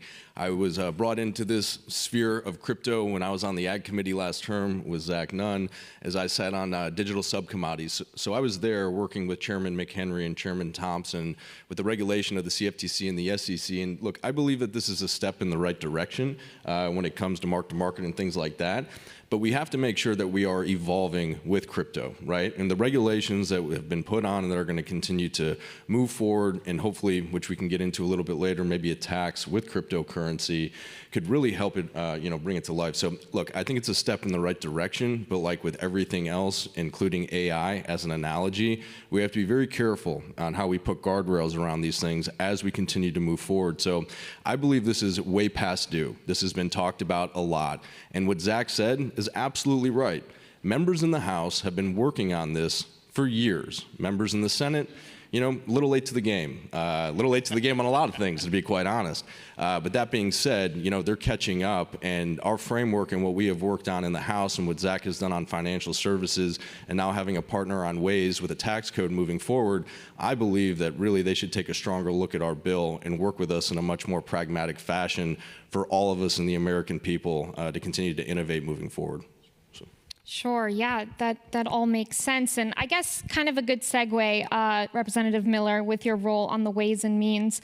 This all comes against the backdrop of Congress working to pass President Trump's big, beautiful bill by July 4th. Who knows? Anyway. Does anyone have a magic 8 ball? I would love that. You could shake it, you may get the answer. Yeah, I would love that for my own sanity as well. The tax and spending bill, it hits on a number of financial components. One of them you mentioned sort of being the tax provisions when it comes to crypto. I'm curious to see, are you hopeful some of these provisions will remain in the bill? Are there others you're hoping to see that aren't in there yet? And yeah, what does Congress need to do to get this in there? Yeah, and just to go back, I know you brought up stablecoin, and that is dominating the majority of the conversation right now because of the traditional connection to payments and the fiat currency and how people are easily understanding it. But when it comes to cryptocurrency and a tax, as we all know, we're the world's reserve currency.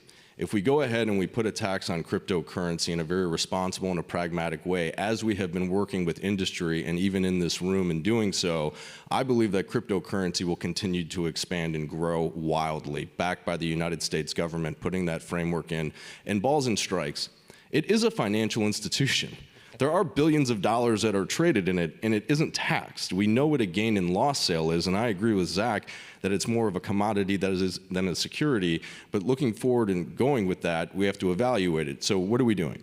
So working with Senator Lummis right now on a wash sale rule. And if we go ahead and do that, and if that gets in with the tax code, then that unlocks many things. But it unlocks bonus depreciation, it unlocks de minimis, it unlocks so many things in good pro-growth policy to cryptocurrency that would benefit all of you in industry that would invest in it and use it wildly. So that is right now what we are working on with Senator Lummis over in the Senate. And right now there are promising conversations working even with my colleague Zach and his chairman, Chairman Hill, that we've been able to have conversations in private back rooms, and hopefully we can see this come to fruition during reconciliation when they send it back over. Do you think your colleagues on the other side of the aisle are open to these sorts of provisions? I mean, we know that crypto is increasingly becoming bipartisan, but a lot of the nitty-gritty details sometimes get bogged down in partisan politics. I say this respectfully, and obviously my opinion, but being a member of Congress on my second term and during the Biden presidency, I do not believe that the Biden administration was kind to cryptocurrency. And from my colleagues on the other side of the aisle who I have had conversations with, they are now just starting to come over to the middle ground to at least receive the education and to get familiarized with cryptocurrency. But once again, I believe from my perch that the last administration was incredibly hostile to cryptocurrency. And so that is why, you see a big push with us. And it's not just that we accept it, we believe it's a part of the future of this country and a dynamic that is going to continue to grow. And we need to make sure that we're being responsible stewards of that moving forward. It's my hope that more of them will come on board with us. We are seeing a little bit of progress, but not enough to make it as bipartisan as I would like to see. So. And Miranda, I would just like to echo down on what Max highlighted here. This is becoming a bipartisan issue. We saw it in the Ag Committee that there are a number of people, again, who trade commodities, who recognize this is something that should have a framework around it and not be the wild, wild west.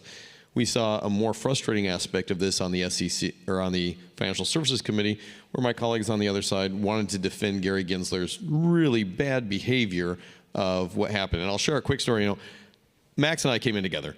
When I was first elected, before I'd even been sworn in, FTX collapses offshore. It bleeds into Silicon Valley Bank, having just a catastrophic cascade on even local banks in Ohio and Iowa potentially being on the hook here for having to pay the FDIC payout that we ended up doing for Silicon Valley Bank. But in order to get our arms around this, the Biden administration put all of us on a giant Zoom call to try and understand the FTX problem. And I remember vividly Senator Chuck Schumer trying to find the unmute button on the Zoom call to then explain to us how we were going to fix cryptocurrency in America. And this is no hit on Schumer himself, but it is a direct indication that Congress had no business being able to understand, let alone tell FTX and Silicon Valley Bank and the crypto leaders in the room how to solve this problem, because they hadn't done their homework on the front end to actually be able to build a framework out that would hold these guys accountable who are doing it right and letting the ones who are doing it wrong define the entire enterprise. So this type of legislation, our stablecoin bill, our Clarity Act, our motions forward and being able to have fairness for those who are doing it onshore in the United States to be treated equally, whether it's in tax code or whether it's in innovation, I think is driven by the fact that Congress is now finally stepping forward and doing what it should have been doing in this space to make it better, not just for, you know, those who possess Bitcoin, but those who want to innovate in the crypto space. Sure. Yeah, that it's interesting because I think there definitely has been, you know, a vibe shift when it comes to how Washington approaches crypto. Do you think that, you know, you talk about the Zoom call a few years ago, do you think at this point Congress has enough of an understanding to move forward with making these sorts of decisions? You know, I know Representative Miller, you mentioned sort of, you know, you don't want to do overbearing. Do you think that there is a way to sort of balance letting them innovate while also doing something in Congress? I do, and, Yeah. and I say this before every meeting, it's funny, but I'm not a subject matter expert in your industry, and I'm not going to pretend to be. I have never worked once in cryptocurrency or anything of what you guys do. I've just come to grow in this education because I believe that it's great for this country and it can unlock an absolute animal that will continue to see us grow into the next level. And the reason why I say that is because people like me and people like Zach, I don't mean to speak for him, but we don't know everything and we need to be educated. And when you see policy that is somehow screwed up within the House of Representatives, it's not because it's done intentionally, it's done because the individuals in the room don't have the proper education and it is an oversight. It isn't done to hurt any one person or to hurt any specific policy, and that is what we are dealing with right now. I mean, I could even give you an example, a very real example. No interest rates on car loans right now, working on the committee on Ways and Means. Right now, there isn't a provision for leasing. It's a big problem right now. And there's a few car dealers on the committee, right? And so that being said, that is an oversight that has happened because of the lack of education when it comes to the automobile industry. And the same thing happens with cryptocurrency and everything else across the board. So to get to my point, it's working with all of you, educating us to put into legislation to follow the correct framework. Really, I mean, that is how I believe I got on Ways and Means at 36 years of age. It wasn't because I'm the smartest person in the room, and it's not because maybe I'm the hardest working, but I receive education and I try to implement it from individuals who are in the spaces and our constituents as well, and that is how we don't screw this up. And if you do it over a several-year framework, over a pragmatic period of time, and you don't take a battle axe to these things and try to ram them through, you're going to end up with a good product. And that's how most successful businesses in the private sector end up being successful over a long period of time, dedication, hard work, and seeing it through and being pragmatic, not hitting the gas and going a million miles an hour until you're going off the cliff. So, I want to double down because I think Max has said this absolutely correctly. What is going to be the best way to drive a good framework for this is going to be for folks in this room to be able to help us establish real clear rules of the road. We heard this from industry. The witnesses that came up want there to be an actual structure in this place, so one, they can compete fairly, but also so that we don't have nefarious actors using this for illicit financing. We don't have competitors in this space, whether it's out of China or Tehran or Moscow, who end up driving this space because the U.S. side has been negligent in our own national defense. We're both military guys. We see the threat, and it being not only backed in America, structured in America, effective in America, makes it better for everybody else in the world who wants to use this, because Max is absolutely right. The crypto guys are the ones who are going to be buying U.S. treasuries, who are going to not only help pay down our debt, but are going to grow an entire new economic, innovative sector that grows our economy. Right, and I'm glad you kind of touched upon the national security component a little bit, because unfortunately we don't have any more time, though I wanted to get to that. Well, thank you both so much. I guess just quick 30 seconds, is there anything else re Bitcoin and sort of Congress's role in it you would like to get across in this last minute? I'll just jump in really quickly and let Zach finish. He is the expert on this. He is. I'm brand new, but just want to say. Doing very good, Max. I like it. I'd try. But in all seriousness, thank you. And what I want to say is that don't ever expect that we know anything. And I mean that. You know, you laugh, and you should laugh, but you know who we work with, right? And they are the American people. And the American people send the American people to Congress. They are no different than you or I or anybody else within this country. And I mean that. And you're hearing a legislator say it to you because this is a lived experience that I go through in Congress. Don't ever expect that we know anything or everything. If you have an issue, if you have a concern, go to your member of Congress. Make sure that they understand and they are educated on the issue, because they may tell you to your face that they are. Make sure you paper it. Make sure you send them all of the information so their staff can see it and raise it up to their level, and be aggressive about it. That is how bad policy comes to play, and that's what I said earlier. So really, when it comes to this, what I'm asking is for your help, right? Please come to my office. Please work with me. I'm right now the only person on Ways leading tax for crypto, and I'm hungry to get this done with my colleagues on the other committees. And I just want to say thank you. Thank you for having an open ear and an open mind, and anything we can do to assist, we'd be happy to. So thank you. Well said, Max. I'll be very quick on this. Look, we're at an exciting inflection point here. You guys got to help build the architect for this. And most importantly, it's not just about educating us in Congress, it's about helping educate the American public. Because my hometown bankers, my credit union, my lenders, my international financiers, they all see the value out of this, but they're still not sure how they play a role in this. And if there's lack of clarity, they're going to be concerned that this is competition with them. And I would say this is probably one of the most complementary opportunities for us to grow out the financial sectors around the world if we do this right. Now, at the same point, this also means a lot of responsibility for all of us in this room. We've not only got to be smart and clear and accurate when we start talking about things like digital currencies and cryptocurrencies, we have to be specific on how we are going to take that and move it into everyday life. Because while I can mine Bitcoin from my days at NSA, it is another thing to start using it in a marketplace where this has real value and something tangible that the United States gets to be a driver on for, you know, the next generation of currency coming forward. So with that, thank you very much for having us. Miranda, thanks for hosting. Thank you all so much, and thank you to Representatives Miller and Nunn for being here. Wonderful, wonderful. Thank you, Ms. Nazzaro. Thank you, gentlemen. For our next fireside chat, the national security implications of Bitcoin, we will welcome to the stage Patrick Witt. He is the Deputy Director of White House Council on Digital Assets and Acting Director, Office of Strategic Capital. We'll also welcome Ken Egan, Director of Government Affairs at the Bitcoin Policy Institute. Sir.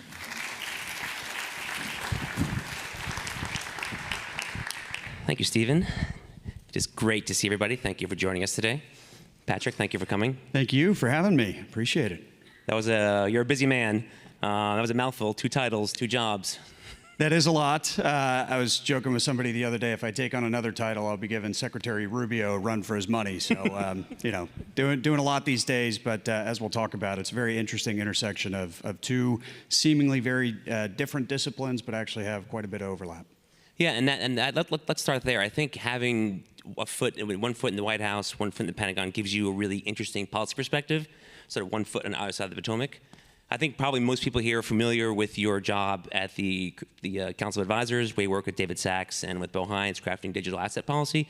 But I think people might be less familiar, certainly maybe in our particular crowd, with the Office of Strategic Capital. Could you walk us through briefly what that does and how do your 2 jobs complement each other? Sure. So over on the DoD side, I was one of the beachhead team members. Prior to that, was down in West Palm Beach as a member of the official transition team, and so that might explain, the proliferation of different hats. But over on the DoD side, initially served as performing the duties of the Deputy Undersecretary of Defense for Research and Engineering, which has a number of different offices underneath it, and so that's kind of the next gen, weapons development, capabilities development. Most folks know DARPA. That's one of the offices underneath that.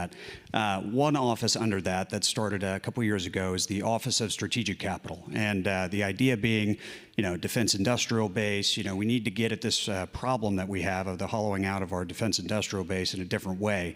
And then also, as a second part of that, how can we be more proactive in this geostrategic competition?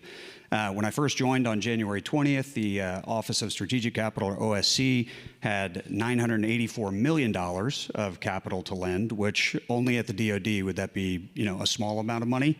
And with the continuing resolution, the NDAA for FY25, we expanded to $5 billion where we currently sit. And if reconciliation passes, then we could potentially grow to $200 billion of capital to lend. It is non-dilutive capital, so it's debt capital. There is the potential, depending on if Congress gives us the authority, to expand into equity authority, but a broad mandate to invest in 33 covered technology areas. So it could, span everything from software to hardware. You could be autonomous mobile robots and spacecraft, to cybersecurity and quantum, computing and cyber. So broad mandate, but very exciting. So $200 billion is a lot of money, even in DoD terms. Yes. So how do you plan to deploy that capital? And maybe, as this is the Bitcoin Policy Summit, might some of that money find its way into either Bitcoin or digital asset related investments? Yeah, so I don't want to get ahead of our strategy team and commit us to anything, but as I mentioned, it's a broad mandate. There was an initial notice of funding availability that went out in the fall of last year for the then $984 million of capital that we could deploy. We got $9 billion worth of requests. So we were about 8x, 9x oversubscribed for that. So obviously a lot of demand, for folks looking to, scale up and take on, build some of these projects. We will soon be, kind of opening another, RFI for folks to come forward and, solicit, funding for different projects and more of a project finance model. We've been called out in a number of the EOs, specifically on critical minerals, on shipbuilding, strategic maritime infrastructure, and then also some of the drone memos as well. So those are going to be top priorities. But to answer your question specifically, what could be relevant for this space? I think we would be more, if we're deploying capital on the kind of like enabling infrastructure piece of it, so potentially more on the energy side, compute power. We want, compute and energy to be, domestic, secure, and abundant. And so, where we can play to try and, get folks lower cost of energy, secure cyber and compute power, we might be there. So there could be some potential ramifications for this ecosystem. Well, you have some of the top leaders in the Bitcoin industry listening today. So if people have their pitch decks ready. We're open for business. We'd love to talk with everyone. Yeah. Thank you for that. And then sort of back to our theme, national security. I think the intersection of your positions kind of puts you in an interesting position and in the middle of some of the most important policy discussions today. Global realignment, strategic competition, particularly with China. And sort of thinking about strategic competition, the Department of Defense looks at competitive advantage, resilience, how to gain battlefield advantage across the board through technology, industrial capacity, supply chains, the whole spectrum. So in your mind, if you take for granted that these global changes are coming and that we will see continued competition, particularly with China, what kind of potential opportunities or advantages does Bitcoin as a unit or as an industry potentially provide the United States?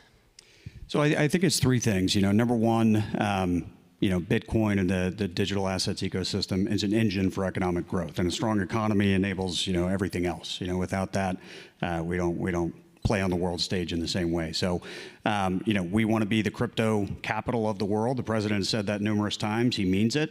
And that includes, both the innovation on the blockchain, but also mining. We want to make sure that we're being a prominent player in domestic mining. Second, I would say, it's really a tool of modern statecraft. We have benefited from the post-World War environment where we've had dollar dominance around the world, and really an economic model that has been shaped by and is really underpinned by the U.S. dollar. So as we move into the future of digital assets, if we're not actively shaping and influencing what that new construct looks like, we're going to be at a disadvantage. You saw that a little bit with the 5G rollout, with China taking the lead and Huawei. We're in this area of geostrategic competition. And so given that this is the future, and given the importance of the next generation of the financial system, we have to be involved in that. And then third, I would say, it's a way to, I think, promote, economic development and stability the world over. The billions of people who are unbanked, or, live in oppressive regimes, or even, maybe not even oppressive, just wildly irresponsible regimes, that have runaway inflation. Yeah, exactly. Right. Mm-hmm. So we see that as, kind of a two-way street where it's going to open new markets, reduce counterparty risk, obviously, and also, with stablecoin legislation, it's going to allow a lot of capital, around the world to potentially flow into our private capital markets. And one of the key underpinnings of, why did we stand up the Office of Strategic Capital is one of our greatest assets and advantages in this era of geostrategic competition is our capital markets. They're the envy of the world, trillions of dollars of capital there. How do we harness that? Not in the, CCP model of it, but how do we attract and scale private capital to achieve, what we believe are, important national security objectives. So I think, those three are all playing into the decision-making that's happening not only at the White House with respect to digital assets, but also to an extent at the Pentagon. And if we judge, I think we all agree that Bitcoin speaks to core American values, self-sovereignty, freedom to transact. I think that the point you make about it providing sort of a supercharged advantage, certainly in global financial competition, I think rings true. Yeah. There's endless opportunity. There's obviously the pieces of legislation that we're trying to push forward with the Genius Act, clarity, those are top of mind for everybody, working on digital assets in the White House. There will be the forthcoming report on the interagency activities. We've already taken some steps with the SPR. How do we follow that up with the, accumulation plan? So there's no shortage of opportunities and things to do. So after we leave here, I'll get right back to it. And so you have your DoD hat, but again, you also have a policy hat. So what kind of challenges do you foresee? And I'm not talking about political challenges. I'm talking about sort of fundamental governing challenges of integrating Bitcoin into not even just our national security strategy, but also into our general economy.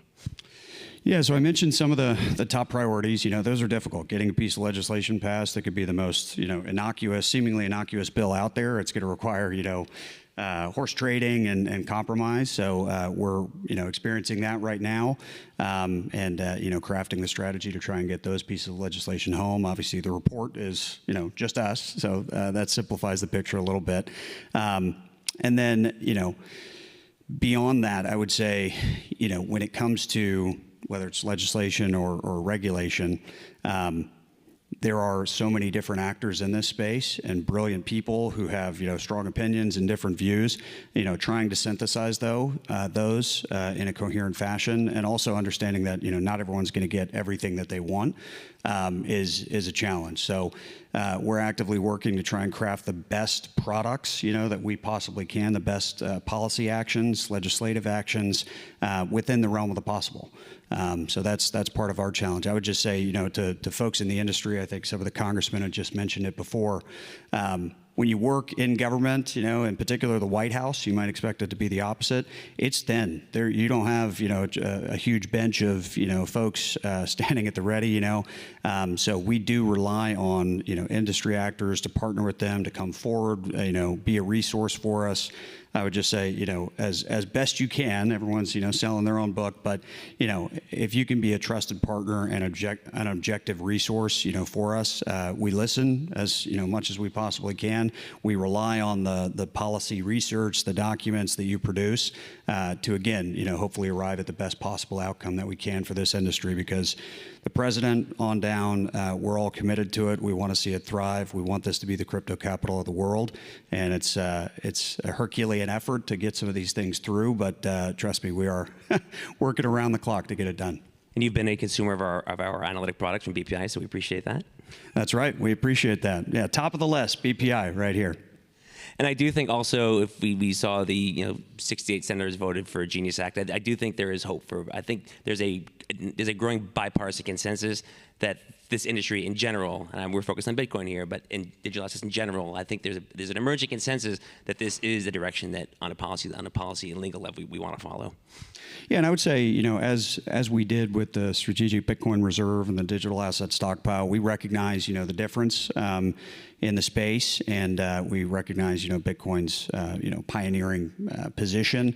So I think digital assets, the ecosystem overall, when it succeeds, Bitcoin will succeed, and vice versa. So we're mindful of, whether it's mining, or it's the actual innovation on the blockchain, Bitcoin is definitely has primacy for us, and we're focused on that. But it's an overall effort to do everything that we can to allow this industry to thrive.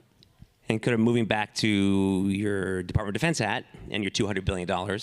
So what are you looking for from industry? How are you looking for industry to approach your office with ideas to bring innovation to the department? And also in that regard, what might the Bitcoin industry, some of the industry leaders sitting here today, what might they think about to bring to you for consideration for investment? Yeah, so Office of Strategic Capital, it's in DoD for a reason. It's not a mistake. We have the national security mandate. I think in a conversation with Deputy Secretary Steve Feinberg, he called it, it's a sovereign wealth fund with a NatSec mandate, which is probably a good way to think about it. For the time being, as I mentioned, we're non-dilutive, debt capital. Not everyone's looking for debt capital. So that's kind of, a first, filtering that happens. But, in short order, we might have that equity authority, which would expand, the number of people we could potentially work with. But I would say, we're open for business. We want to talk with companies that are, operating in, building in the national security interest. And that takes on a number of different, forms and industries that might on their face, not seem like a DoD priority. But President Trump, has said repeatedly, and he's really a, pioneer in getting us to think this way. Economic security is national security. And so, to the extent that you come forward, you've got, a project, you've got a company, you're looking to scale up, and there is a national security component to it, through the economic security lens or not, or both, we want to talk to you. So please, we're not hard to find. I think it's osc.mil is our website, reach out, and we'd love to have a conversation. And as you said, you have a broad mandate. And I think certainly since the change of the administration, I think we, even on the Bitcoin industry side, we've seen an increasing interest in figuring out how this technology can be applied, not just to support the network, but also to support our economic, our economic and our national security goals. There's no shortage of things that we could be doing. Part of the challenge, in government is you come in and you've got domestic objectives, there's, foreign policy objectives, there's so much that you can do. And, the failure a lot of times is to try and do 100 things and do none of them well. So, we're trying to prioritize and triage and, to your question about what do you do at the Capitol? Well, there's a ranking and there's things that we're going to move on right away. And there's other things that, hopefully we'll get to in time. But the point is, as in the context of what we're discussing with the digital asset ecosystem, Bitcoin, you got to start somewhere, and you got to build that framework and the foundation, and then allow it to mature and grow. Which we're at the nascent stage right now of trying to really set the framework to allow this industry to then explode with growth, which we believe that it will. Okay, industry, you heard it here. Patrick, thank you very much. Thank you, Ken. Appreciate it.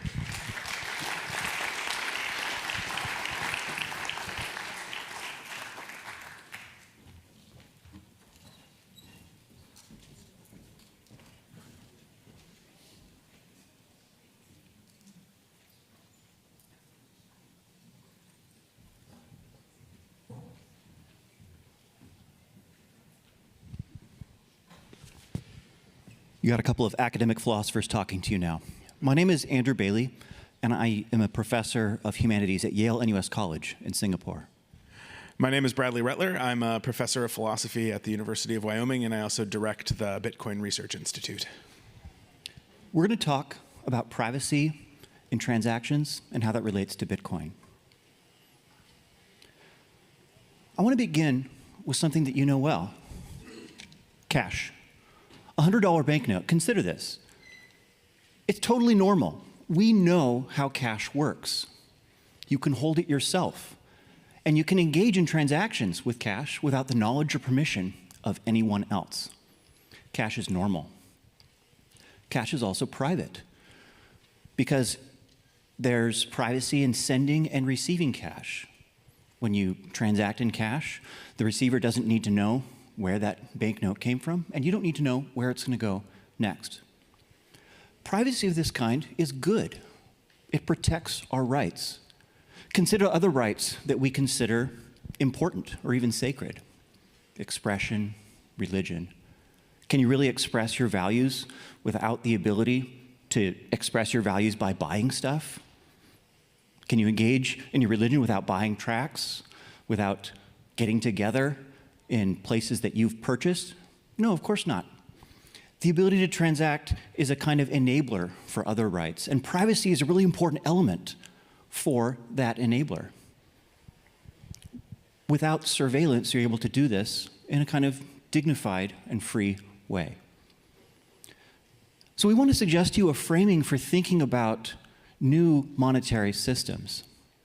Sometimes people look at them with suspicion and ask, well, why should someone have privacy when it comes to digital transactions?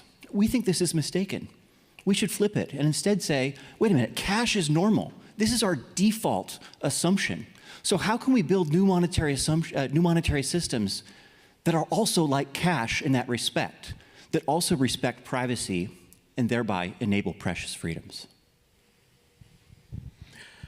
Bitcoin, when it first came on the scene, was thought to have quite a bit of privacy, maybe even cash-like privacy. This is one of the things that led to Bitcoin being used on the dark web for illicit markets and things like that. People thought that my identity isn't tied in any way to this Bitcoin transaction. My name doesn't show up, my address doesn't show up. There's just a bunch of numbers and letters. There's a sending address, a receiving address, an amount, a digital signature. That's all that goes into a Bitcoin transaction, and so people thought that they could transact privately using Bitcoin.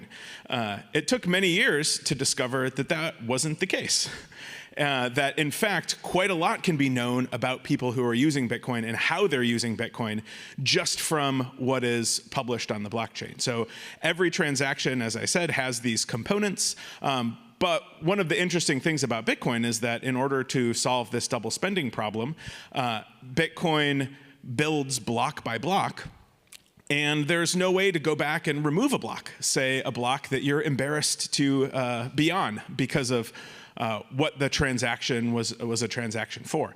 And so those earliest transactions are still part of the blockchain, and we can still look at them today. We can know the addresses that were involved in them, how much each transaction was for, some of the receiving addresses.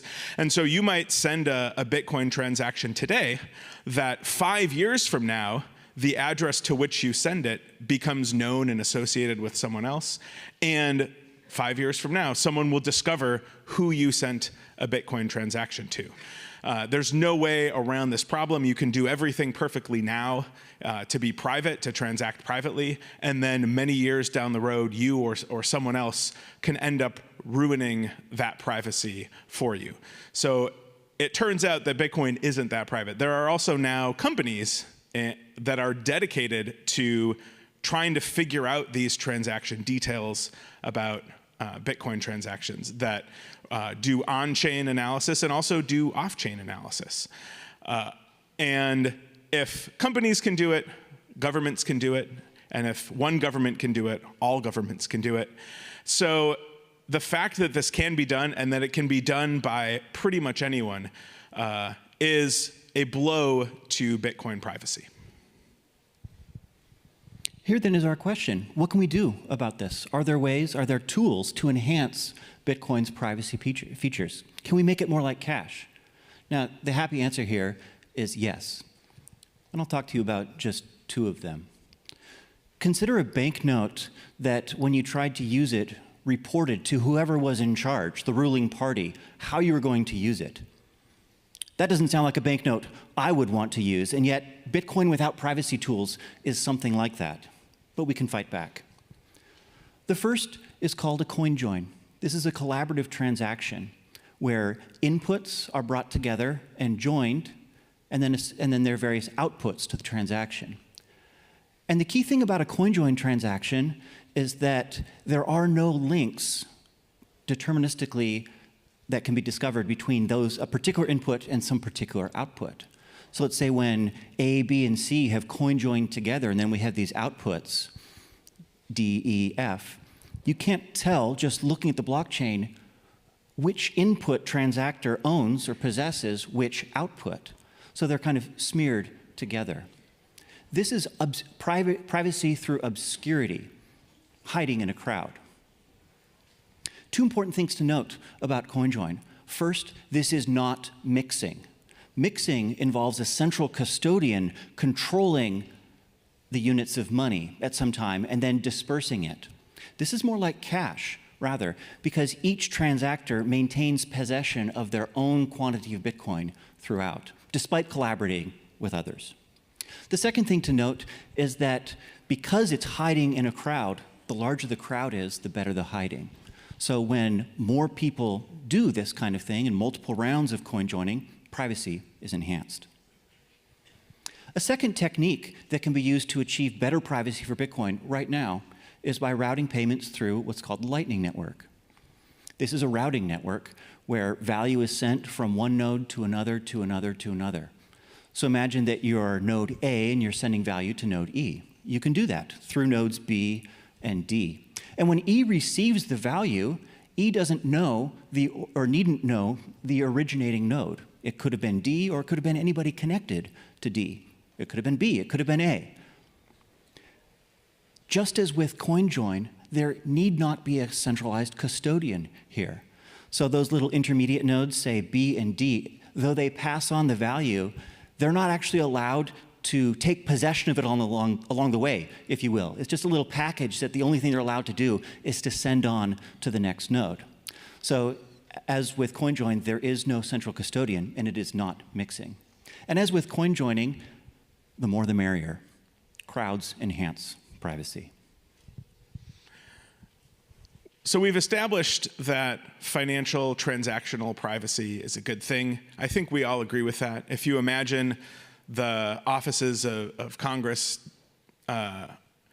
scrutinizing your last 20 transactions, whatever kind, cash, PayPal, Visa card, and discussing what it says about you, the thought probably makes you a little bit squeamish. And so we should value privacy, and we should enhance privacy, and we should want to enhance privacy for others. We should think well of these tools that make Bitcoin more private.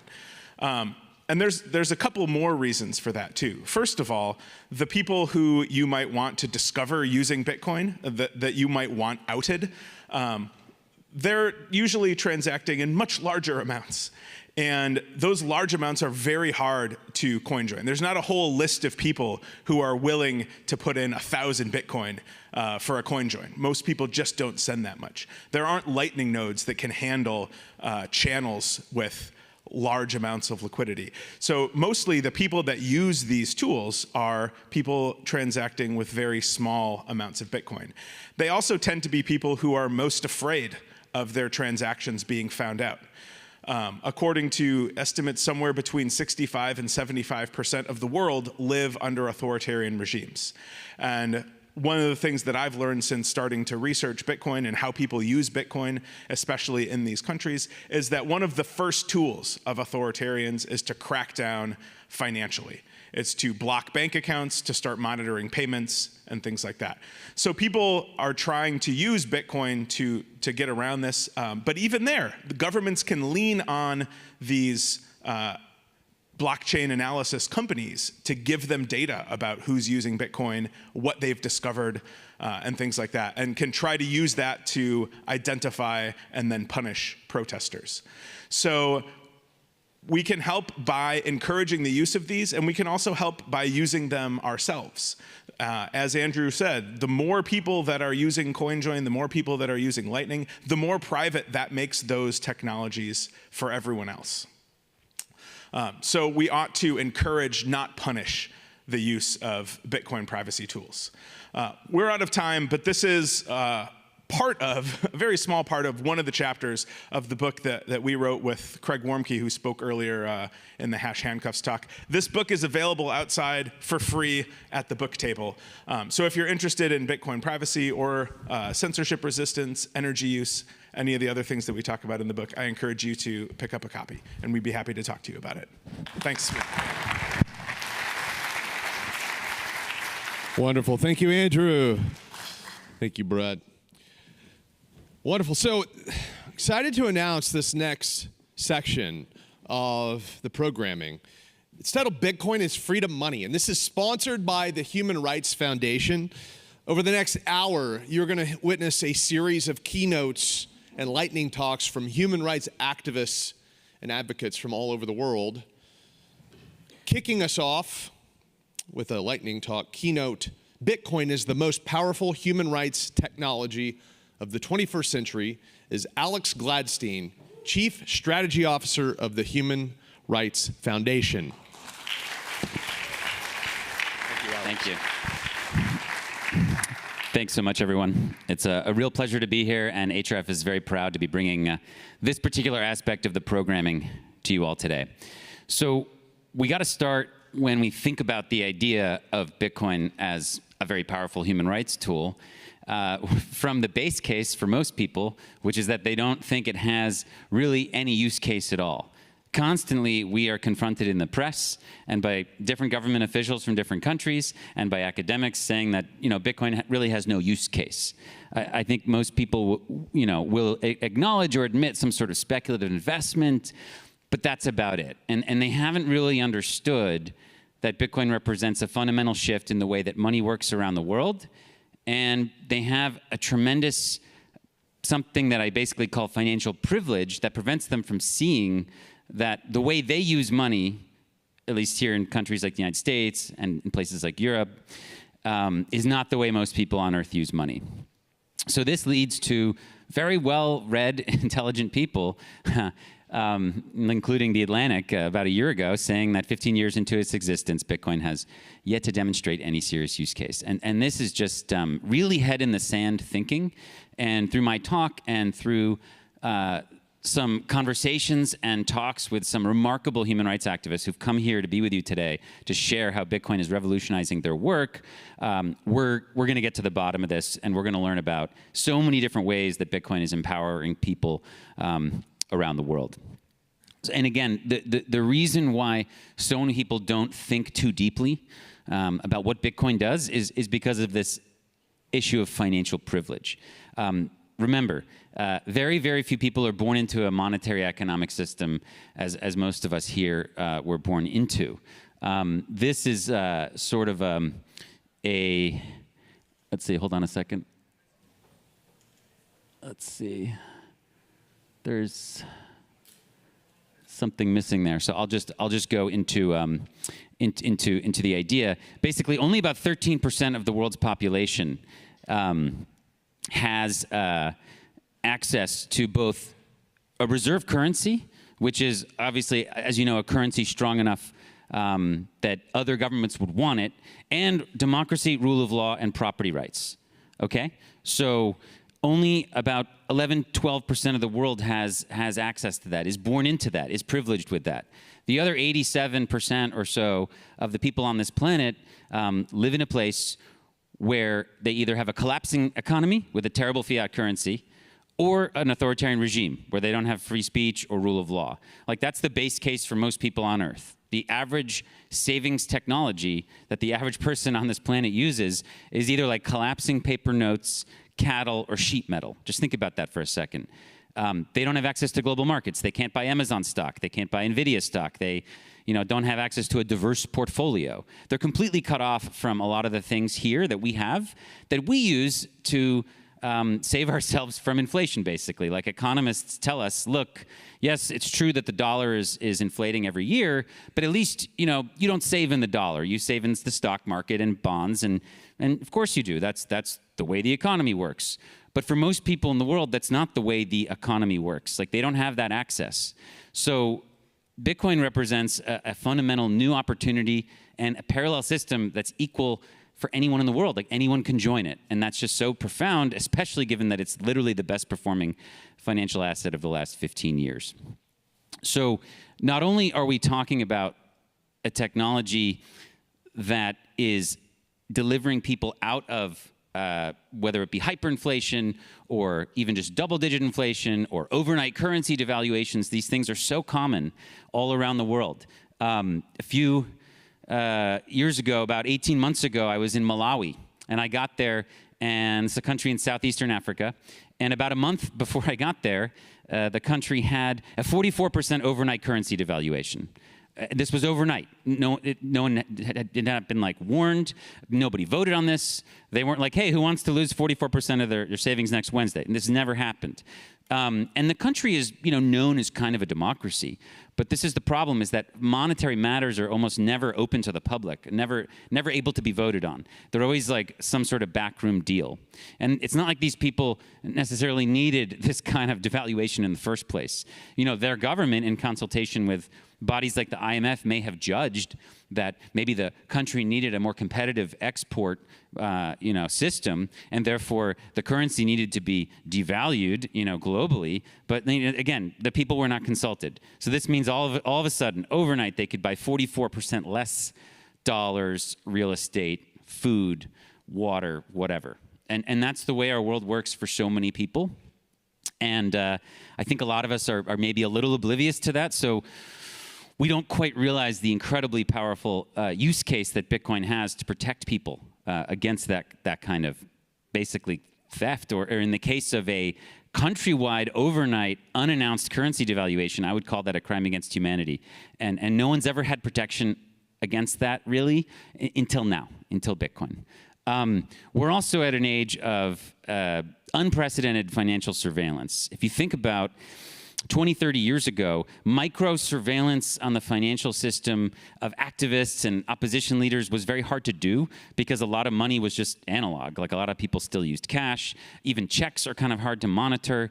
But as credit cards and now mobile payments have become really dominant, it's a world where money's gone from being a tool of basically some sort of freedom and privacy to a tool of control, where your transactions are leaked to huge global marketplaces, and governments are watching, and all different kinds of data brokers are watching and selling your stuff. So you have both surveillance capitalism and just government surveillance to worry about.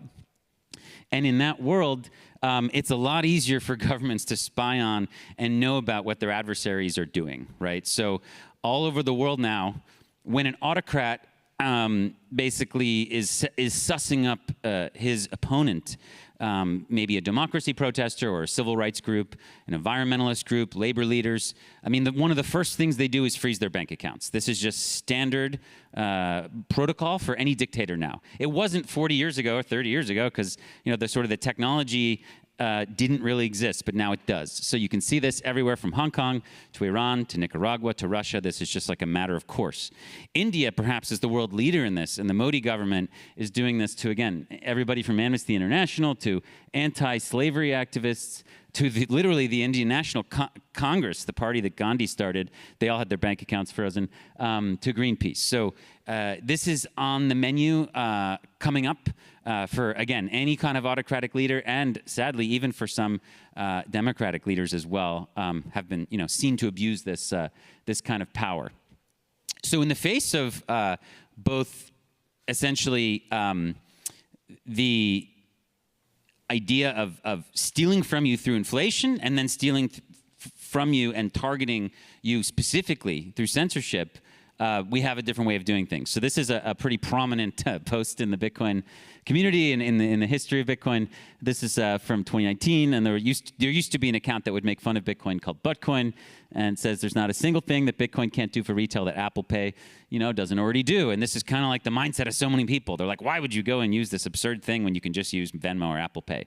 And Zia, who's from Iran, and after this post actually has become a huge Bitcoin educator in the country, was imprisoned during the Masa Amini protests, and then was released miraculously. And I was able to meet him a few weeks ago, which was amazing.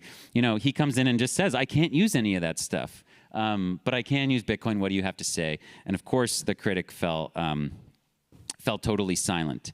So I think the important thing here, from a human rights and democracy perspective, is that with Bitcoin, the ability of these leaders to do these things is completely decimated. So it's so much harder for governments to track people if they use Bitcoin the right way without linking their ID to it. Obviously, if you're self-custodying your Bitcoin, governments can't delete or freeze your stuff. And they certainly cannot hyperinflate you. So many people from these countries and so many other countries have essentially been saved or rescued because of this technology.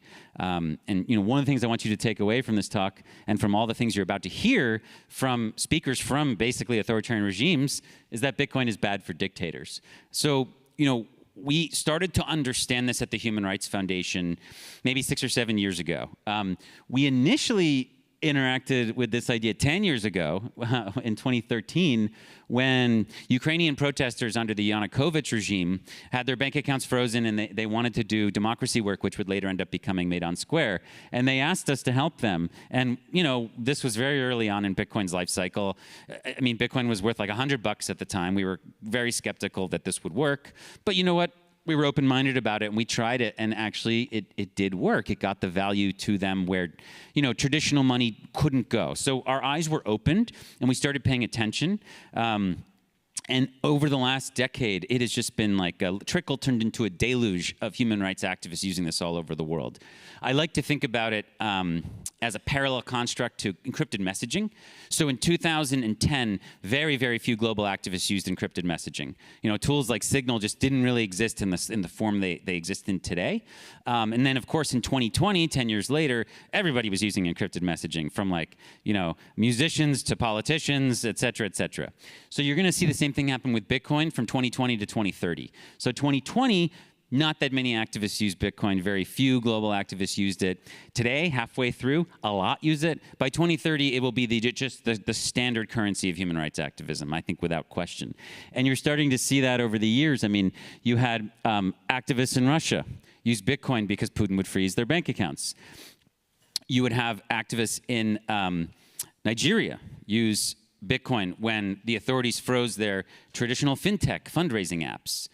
You would have activists in Belarus for 5 years now have been using Bitcoin as an upgrade to what they used to have to do, which was so cash into their clothes and go over the border from European countries into Belarus to fund the movements. Now they can use Bitcoin. And again, this is something that we are insulated from. A lot of us come from these glowing places here where, again, only about 13% of the world's population are from, and the rest of the world is having to deal with this stuff all the time, is having to deal with the fact that money's a broken system for most people. It doesn't work as well as it does here. And even here, it's starting to break down, right? So whether you're in Venezuela, where people have been saved, there's people here at this conference who are saved. There's a man named Mauricio who's here now, who has an amazing story about how he fled Venezuela with Bitcoin, and it helped him both save his family and start a new career where he can help other people. You've got someone who I'm really privileged to be speaking to at the end of this session, Roya Mahbub from Afghanistan. She started almost 10 years ago doing this work, more than 10 years ago doing this work. And today she's able to educate women in Afghanistan using Bitcoin by paying underground schools and underground teachers to do the work that the Taliban says, you can't do. It's been like 1,500 days since girls could go to school there. But Bitcoin makes it possible. So in all these use cases I've been mentioning, whether it be, again, Belarus or Nigeria or Hong Kong or Afghanistan, just remember, dollars can't do that. You often, again, you hear people say, well, there's no use case for Bitcoin. Well, I'm telling you that all of the things that these people are doing with Bitcoin, it's impossible to use US dollars. Technologically, they just doesn't work. You cannot fund underground education for girls in Afghanistan with US dollars. It doesn't work. But you can use Bitcoin, and people are using it. People who fled Putin's invasion of Ukraine. Ukraine had one of the highest per capita participation rates in the Bitcoin economy before the invasion. A lot of them were able to bring their savings with them when they had to flee, and that allowed them, an easier way to resettle. There's also groups just helping, inside Ukraine. We had a remarkable presentation at our Oslo Freedom Forum conference a few weeks ago by a Ukrainian group that's using Bitcoin to help people resettle inside the country. And even in the darkest corners of the world, this thing is shining a light. So people who escaped North Korea, 70% of them are women. They're often pulled into different trafficking schemes. And what ends up happening is, basically, they have to be individually rescued. And it's very hard to use US dollars to do that. But Yeonmi Park, who's a survivor of the North Korean system, spoke out about this a few years ago with me on stage at a Bitcoin conference and talked about how Bitcoin is making their life, so much easier on that. So these are just some basic takeaways for you just to think about as you listen to the stories that are going to come next, that Bitcoin cannot discriminate. Its users don't need a bank account. Its users can't be denied based on their nationality or identity. And in the words of the philosophers who preceded me, maybe Bitcoin isn't for everyone. That's fine. Maybe it's not for you, but it is for anyone, and that's quite important. This is some of the data that Professor Krebs shared this morning. I mean, I just think it's sort of undeniable that this is not a fad. This is a growing global trend. I mean, you've got, at one point or another, people owning Bitcoin, 10, 20, 30% of entire countries. So this thing is happening, and it's super important that we pay attention to it. And I would submit to you that, again, it's a super positive transformation of our global monetary system, which just doesn't help a lot of people. A lot of people around the world are left in the cold by the monetary system, and this thing's coming in, and it's helping people where no NGO is willing to go, where the Red Cross can't go, where the UN's refusing to go, where sometimes foreign policy of different countries prevents it from helping people. This thing is helping people everywhere. And again, you'll hear from people in, whether it be Nicaragua or Palestine, people coming up to talk about this later. It is a light in the darkest of places. I think it helps people have a credible escape from the central bank digital currency end game. Essentially, it's like a way out of that. And I think at the end of the day, when we talk about being American and American values, we can think about what do dictators think about Bitcoin as money? And the answer is they don't like it very much. So the Chinese Communist Party has banned Bitcoin as money. You can't exchange it for RMB freely. And Putin has banned it as a means of payment inside Russia. So they may try to use it for other use cases, but as far as their citizens using Bitcoin as money, they do not want this. So that should tell you something. Why are dictators so afraid of this thing? Because they need censorship, confiscation, and closed capital markets. But what is Bitcoin and what is America? Free speech, property rights, and open capital markets. We should have no problem with this technology. In fact, I think it will usher in a new, I think, kind of almost like a golden age for America, where our system will be vastly improved by this, whereas it's super bad news for totalitarian regimes and dictators. Here's evidence. This was a few years ago in Venezuela. The regime was trying to block aid from coming in to help the opposition and to help all the people suffering from hyperinflation, and they were able to block the traditional aid coming in. What you don't see in the photo are the millions of dollars of Bitcoin going back and forth that they weren't able to stop. So, the Rubicon has been crossed. The world has changed. And I think it for the better for all of these people. This is a photo I took in Malawi.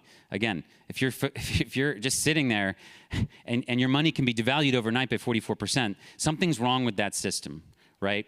And when we talk about we want to be the change we want to see in the world, look, I'll admit to you as a longtime human rights activist that a lot of the activism is virtue signaling, right? Like free this country on Twitter, what's that really going to do? Not a whole lot. But if you can teach somebody how to use Bitcoin and achieve property rights and financial freedom and free speech for themselves and for their family, for their communities, man, that's real impact. So, that's why I'm submitting to you that pound for pound, helping people how to use Bitcoin, the work that a lot of you are doing here to just promote Bitcoin as this big open monetary network, regardless of whether you're involved in the investment side or the mining side or the policy side, you're all working for Bitcoin, and you're all pushing forward this thing that I really think is the most effective form of human rights activism.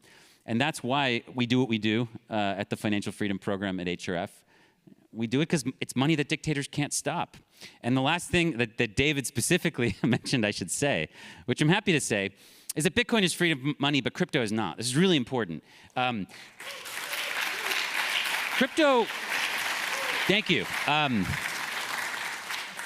Crypto has use cases. Stablecoins are useful. Like, don't get me wrong. Like, if I lived in Lebanon or Nigeria, yeah, I would want the US dollar. I understand. They're not freedom money, though. They can be censored. They can be rugged. They can go to zero. They can be sanctioned. All this stuff. Like, they're not free. They don't actually give people free speech and property rights.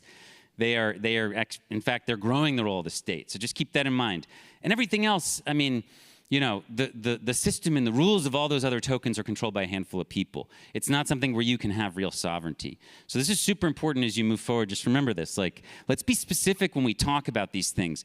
Crypto is not a helpful term because it's like, are you talking about Fartcoin? Really? Okay. Or are you talking about Dogecoin?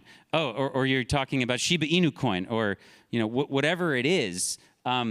It's just like not a helpful term. Let's just be specific. If you want to talk about Solana, talk about Solana. If you want to talk about Circle, talk about Circle. If you want to talk about Tether, talk about Tether. If you want to talk about Bitcoin, talk about Bitcoin. So let's be specific and let's push this thing forward. And please open your ears and join me as we welcome these incredible activists on stage where they're going to teach you how they're using this thing. And I hope you enjoy it. Thank you so much.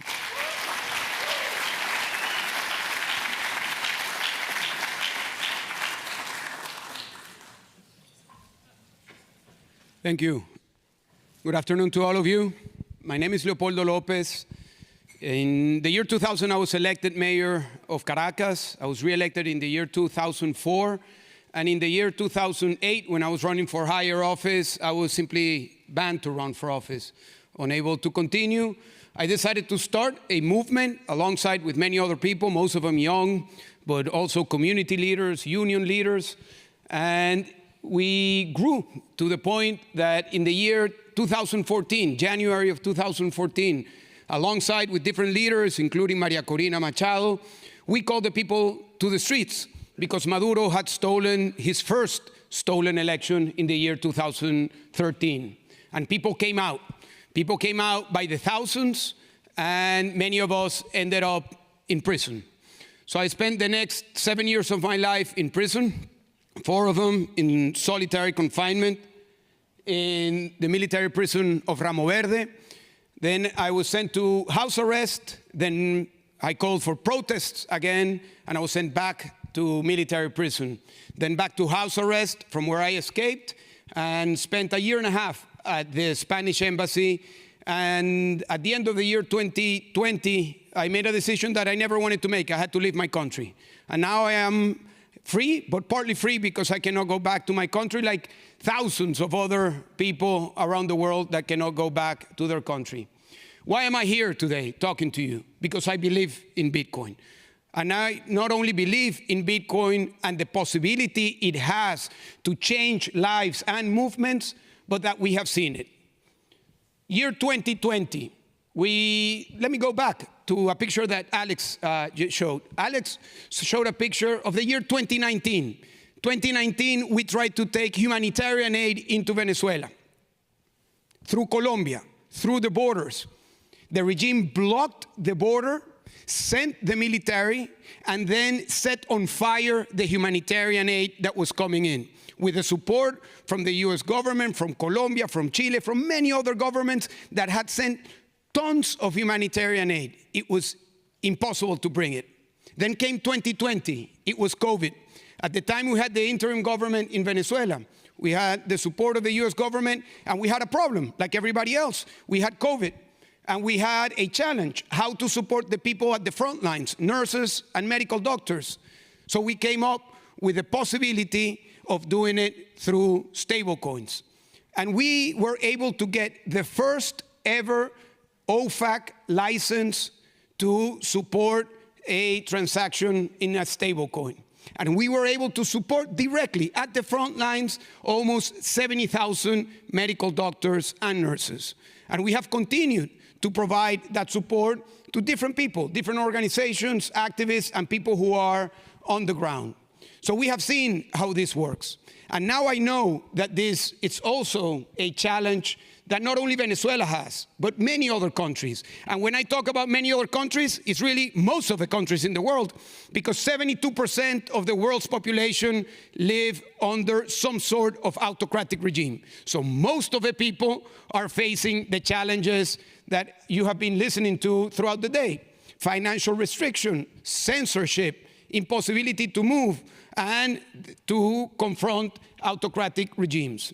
So in the year 2022, we started a movement, global movement called the World Liberty Congress. The idea of the World Liberty Congress is to bring together democracy defenders, freedom activists from all over the world with a common dream: to be free, to be free.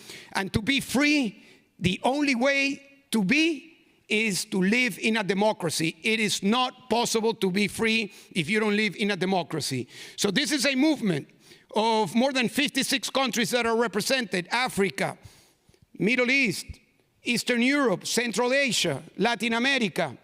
Where there are dictatorships, we are bringing together the people who are at the front lines. Some of us are in exile, others are still in country.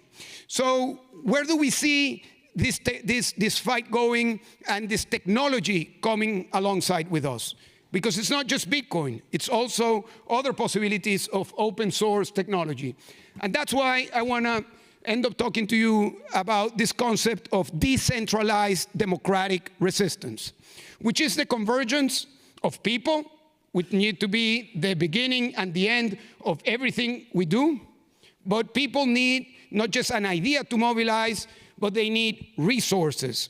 And those resources, as we said before, can cross borders without being stopped through Bitcoin and stablecoins. And we have done it, and it can be done at a huge level. In this building, USAID used to have its offices. Now it's not here. Now the humanitarian challenge is how to support across the borders. Well, getting people in poor countries a direct cash transfer through stablecoin is one way of providing direct humanitarian aid. But it's not just resources, it's also communications. In my country, Venezuela, Maduro stole the election in the year 2024. Right after that, a week after he stole the election, he shut down X. So he weaponized social media. If you have social media on your WhatsApp or on your phone and you're checked in a checkpoint in Venezuela, you can go to prison. Yesterday, a young woman, 26 years old, she was imprisoned 6 months ago, and she was sentenced yesterday for 10 years just because she had a message on her WhatsApp that the dictatorship didn't like.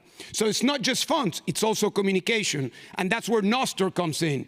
Because Nostr, like Bitcoin, is a protocol that is decentralized, that nobody can stop, that nobody can control. There is no switching from another country that can do what happened to the X in Venezuela, or it could happen to WhatsApp, or it could happen to any other technology. But also, it's AI. AI, as we all know, is powerful, but it's powerful as a tool for those of us who fight at the front lines. So our view of decentralized democratic resistance is the convergence of people, Bitcoin, Nostr, and AI, which is people, free money, free speech, and free and ideas that can go beyond any limit.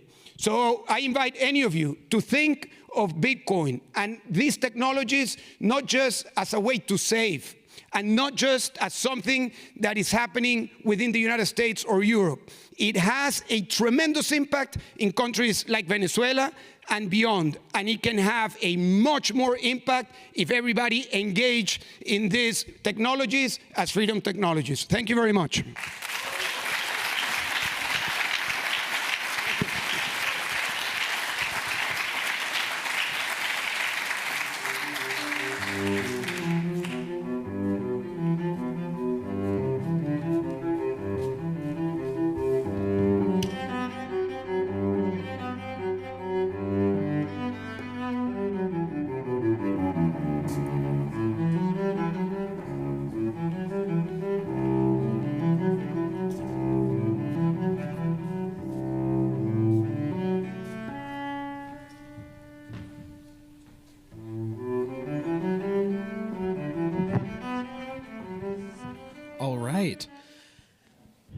I have such an immense privilege today, which is to be able to share a conversation with a dear friend who I've known for a few years now, Fadi.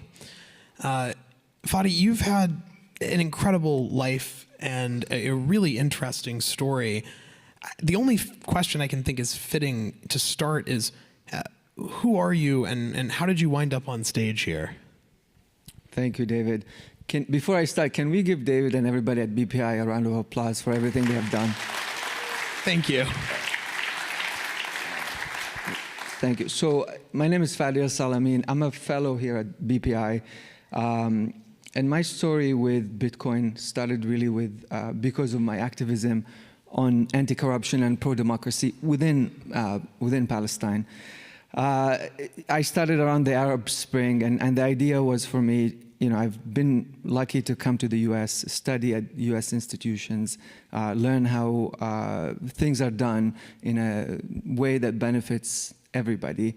And I came from a very poor background, in Hebron, in the West Bank. So I tried to push some of what I've learned in this country back to the community I came from.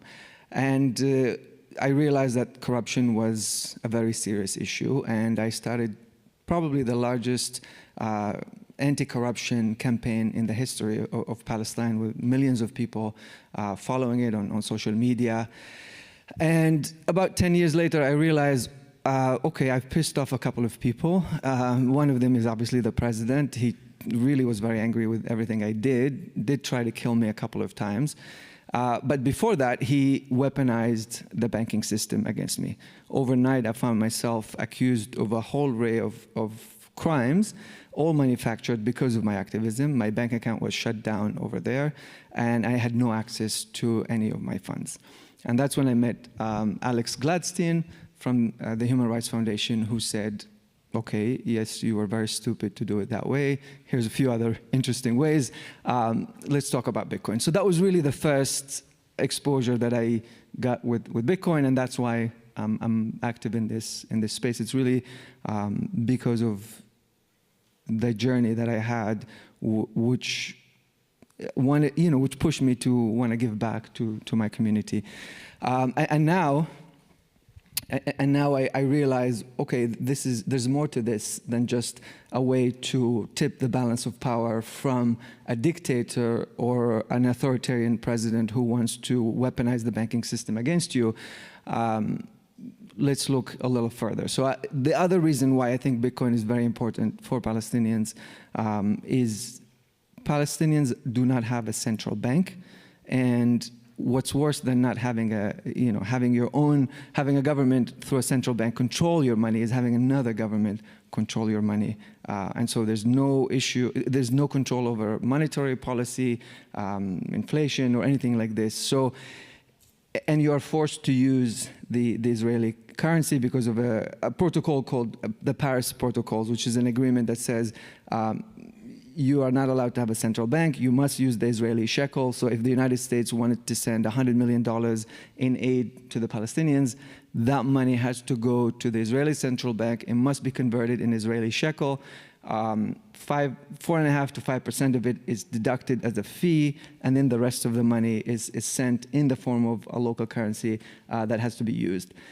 There are all kinds of issues with that. If you're following the news, because of the tension, obviously, between the Palestinians and the Palestinian Authority and the Israeli government, when Palestinian banks have a lot of shekels and they want to send it back, sometimes they're told, no, we're not taking the shekels back. You just hold on to it for the next couple months because we don't want to affect our currency valuation.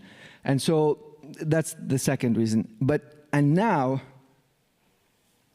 and I'm sure everybody's aware of the war in Gaza, I never thought that Bitcoin would be the thing that would make me feel human again. And I never thought of it in this way. I've lived in Washington on and off for almost 20 years, built a lot of friendships and relationships here, and I found myself completely useless and not being able to offer anything to the people in Gaza, not being able to save lives or do anything at all. And the one thing that has made me feel somewhat useful is the ability to send Bitcoin directly to people on the ground where they could buy their day-to-day needs, or to get themselves out, to get their kids and and a family from Gaza into Egypt. And so on a macro scale, this got me thinking, okay, I don't have to deal with the banks. Yeah, the banks have been destroyed. There's no cash to go to. There's no ATM to access anyways. But I can sit here and literally send, anybody in Gaza using a wallet, whether it's Aqua or Moon or anything like this, within minutes, enough money for them to buy flour or food and so forth. But sometimes in crisis, there's always an opportunity. And I started working with a group of people on this, some here in Washington, Palestinians, and others who are close to the administration. And the idea is, okay, why don't we just skip an entire chapter in the financial development of the Palestinians and go straight to building a complete circular economy? Because you were telling me earlier that even with Bitcoin, there are still, like you said, people are opportunists in time of crisis, and the people that are helping facilitate these Bitcoin for flour payments are sometimes taking exorbitant cuts out of the middle. Yeah, 30%, sadly, in war, there's always people. 30%? Yep.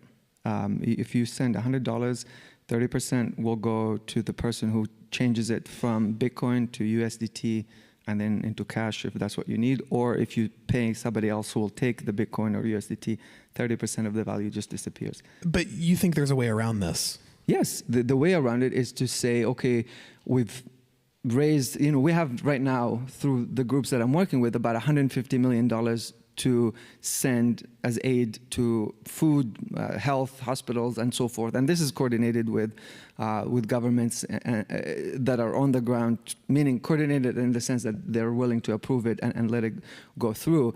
But my idea is I want a complete circular Bitcoin economy in Palestine where I don't have to deal with the 30% guys. I don't have to deal with the banks. I don't have to deal with the corruption guys who want their cut regardless of how bad times are. And that's where I see the opportunity by encouraging more people to adopt it firsthand, and then skip the whole entire chapter from banking, instead of just rebuilding the banks, rebuilding the ATMs, and so forth. No, just skip all of that and go straight to adopting a Bitcoin circular economy. And obviously, you don't want to compromise people's privacy or things like that, but I want you to give the audience, if you can, a sense of scale, right? I think the first time that something like this happened in public view was the invasion of Ukraine. The banks shut down, and still the Ukrainian government was able to raise tens of millions of dollars virtually overnight in Bitcoin and stable coins. This has also been happening in Gaza. But I think gotten a lot less attention. I know you've been involved. Right, there's a bunch of people that have been facilitating this. How much of a role do you think Bitcoin and stablecoins have played in, like you said, either helping people pay for staple food or paying for people to flee to places like Egypt? In my world, it's literally the only thing that I think about and talk about when it comes to sending money. I know it's less so in other places, but it's also now unlike Ukraine, we're literally forced to use Bitcoin and stablecoin because the other option is not even available anymore, right? The banks don't exist, the ATM machines are not available. There is a little bit of a technology, if the internet works sometimes, which is using something similar to Zelle, but you still have to get funds from outside onto, over there. I think more and more people, even Palestinians who've left the country and live in Dubai or live in other places, their entire strategy to coming back to Palestine or to Gaza is around developing companies and technologies that work within the Bitcoin and stablecoin space in order to, make their way back. So even the line of thinking, the entire population is realigned entirely to move away from the traditional financial tools and stay in the Bitcoin space. Well, Fadi, I really appreciate you sharing your story and your insights with our audience today. And this phenomena of Bitcoin circular economies, we've seen these pop up in South America and Africa.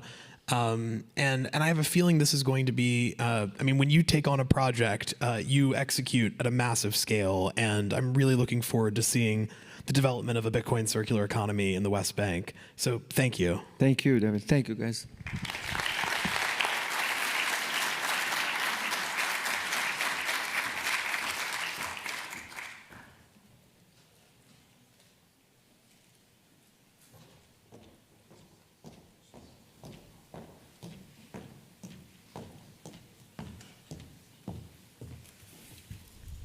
Hello, good afternoon. My name is Berta Valle. I am an activist from Nicaragua. And I would like to share my personal story today with you. In April 2018, the Nicaraguan people took the street to protest against Daniel Ortega. And the way that the regime reacted was by killing more than 350 people, mostly students. They imprisoned thousands of Nicaraguans that participated in the protest and also forced thousands of Nicaraguans into exile. We began to see a crackdown of the civic space. The regime started imposing illegal laws to stop dissidents. And on June 3rd that year, 2018, my husband, Felix Maradiaga, received a message announcing that our bank accounts were frozen and his organization was confiscated. So I want you to imagine for a moment that suddenly, in seconds, the government takes away your assets, your life savings, everything that you were building, it's gone. And that same month, in June 2018, I was forced into exile with our daughter, my mother-in-law, because of the persecution. Felix remained in the country, and he decided to be part of the opposition movement. He accepted the nomination to run as a presidential candidate by the Blue and White movement to challenge Daniel Ortega in the national elections that were supposed to be held in 2021. But what happened is that the regime, again, imposed adverse conditions. The regime prevented him to mobilize freely in the country. So the team did the impossible to carry a clandestine campaign. And without the access of banking accounts, it was even harder. Even donors, private donors, friends that wanted to support the campaign could go into prison just because of helping him. Later, in June 2021, only 4 months before the national elections, my husband, Felix Maradiaga, was arbitrarily detained by the Ortega's regime. He stood for 611 days under inhumane conditions. He was not allowed to have any reading or writing material, not even a Bible. And it was not only him. Every presidential candidate was also arbitrarily detained, together with student leaders, peasant leaders, women leaders of the women movements, any dissidents that wanted to step up to power was in prison. And while that happened, I started an international campaign to advocate for the release of Felix and more than 200 political prisoners in Nicaragua. And it was during that time that I met Alex Glasstein at the Human Rights Foundation in an event. And he told me that they were having a meeting with Bitcoiners to speak about Bitcoin. And I initially attended and didn't fully understand the technical part, but I quickly realized that if I have known about Bitcoin earlier, the Ortega's dictatorship would not have been able to confiscate us and take away our assets. So this led me to become a Bitcoin educator for activists and human rights defender through the World Liberty Congress and the Nicaraguan Freedom Foundation. And then this picture is part of the miracle that I received, that's the way I call it, when in February 8, 2023, thanks to a humanitarian effort of the United States, which accepted 222 political prisoners from Nicaragua to come to the US, and they were relieved and our family was reunited again. As a result of this action, the Ortega's regime did what nobody have done, at least in the Americas, which was taking away the citizenship of more than 300 Nicaraguans, all of them part of the opposition movement. And now we became stateless. So I can say that Bitcoin has helped me to be resilient, even as a woman in exile, a journalist, a human rights defender, a stateless person, because it have inspired me to help others that are living and suffering the same situation that I was in. Because I believe Bitcoin is a force for good because it is a technology of freedom.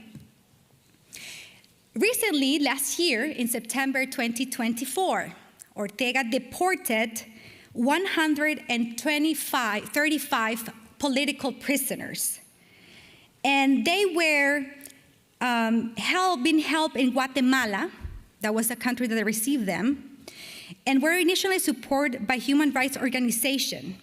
However, because of the closure of USAID, crucial resources and funding were cut, so these people were in very critical condition.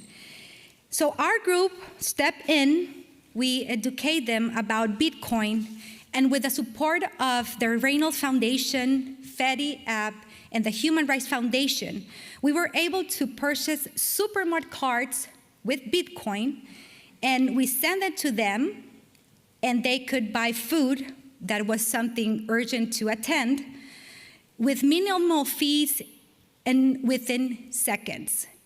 And I share this story because this is the evidence on how human rights defenders and activists that have been suffering repressions are now being helped by this technology that is Bitcoin. We are also working with different communities. For example, the political prisoners and also ex-political prisoners that have been released. We are working with evangelical pastors in Cuba, refugees and stateless individuals, youth leaders in Cambodia, women movement leaders in Central America, diaspora civil society organizations. And as Leopoldo Lopez mentioned, also through the World Liberty Congress, we are exploring so many possibilities where Bitcoin can be a life-saving. It is also, for me, gratifying to say that we are also sharing our experience with humanitarian organizations such as the National Endowment for Democracy and the International Republican Institute. And I have found a very open mind and audience to explore the potential of Bitcoin. So to close, I would like to give some recommendation which from our work, it's very important. The first thing is to encourage humanitarian organizations to test Bitcoin as a complementary tool for delivery support, especially in context of repression, exile, and financial surveillance.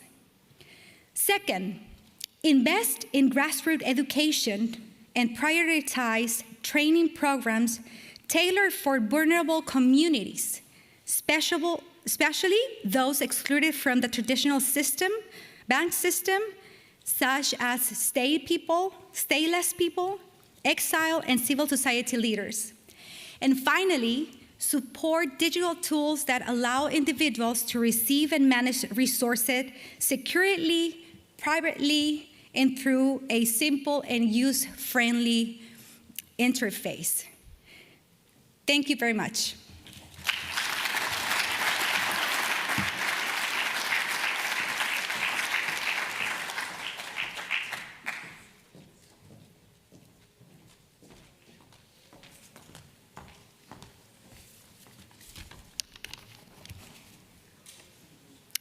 Hello, everyone. My name is Anna Chuhovich, and I'm an activist in exile. And for 8 years, I have been managing finances at Alexei Navalny's Anti-Corruption Foundation, the leading opposition power in Russia. And at the ACF, we constantly faced financial repressions when working in Russia. Our bank accounts were frozen, our funds seized, and financial censorship became just another tool the Russian regime used to silence us. So back in 2016, the ACF turned to Bitcoin. It became our financial lifeline, helping us receive donations, make payments, and continue operating in Russia when our bank accounts were frozen by Russian authorities. Here you can see the picture on the screen of our bank accounts being frozen. And today we operate in exile, but Bitcoin still remains a crucial tool in our daily financial operations, with over a quarter of our budget circulating in Bitcoin. Russian citizens still support us. They send us Bitcoin donations, but those donations must remain private and anonymous, because helping us is very dangerous. For a single donation from Russia to our organization, a Russian citizen will face up to 8 years of imprisonment.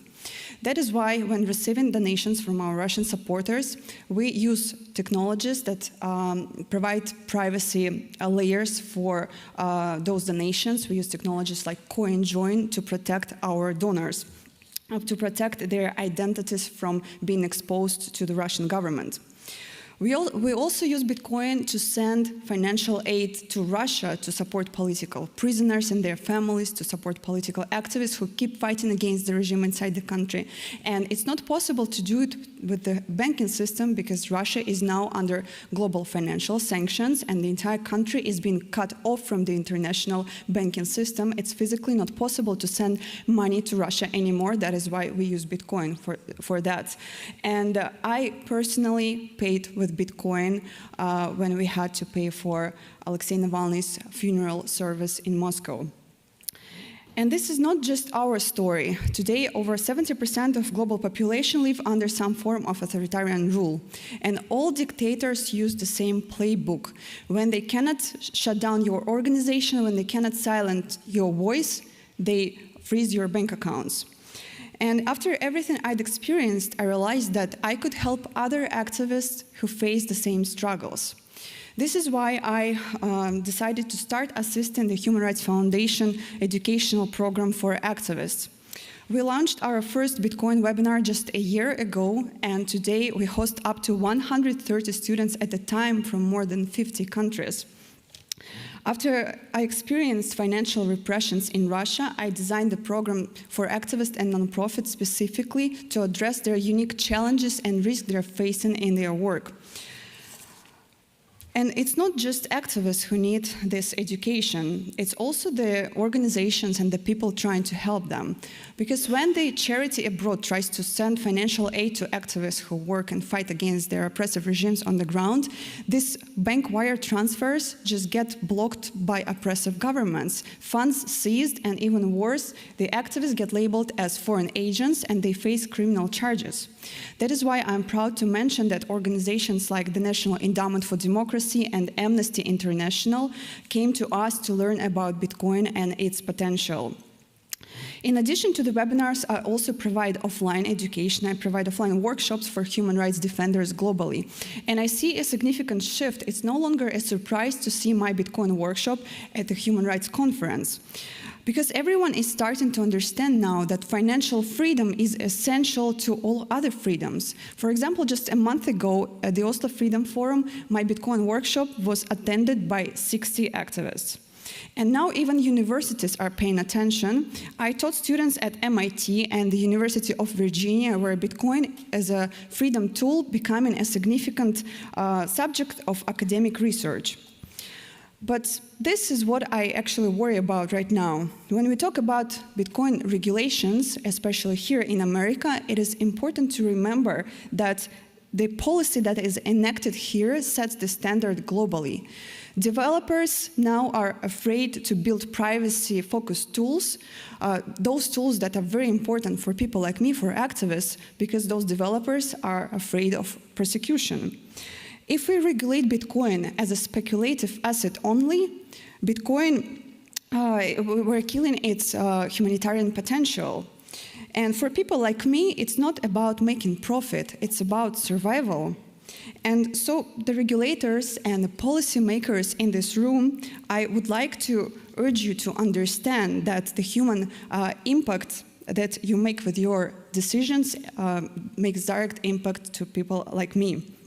And if you may not see the people that you are affecting with your decisions, but they exist. They are the Afghan women who fund underground schools for girls, the Venezuelan opposition leaders and activists in exile who provide financial aid to doctors across the borders in Venezuela, the Russian activists who speak the truth and risk their lives for doing that. So this is why it is vital that you support Bitcoin infrastructure and privacy-focused tools, because every restriction here can enable repression somewhere else. So if you're new to Bitcoin, if you never used this technology before and you would like to learn how to use it, I would like to invite you to my upcoming webinar and to a workshop today at 3 p.m. here, where I will teach you how to use Bitcoin. I will teach you the basics of Bitcoin. I will tell you more stories of activists using it globally, and you will receive your first Bitcoin transaction. I hope to see you there. Thank you.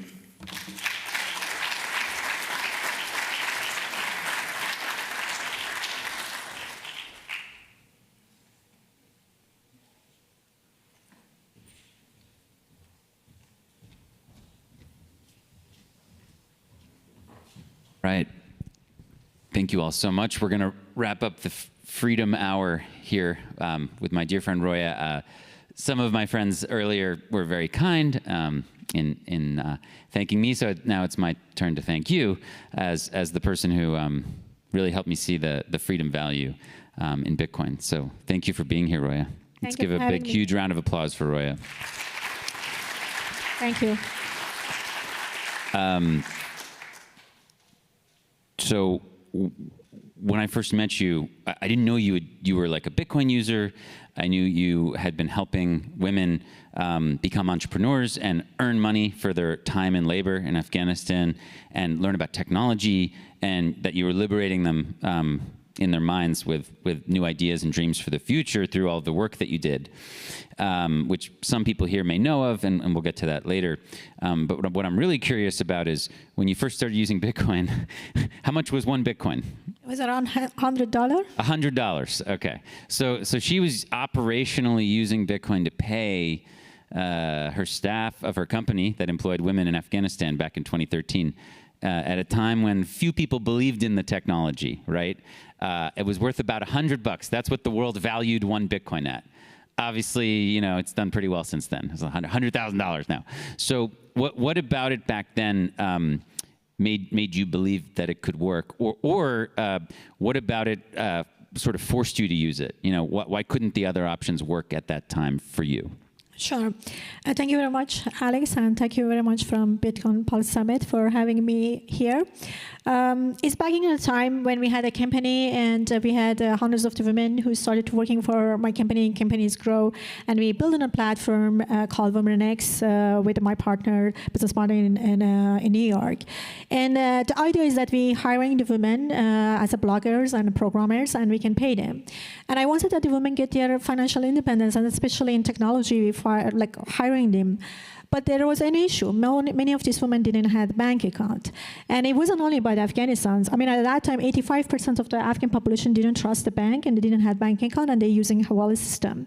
But it wasn't only about Afghanistans. Around 740 million women around the world, specifically mostly in South Asia, they don't have bank account. Either they don't have an ID, or because of poverty, or because there is no traditional banking system, or they don't know about the financial system.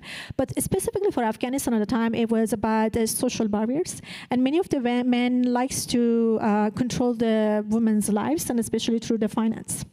So if you tried to pay them in cash, the male relatives would take it. Yes. And they wouldn't let them open a bank account. But they had phones. Yes, and they had a phone. They could use like Facebook, or they could get a Bitcoin wallet, right? Yes. At that time, because we have to deposit the money in the mail account, and the men usually take the money, and you cannot do anything about that. And they were looking at the mobile money, which was M-Pesa at the time. It started in Afghanistan, but it wasn't really implemented in the whole country, so we had an issue. So we have to use the Hawala system, but again, Hawala, it was very male-dominated. Again, they have to send their men to take the money. And we heard about Bitcoin, and that's how we implemented the Bitcoin to paying the women. And it must have been such a roller coaster, because you start using it, Bitcoin starts the year at 30, 40, 50 bucks, gets to $100, gets to $800, gets to $1,200, and then it crashes, spectacularly over the following months, all the way back down to $200. So you do the right thing. She makes everybody whole, who she had paid at the dollar rate, at what they should have earned. But you couldn't get it out of your mind, the Bitcoin thing, even though it maybe wasn't going to work at that point for your business, perhaps because of how volatile it was. You told me that you couldn't get this out of your mind, that there could be money that women could actually control. So you started using it in the Digital Citizen Fund, right? You started teaching women about that. So, tell us about that era, let's say 2014 to 2021. What were some of your biggest highlights working with Bitcoin during that time? Sure. After the collapse of the Bitcoin, when it was crashing in end of the 2013, we started to using Foundation Digital Citizen Fund to empowering young women to get access to the digital literacy and financial literacy. We're teaching the young women to learn about basic things, how to work with a computer, to level that they learn about blockchain, they learn about Bitcoin, they learn about robotics. And we helped more than 24,000 so far that they get in our program. 24,000? Yes. Amazing. From Science 2014. We also built in 13 technology centers, which in each of our centers, our financial literacy was our program that we're teaching the Bitcoin.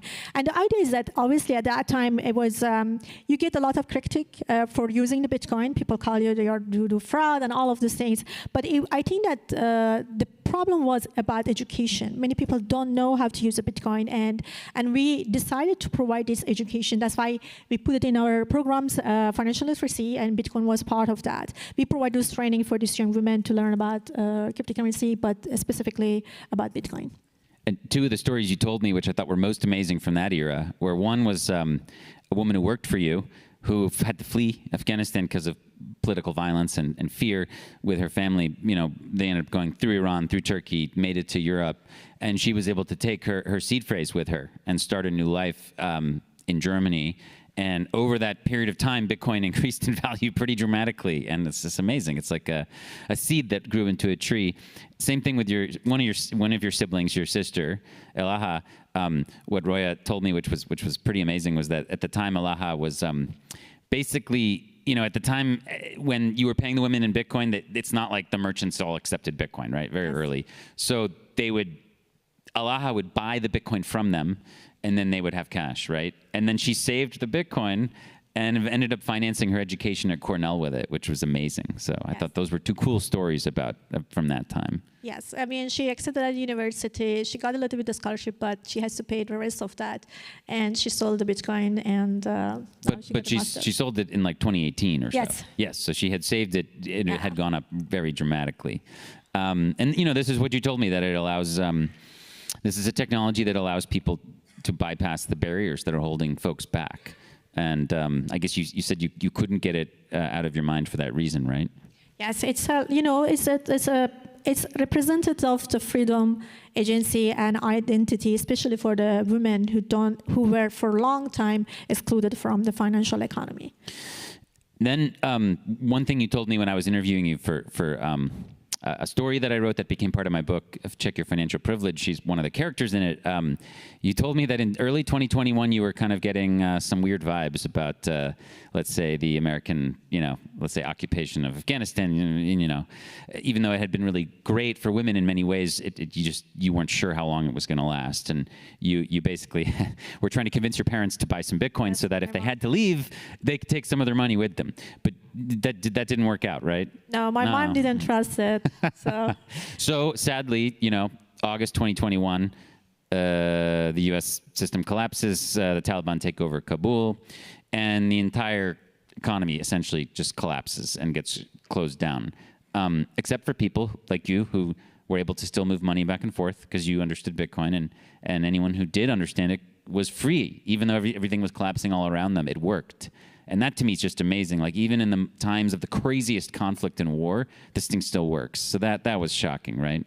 Yes, I mean, when the Taliban took over, as you mentioned, that the banking system was collapsed, and many of the people also who worked for the government previously, their banking account was freezing by private bank, either by the list that the Taliban provide, or by the bank that they feel that they didn't want that to get the Taliban's angry, so they freezing all those accounts.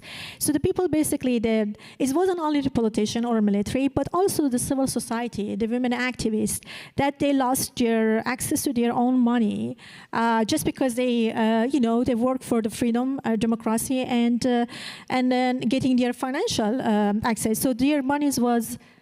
When the bank is freezing their account, it was a message for these women that their work, their services, and their future, it doesn't matter anymore, and they get punished socially and also economically just because they wanted to have a better lives. And yeah, I mean, at that time, Bitcoin and stablecoins were the only ways of the lifetime for many of the younger generation who had access to the digital scales, and they had access to cryptocurrency that we could send the money to them because the bank is collapsed. The Western Union didn't work. MoneyGram didn't work. And it was very difficult to send the money. Even the Hawala system at that time worked, but the Taliban started to control the Hawala system. And today, Hawala system should report every transaction to the Taliban. And the only ways that you can right now have your ways to send to Afghanistan's money is cryptocurrency. Even we thought that the Taliban is banned the cryptocurrency because they cannot have control on the... Like all dictators. Yeah. They don't like something they can't control. Exactly. So how many days has it been since girls were able to go to school in Afghanistan? It's 1,380 days that the girls cannot go to the schools today. The Taliban banned educations and restricted the women's movement. Not only education, but also women don't have access to the work. They cannot have access to justice, and they cannot have access to healthcare. And we are talking about half of the population, almost 20 million people, which right now they are living in open prison by Taliban, which is a gender apartheid regime. And you're able to use Bitcoin to fund the underground education, which is amazing. Dollars just don't work. Yes. It's not like you can send a bank wire Yes. or PayPal. You're able to start new initiatives using Bitcoin, like comic books and even businesses. So this is providing like a completely new opportunity where before the door was closed, right? Exactly, and thanks to the HRF that they are supporting our Zola program and also comic books. We really appreciate it, and we're getting some support for our underground education centers. That's the way that we can send the female. They don't have a bank account, but they can simply get paid if they have a wallet and internet access. It's amazing. I mean, I think most people here are surprised to learn that Bitcoin is this basically this feminist tool. It's probably not what they thought it was, right? And that's the neat thing about it is the more you learn about it, the more you realize that it might be something different from what your original perception of it is. So I hope that's one thing you all can take away. So just to finish, I personally am shilling Roya's movie. She's not. I am. So Roya was the subject of an amazing movie that just came out recently. It's not a documentary. It's a film about her and her life. It's called Rule Breakers. Obviously, as you can see, it's done super well on Rotten Tomatoes, and with people love it. I watched it with my family. It's incredible. Roya's played by the actress in the middle, and it's the story of how it really centered around the time when you were building and training the girls' robotics team and the journey it took and getting into the United States and going to competitions and just how this was completely impossible and you made it happen. It's an awesome movie, and it is a good reminder of what a hero you are to so many. So thank you so much for being here, and keep doing what you're doing. Thank you, Roya. Thank you.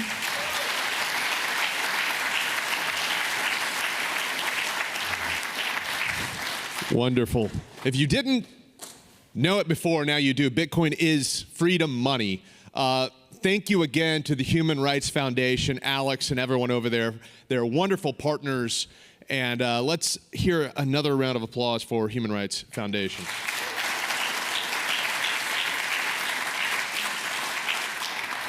Thank you guys so much. I'm really excited about the next couple of keynotes we have coming up. The next section is called Practical Bitcoin Policy, Ideas for the United States. We will hear from Andrew Hones, CEO of New Market Capital and Battery Finance, with the talk titled America Wins with Bitcoin. Interesting.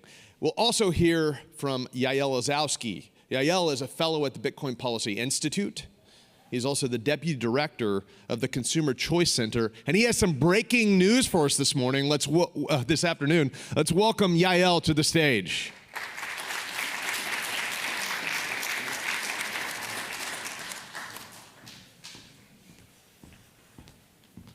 All right. Hello, everybody. How are we doing? My name is Yael. I am a consumer advocate, a government skeptic, and a Bitcoiner. And as much as I'd love to say that I can Bitcoin all day long and no one will care, it's not really the case anymore. Because Bitcoiners probably don't care about the government, but the government cares about them. Just look at basically any of the agencies. Look at the federal laws. Look at all of the orders. Look at the lawsuits. Look at the detentions. Bitcoiners are now front and center in many of the political debates about our money, about our future economy, and about financial freedom. So it's very quick. I'd like to go through a congressional guide to Bitcoin policy. Some of the things that we can do that are quick and dirty and easy on behalf of not industry, not legacy banks, but average Bitcoiners like you and me who use the protocol and try to be the best that we can be as users of the greatest sovereign protocol known to man. So we have the mother of all bad ideas, the Bank Secrecy Act. This limits not only exchanges, but banks. There are suspicious activity reports that must be filed. Agencies are now using blockchain analytics to screen the wallets attached to different cryptocurrency exchanges and brokerages. And we've seen now that Bitcoin and Bitcoin developers have been put in the crosshairs because of the Bank Secrecy Act, because of the need to have money transmission licenses. Now, what are the reforms that we can easily do right now? Simple. Start, exempt all non-custodial, decentralized Bitcoin projects from the Bank Secrecy Act. Pass Tom Emmer's Blockchain Regulatory Certainty Act. And let's raise that threshold for reporting that is normally at $3,000 up to $10,000 for Bitcoin and cryptocurrency exchanges that are licensed as money transmission services. We keep that in line with everything that's happening with normal banks. Keep it at $10,000. We'd love to raise that amount, but for now, let's start there. In addition, Senator Mike Lee has a bill called the Saving Privacy Act, which would absolutely reform the Bank Secrecy Act. Important not just for Bitcoiners and everyone in this room, but all Americans who have a bank account, who use dollars, and want to transact privately. Getting rid of financial surveillance is a fight of our time, and we have right now all the tools to make that happen. Congress has all the ultimate ability and the authority. They can ensure Americans are free to use Bitcoin. They can propel the economic opportunities that it provides. And we can move from this patchwork that we have to policies that are more coherent and an actual framework that positions Bitcoin as this pillar of American liberty, innovation, inclusivity for all users. Economic freedom being the most important of all of them. These are all of the laws that are already on the books that touch Bitcoin. Income tax, Bank Secrecy Act, as I mentioned, money laundering. It's all there. It all exists. All of these agencies have an eye on Bitcoin and you. But we don't want special treatment. Bitcoiners just want to freely use our 21st century hard money technology as intended to power our lives. We don't want special privilege. We just want the government to recognize and defend the rights that we already have. If we look at taxation, right now, capital gains is the biggest thing in the room. Every transaction that I do when I pay for a haircut or buy groceries with Bitcoin is a capital gains, and I must report that to the IRS. There are mandated brokerage statements that now must be done that are overly complicated and make it difficult for anyone who's just purchasing Bitcoin on the regular through their brokerage or exchange. First thing we have to do is pass many of these de minimis taxation exemptions. The Virtual Currency Taxation Fairness Act is number one. It's far too low, in my opinion. We need to raise that up to $10,000. Every Bitcoin transaction that you do under that amount should not be considered a capital gain. It is only a transaction economically that you are free to do. Simplifying the reporting and clarifying the income tax treatment. The financial service integration, all of this is happening at record speed. The Trump administration has changed a lot of regulations in a few months, and they were doing a very good job. Another one Biden left over is that Fannie Mae, still in the sort of conservancy of government at the moment, it issued its selling guide in 2022, which prohibited virtual currency from being considered an asset for the purpose of home loans. Two things to do. Let's codify all the changes that the Trump administration has made with regulations, do it via Congress. And number two, the Federal Housing Finance Agency Chair, Bill Pulte, he could issue a simple regulatory change in the selling guide of Fannie Mae that would allow any American with Bitcoin assets to use that as collateral for their home loan, unleashing entrepreneurship, capital, and homeownership. Now, as of 30 minutes ago, this is now a reality.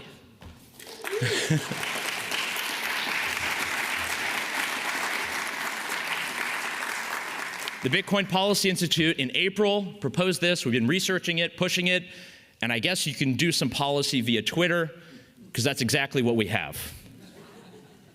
So that is my lightning talk. That is our congressional guide. There's much more to be done. Thank you all for your attention, and thank you for protecting the rights of Bitcoin users in 2025.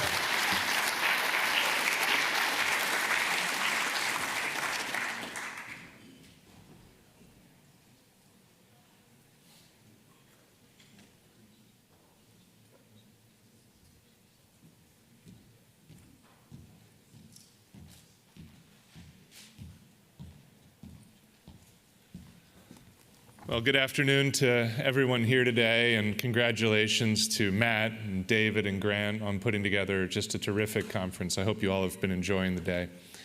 My name is Andrew Hones. I'm the CEO of Newmarket Capital and Battery Finance, and my talk today is entitled, America Wins with Bitcoin.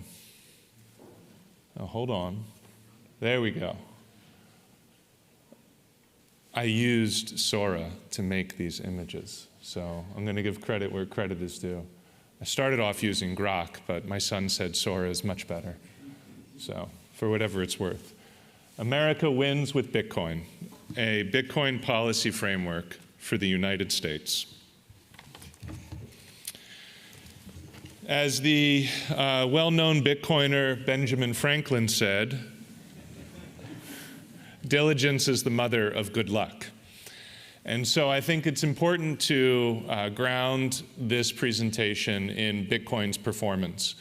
Fundamentally, this is the engine that drives many of the ideas that I'm going to discuss over the course of the next 5 minutes, which is that financial markets, financial professionals, bankers, underwriters, individuals have not yet fully perceived how well Bitcoin has performed over the medium to long run. Yes, of course, in the short term, it's extremely volatile. Less than a week ago, it was less than $99,000. Now it's $108,000. And in the short run, you might get scared by that volatility. But if you could take a 4-year view on the Bitcoin, what you'll see is that over the course of the 3,045 four-year periods since the 2012 halving through March 31st of this year, the single worst performing period produced a positive annual growth rate of 7.3%. And the 10th percentile was already 33%, meaning that 2,700 or so of these four-year periods experienced better. And in fact, the 50th percentile, 89%. When you compare it to gold and silver, you can see that many of the periods were actually negative on an annual basis. And even if you compare it to many other assets, Bitcoin has performed very, very well. At the Bitcoin for America discussion in March of this year, I proposed the Bit Bonds, and I thought that for this audience, I would replay a few of those slides. I came up with this in Wyoming, hence the view from Grand Teton, but you also get the benefit of some long-term perspective. $9.4 trillion of federal debt is maturing within the course of the next year, around $15 trillion over the next 3 years. Secretary Bessent has stated a clear objective to distribute future Treasury issuance across the curve, not funding it on a short-term basis, as Secretary Yellen did. Lower 10-year interest rates are poised to have a dramatic effect on many segments of the U.S. economy, including housing finance, auto lending, and so lowering those is very important. President Trump has established the Strategic Bitcoin Reserve, directing the federal government to acquire Bitcoin through revenue-neutral strategies. And in the proposal of Bit Bonds, by creatively integrating Bitcoin into U.S. Treasuries, we view that we can dramatically reduce the current interest rate and add a significant amount of Bitcoin to the U.S. balance sheet at the same time. In addition, the proposal is for a tax-exempt security, which creates a very good tool for families to save on a tax-exempt basis. The Bit Bond proposal is elegant. It's U.S. Treasuries plus Bitcoin upside. For every $100 issued, 90 goes to typical government purposes and $10 buys Bitcoin. The interest rate is significantly lower than the prevailing interest rate, 1% per year as opposed to 4.5%, which is presently roughly the 10-year Treasury. The investors still get a 4.5% total return because they get 100% of the Bitcoin performance up to a 4.5% return, and everything after that they split 50-50 with the federal government. When you look at the effect of this, it's extremely significant. For a $2 trillion proposed issuance, the government would save roughly $700 billion in interest over the course of 10 years. It could generate upside ranging from $830 billion to $304 trillion. Those are remarkably large numbers. That can significantly offset a large amount of the United States debt and defease it with the growth of the Bitcoin. Families will benefit enormously through a tax-advantaged savings product.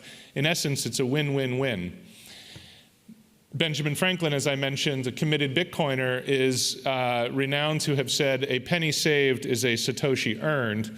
And you can see that even at the 25th percentile, over the course of 20 years, this Bit Bonds program is poised to defease approximately $51 trillion of federal debt. Dramatically lower 10-year interest rates, substantially reduced interest expense, and revenue neutral to revenue positive growth of the Strategic Bitcoin Reserve.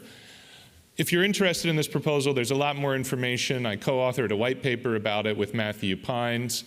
It's gotten great feedback. The idea has generated a lot of excitement, a lot of coverage in the media, and I would be delighted to talk to you all more about it. But for the remainder of my talk today, I'd like to discuss extending the president's vision. Integrating Bitcoin throughout the federal government. This means every department and agency of the federal government has the opportunity to integrate Bitcoin to spark unprecedented innovation and efficiency gains. The President's executive order directs a whole-of-government embrace of Bitcoin. Imagine if within every department and agency of the federal government, a chief Bitcoin officer was appointed who was responsible for thinking about how that department, the National Park Service, the Department of Energy, the Department of Education, how the Internal Revenue Service, how should that department integrate Bitcoin into its activities? At the beginning, we should focus on action and where we have first mover advantage. So key areas, in my opinion, include economic development, defense, and energy build-out. Lending programs are a very natural application to improve housing affordability, to lower the cost of capital for small businesses, farms, and student loans. That's what we're going to focus on throughout the course of the next few minutes. You may all remember this famous image from World War II with Rosie the Riveter messaging everybody about Bitcoin. What she was trying to get across was that it's an opportunity to power American opportunity with Bitcoin. How could we do that? Well, for a policy framework for lending, we can infuse federal lending programs with Bitcoin, designing credit instruments that align borrower and lender outcomes. Pilot with the United States Department of Agriculture for agriculture lending, the Small Business Authority for small business lending, and Fannie Mae for housing. This will benefit both America and Americans through lower interest rates for borrowers, flexible terms with no prepayment penalties, shared Bitcoin upside. That's what makes the lower interest rate and the longer amortizations possible. I'm going to give you a specific example in just a moment. It organically builds the strategic Bitcoin reserve at no cost to the U.S. taxpayer, and it strengthens both the United States economy and the household balance sheet of the United States. Bitcoin renovates. Let's talk about housing. Housing is becoming unaffordable with high interest rates and aging housing stock in many areas, leaving homeowners trapped by their circumstances, unable to relocate and unable to repair. How could Bitcoin fix this? Imagine a $300,000 house with let's say, conventional 30-year fixed-rate mortgage at 7.5%. That's a $240,000 loan with a $60,000 down payment. At today's interest rates, the payment we calculated is approximately $1,678 a month. Now imagine this alternative, a $330,000 financing package, the same $300,000 house plus $30,000 of Bitcoin. The down payment, the same, $60,000, but a $270,000 loan. Instead of a 30-year amortization, how about 25? Instead of a 7.5% interest rate, how about 5.5? And as it would turn out, the monthly payment on that loan is $20 less, $1,658 a month compared to $1,678. So before we even get to the Bitcoin, we can say to the borrower, you can be in that home for $20 less per month. And because it has 5-year shorter amortization, at year 10, that's $38,000 of interest savings by year 10. Now the Bitcoin, every year that the borrower stays in the home, they vest into 2% of the upside of the Bitcoin. So if they stay in the loan for the entire 25 years, they get 50% of the Bitcoin upside, and the lender gets 50% of the Bitcoin upside. It's a collaborative structure where both parties benefit. At year 10, just to put some numbers around this for you, if Bitcoin grows at 60%, which is a little bit less than the rate at which it has been growing for the last 5 years, that results in $683,000 of excess equity for the borrower in just 10 years. At a 45% CAGR, it's $270,000. At even a 15% CAGR, it's $48,000 of excess equity. And they're poised to own the home 5 years earlier. Think about the financing that this could unlock for so many families to invest in their small businesses, to invest in repair and renovation for their homes. You can imagine I'm pressed on time, but I'll share with you a couple more slides. The same idea applies to farming. Imagine if the United States Department of Agriculture integrated Bitcoin into its lending programs for small farmers. And so many small farmers, their houses are also on their farm, and they're burdened by high CapEx expenses for new machinery, new equipment, and also variable revenue because the seasonality of growing changes year after year. But Bitcoin is not correlated to that. And if we put 10% Bitcoin or 15% Bitcoin in each agriculture loan, imagine what that could do to strengthen the roughly 200,000 small farms that exist in Texas, or the 75,000 small farms that exist in Oklahoma, or the many wild blueberry farmers across 46,000 acres in the state of Maine, where the growing season or the harvesting season is only a few short weeks. But if they had some Bitcoin on their balance sheet, think of the way that they could improve that. The same idea, of course, for small businesses. Main streets across the United States are suffering badly. I'm sure many of you live in places where you remember somewhat more stores and somewhat less vacancy than you see today. Imagine imbuing those businesses with some Bitcoin on their balance sheet so that they can make important and better investments in working capital and in inventory. The structure is the same as the housing program that we discussed. It's a flexible tool that can be implemented today by the United States government. In conclusion, America's enduring strength is a product of our perseverance, our determination, and our focus, combined with the courage to seize the moment. Think of the key moments in American history: the Declaration of Independence, Manifest Destiny, the Louisiana Purchase, Alaska, California, the New Frontier, putting a man on the moon, and now the Strategic Bitcoin Reserve is poised to power the next 250 years of American achievement. Life, liberty, of course, Bitcoin is freedom money, the pursuit of happiness. The United States government can partner with us, the US and us. American businesses, families, farmers benefiting from exposure to Bitcoin over the medium to long run, strengthening our balance sheets, strengthening our financial resources.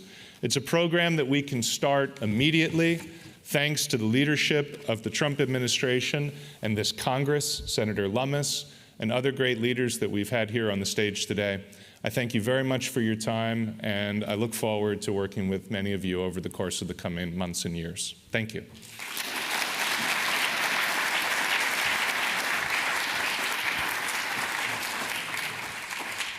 Thank you, Mr. Hones. Brilliant, brilliant work as always. Excited for the next panel, Protecting Self-Custody Through Software and the Law. We will be joined by Congressman Warren Davidson, serving Ohio's 8th District. We'll also be joined by Joe Kelly, the CEO of Unchained. Our moderator for the panel will be Ovik Roy, Senior Advisor to the Bitcoin Policy Institute and President of the Foundation for Research on Equal Opportunity. Thanks, Stephen.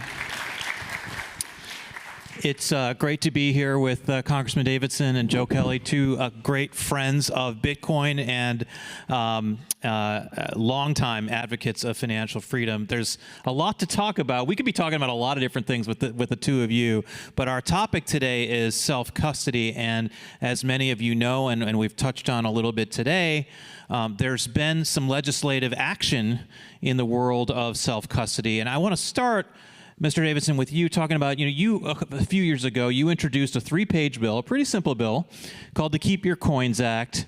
Tell the audience here what the Keep Your Coins Act tried to do. Well, the Keep Your Coins Act protects self-custody, and if you look at the Bitcoin white paper, you just have to read the abstract to know that it's protecting a permissionless peer-to-peer payment system. And for a long time, Washington, D.C. and governments around the world decided, oh, we don't really want Bitcoin or we don't want crypto, but in particular, we don't want proof of work in Bitcoin.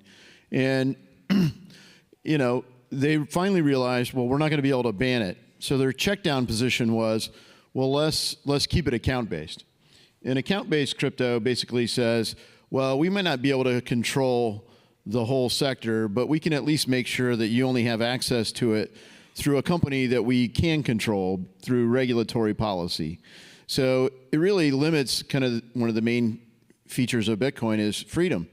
And the same kind of thing with cash, right? And so they haven't technically made cash illegal, but they did, going back to 2013 and even at the end of the first Trump administration, Secretary Mnuchin, Treasury Secretary Mnuchin, tried to ban self-custody or limit it.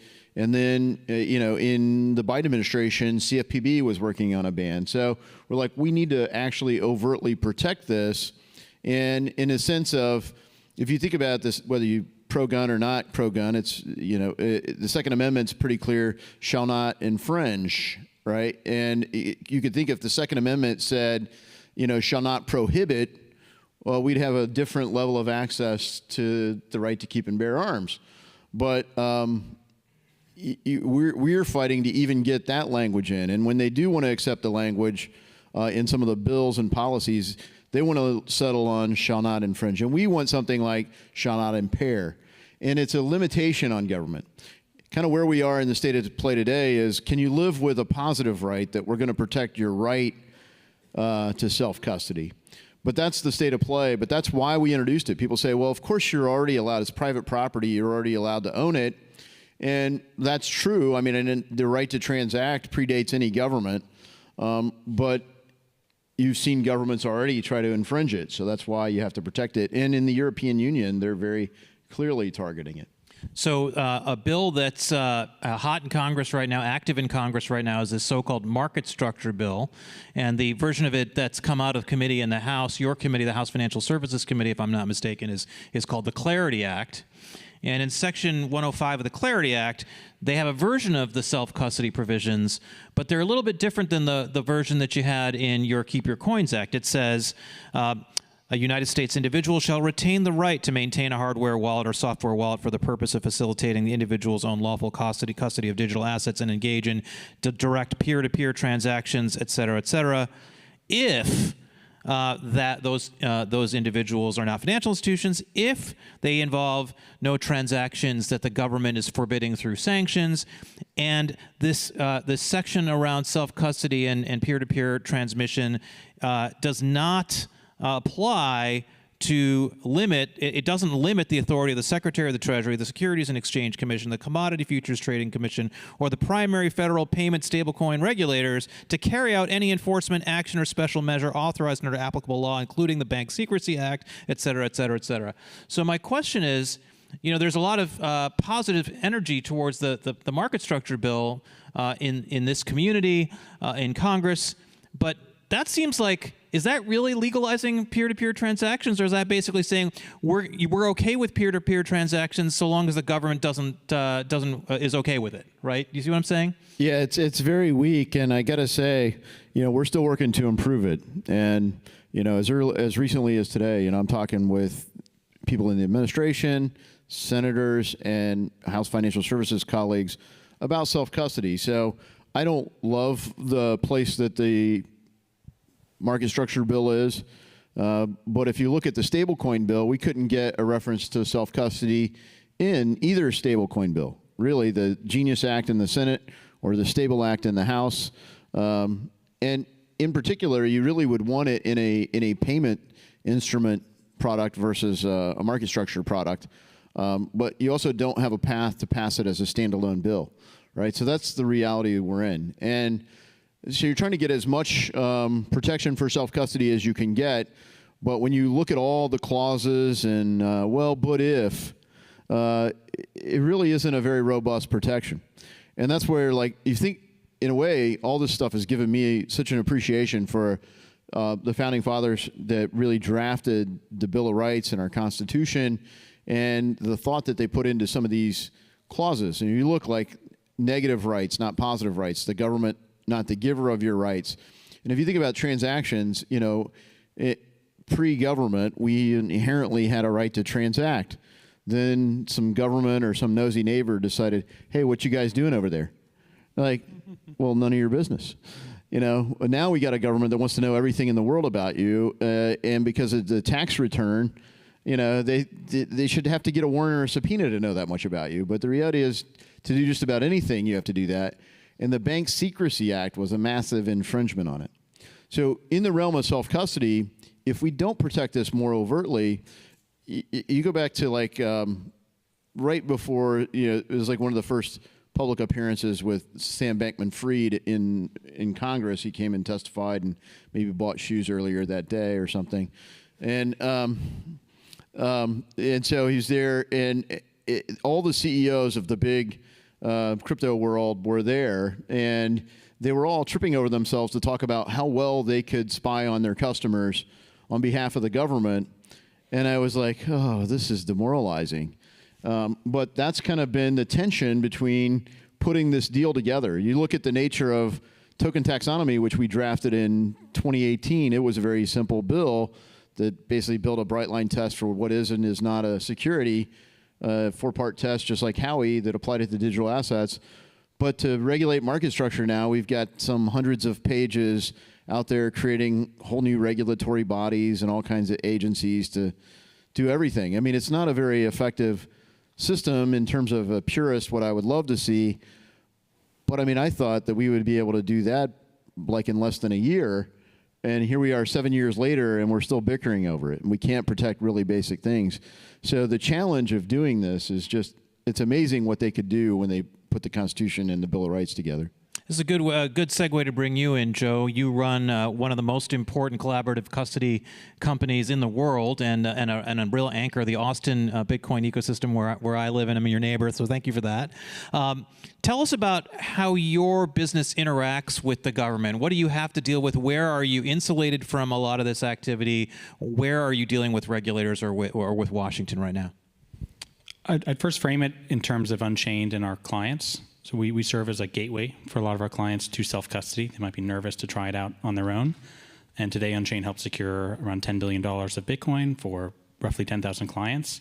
And that equates to around 20,000 keys. So it also contextualize the assets that are here and what kind of form they live in. It's not this centralized custodian. It's not this kind of centralized panopticon looking at clients. I think in that same way, being a gateway means we are also regulated in how clients can buy and sell Bitcoin through us. So there's some level of just basic diligence, client due diligence, KYC, ML things that we have to provide.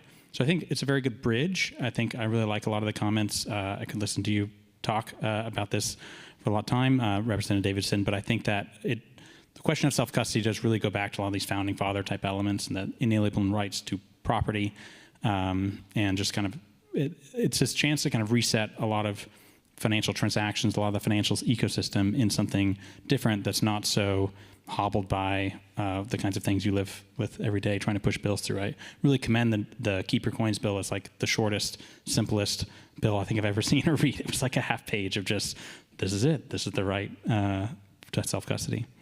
What, have you ever had situations at Unchained, and maybe you can't talk about it, but where the government has said, hey, there's somebody who's a client of yours that we need to look into? What sort of process do you have if and when that happens? I mean, we are a regulated money services business. We have to file suspicious activity reports. We do that in the course of business. Can't comment on any particular case or necessarily how that always looks and works, but I do think we're that great kind of middle ground between just like what maybe reasonably people want to see out of regulation and preventing terrorism financing and a lot of fraud and abuse that's out there. And that's also even for our client benefit. And back to one of the points of I think that why I think self-custody should be just such a bipartisan thing is because it's both about these inalienable property rights, but also consumer protection against FTX type blowups and things like that. So we really live at a nexus of, I think, the right trade-off on all these kinds of concerns. Mr. Davidson, what when you were debating the Clarity Act in the House Financial Services Committee, what were the arguments made by your fellow Republicans as to why we had to clamp down on self-custody and not give it a more robust protection like you had in your original bill? Yeah, so I mean, some people really want account-based because they want to just keep us safe, right? They feel like the only way to really make sure that people aren't abusing self-custody is, to keep it in an account.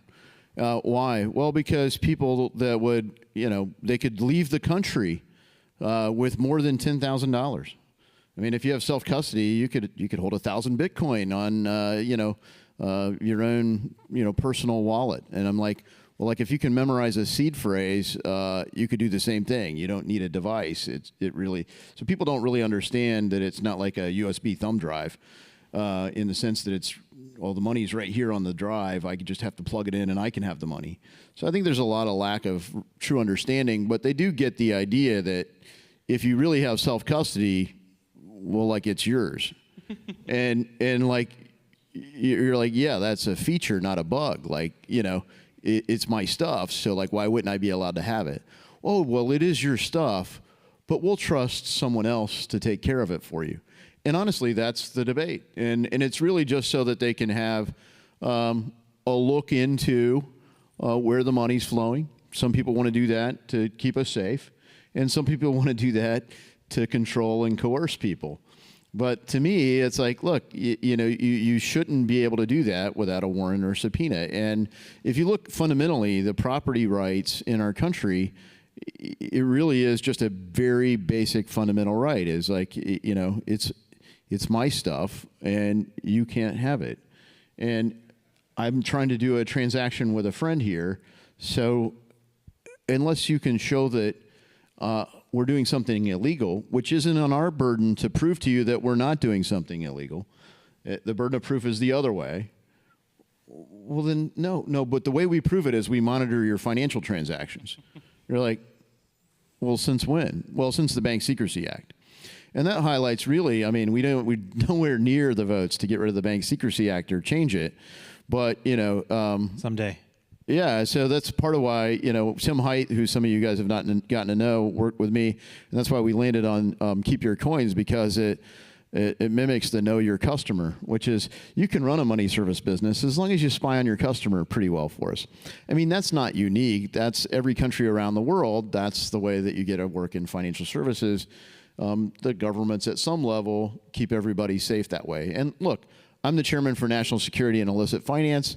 Our subcommittee oversees FinCEN and all this kind of, activity. We have jurisdiction over this. I'm for, some level of this financial intelligence. We need to do it. But the idea that and the creepiest extension of this ultimately is digital ID and central bank digital currency. So if you look at what, some of, like Bill Foster, for example, is like the chief proponent of digital ID. And he's like, well, okay, I could be okay with that as long as we can assign a digital ID to every wallet address, and we know this is you, and then we can follow everything that you do with your money. And, that gets pretty creepy. I mean, it's the ultimate, for Lord of the Ring fans, I always say it's like the one ring to rule them all. If the government has this power to see every single detail of every transaction, I mean, that is the most pervasive. Yeah. It is the biggest power, and the only good thing to do with the one ring to rule them all is to destroy it, right? We got half a minute, but Joe, I want to make sure you have a chance to comment on this. I mean, in your business, you're having to convince people, presumably, to do this form of self-custody that Unchained produces. What are the arguments that you hear against collaborative custody that you feel have been the ones you've had to put the most work into countering? I think I use the word convince. I'd say usually by the time a client comes on chain, they're already actually self-convinced they want to self-custody. And we see that conviction only grows through experiences like FTX or the bank failures of SVB and Signature in recent years. And so, people's pause where they usually have hesitation is like, will I do it correctly? Or how do I know once I'm truly on my own? That's a lot of responsibility for an important asset to them. And so that's just where our education and hand-holding comes in, and that's part of how we build our business model. All right, well, that's all the time we have, but thank you both, Mr. Davidson and Joe Kelly, and I hope we get better outcomes and get the Keep Your Coins Act into law. Thank you.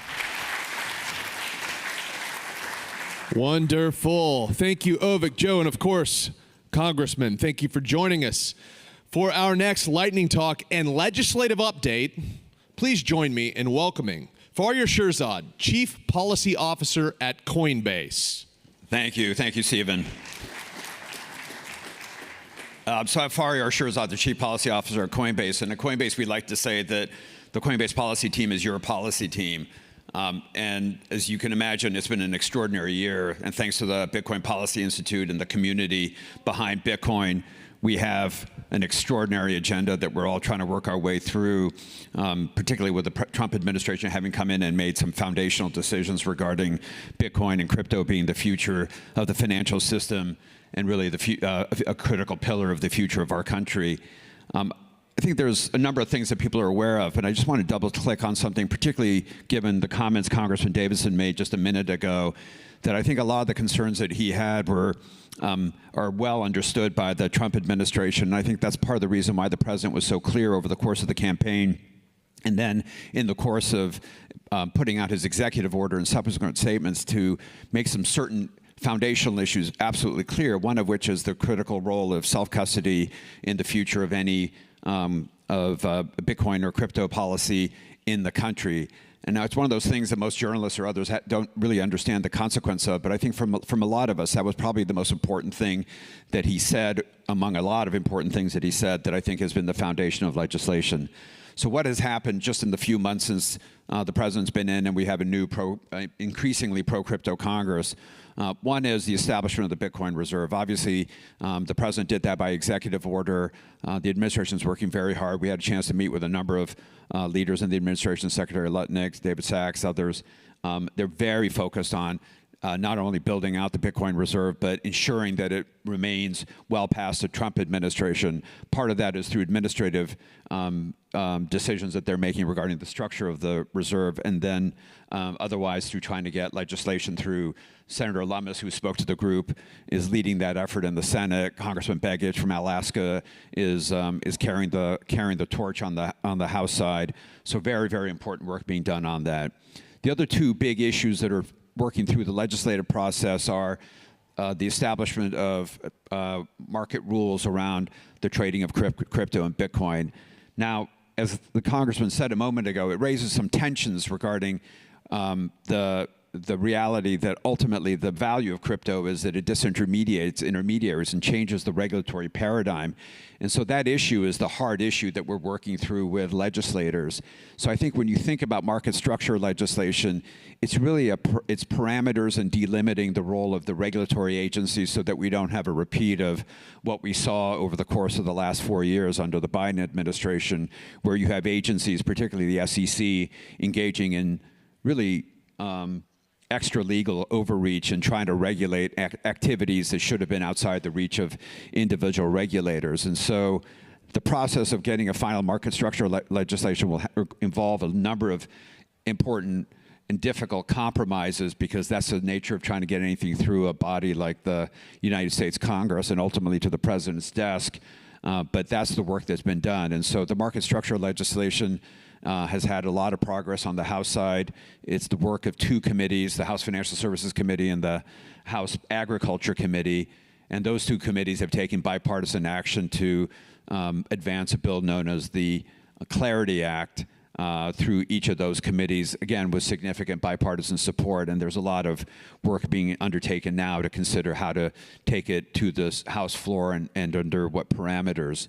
On the Senate side, the work on market structure is somewhat on a few steps behind, although you had Senator Lummis do an important hearing on the topic, and we're expecting, following the issuance of principles that Chairman Scott and Senator Lummis issued the other just yesterday, to see draft legislative language start coming out and the real legislative process in the Senate begin. We're very hopeful that Chairman Bozeman, who chairs the Senate Agriculture Committee, will follow suit and issue his own principles and then ultimately draft legislation and hold hearings, and so that you have the same type of partnership on the Senate side between the relevant committees as you do on the House. All of you know there's been a lot of work done on stablecoin legislation. The Senate actually passed the bill with a 68-30 vote, which is extraordinary in Washington, where nobody agrees on anything. And the question now between the House and the Senate and the White House is how to move forward the Genius Act, which is the stablecoin bill, in the House, whether they should add on a market structure bill or not, how that happens. And so that's really important stuff above most of our pay grade. The last issue I want to flag for you is a lot of us are working, and I've actually just been asked to testify in front of the House Ways and Means Committee on the tax treatment of crypto. This is sort of the lower profile issue that isn't covered as much by a lot of us in this community. But just to understand, the tax treatment of crypto and Bitcoin is enormously important, because however the rules are laid out, in the end of the day, the tax authorities can get you, particularly if you have to calculate capital gains every time you want to use Bitcoin for transactional purposes, buying a cup of coffee, or whatever it happens to be. And so we're hard at work in trying to resolve that as well. So a big legislative agenda. None of it would be possible without this community and the Bitcoin Policy Institute. And I just want to thank you all for the work you've put into this issue. So thank you.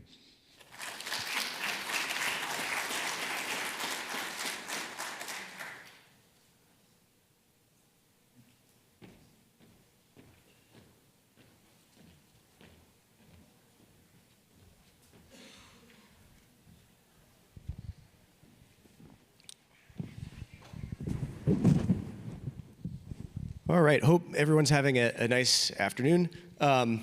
I'm Zach Shapiro. I'm the head of policy at the Bitcoin Policy Institute, and I am incredibly excited for this panel to talk about my favorite regulatory topic with, I really do think, two of the best people in the world to discuss this with. We have Peter Van Valkenburg from Coin Center and Mike Mosier, who's the former acting director of FinCEN and also the founder of Arcturos, which is a law firm that focuses on some of the issues that we're going to talk about today. Those of you who have been listening to the program today have heard a lot about the Tornado Cash and Samurai Wallet prosecutions, as well as the need to pass the BRCA, the Blockchain Regulatory Certainty Act, or as implemented in the Clarity Act. But I want to zoom out in this conversation and talk sort of more broadly about how we take seriously the need to combat illicit finance in a world where there is such thing as peer-to-peer finance through the blockchain and using Bitcoin. But before we get to sort of affirmative ideas, I'd love to hear you both sort of state what you think is the danger of getting this wrong, of this period where we have illicit finance laws that were written before there was such thing as a peer-to-peer electronic transfer of money that Satoshi invented in the white paper. Why do we need to get this right? So I can start. I mean, what's at stake is forced re-intermediation. So Satoshi wrote a white paper, peer-to-peer electronic cash. That's the point. That's why we're all here. That's the amazing innovation, probably the most significant technological innovation probably in my lifetime. And America is a logical home for that innovation. We have a long history of rich and liquid financial markets that actually function primarily on peer-to-peer transactions. Like people actually like shouting at each other with paper not too long ago. And this idea of a rough and ready American economy where people who just want to do things can do things without getting the permission of an intermediary to do it. And we lost that. We lost that because of a number of factors, some of them technological and structural and institutional, and some of them having to do with state power and surveillance, the Bank Secrecy Act. If we continue to apply those rules in a way that doesn't make sense to entities that are not trusted financial institutions, we will be forcing them to become trusted financial institutions, forced re-intermediation. And it'd be like if, we live in this world where now people can, directly call each other. We're like, no, we're gonna have a live human operator still in between all of your phone conversations so that that person can listen to you. It would be technologically backwards, terrible for innovation and for civil liberties. Just to add to that, part of it is also making people less safe. We're in two different ways. And one is that sort of forced re-intermediation is, we've gone from telegraphs, we've gone to switchboard operators, to cell packet switching. The solution to SIM swapping is not having operators again. Like that's not going to do it. And I think we know from the amount of data that's been leaked, whether it's the 33 terabytes of evolved data, or so much other that's happened in the last several years, that makes people less safe. So if SIM swapping is the cyber world that we're operating in, and that's really what peer-to-peer networks, it's people being able to cell packet switch and talk to each other without having to go through an intermediary that might fail, by the way. This allows you to do that, but putting back in an operator is not going to, especially one that's collecting your personal information that then could be leaked, is not going to make people safer in any form. And this was very much a reason why, when I was at FinCEN as the acting director, we did a whole initiative on privacy preserving technology, because our concern was it doesn't make people safer to have other people collecting data and losing it. Awesome.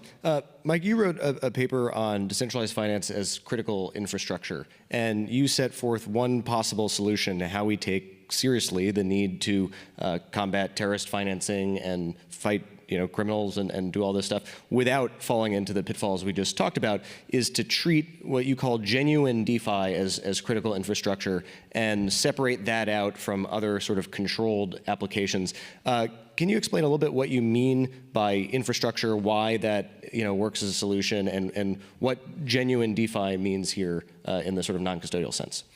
Sure. Yeah. So the reason that Rebecca Rettig and Katja Gilman and I looked at DeFi as critical infrastructure was thinking back to, it's not new that we've had networks that talk to each other. Remote procedure call technology has been around for 5 decades now.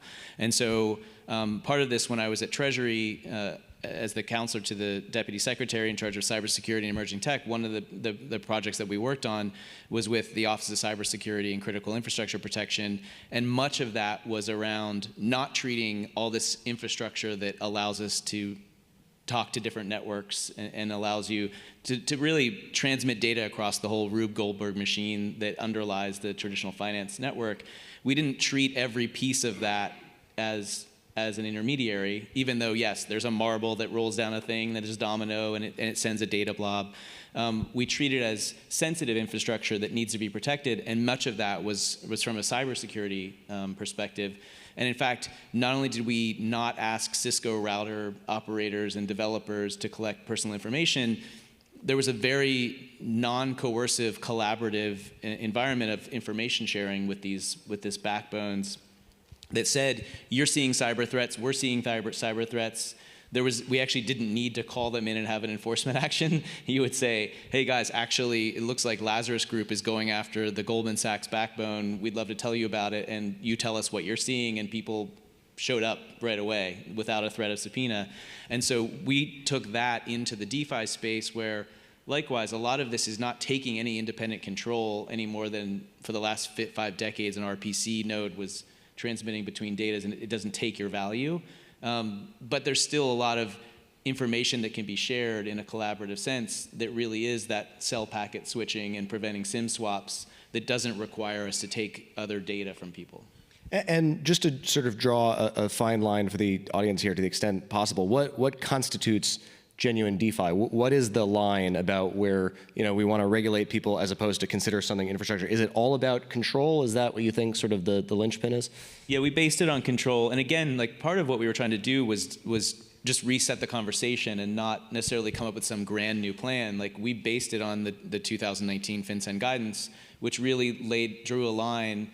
Well, I should say a facts and circumstances test, but principles-based approach that was based on total independent control. So AWS underpins a lot of traditional finance and DeFi, and if it goes down, a lot of transactions won't happen. It doesn't mean that Jeff Bezos is Jamie Dimon, but yes, it's infrastructure that's important. And so we drew that line of, yes, there might be some element of control, but like we said with self-hosted wallets and multi-sig wallets and anonymizing software, by the way, that if it's a trade and it's a tool that's for delivery and communications, that is not total independent control. But yes, if there's a point where there's a custodial or control aspect that you can initiate or redirect without someone's permission, then yes, you're probably doing more than just being infrastructure, which, by the way, there's all sorts of legal liability that comes in with that.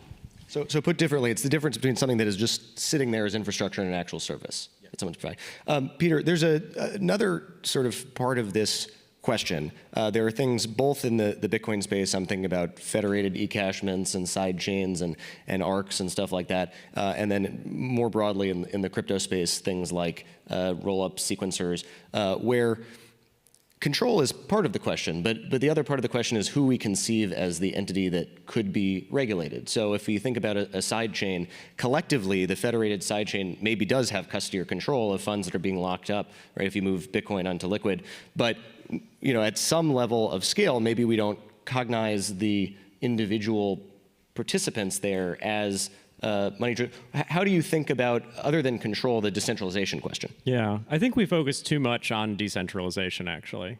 I think that might have been a valuable road to go down to think about where we draw lines in securities laws, for example. But in the anti-money laundering context, it's really about activities. What is the activity you're engaged in? Now, even if you're part of a scheme to manage something like a side chain, or you're part of a roll-up, or you're part of something similar that has quasi-centralized qualities, now maybe it's a DAO that exercises the control, or maybe it's a handful in a multi-sig and a security council, you still do not have day-to-day, moment-to-moment control over any user funds, if it's properly specified. Now, there's other projects that are just garbage where you do and just don't touch that stuff. That stuff should be regulated as a money transmitter.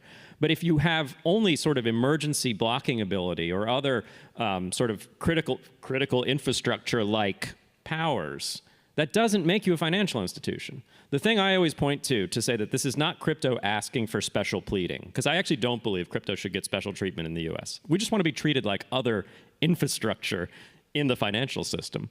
The thing I always point to is the SWIFT network. The SWIFT network settles trillions in dollars every day.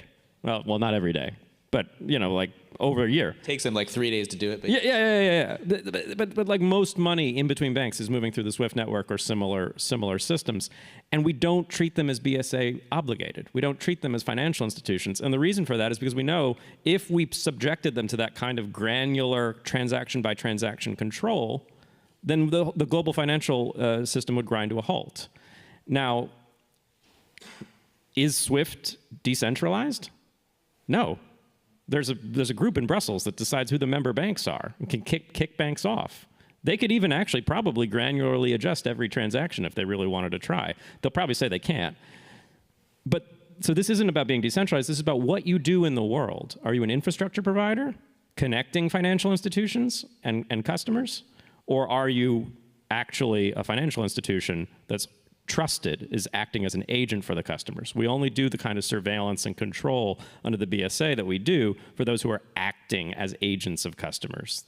And is that a way to pick out the you that we're talking about here with the federation, that maybe if we look just functionally, a group is performing some service that looks like actual financial services, we can maybe look at the group as a whole, but if that's not what's going on, right? Just functionally, this is more of a infrastructure federation. So you would do a function-based test. I want to know if it's actually you have an agency-like relationship with your user. If you are acting on their interests with their best interests in mind, if you're deputized to do that by the user, you have a common law agency relationship, now you start to look like a financial agency as it's defined in the Bank Secrecy Act and in the common law, and it makes sense to apply certain information collection or other controls to you. If you don't, then you're not. And collecting information from that person who isn't actually in privity with the user of their services, who owes that user no duties, is actually just spying on someone who's a stranger to you, or forcing that person to spy on someone who's a stranger to them,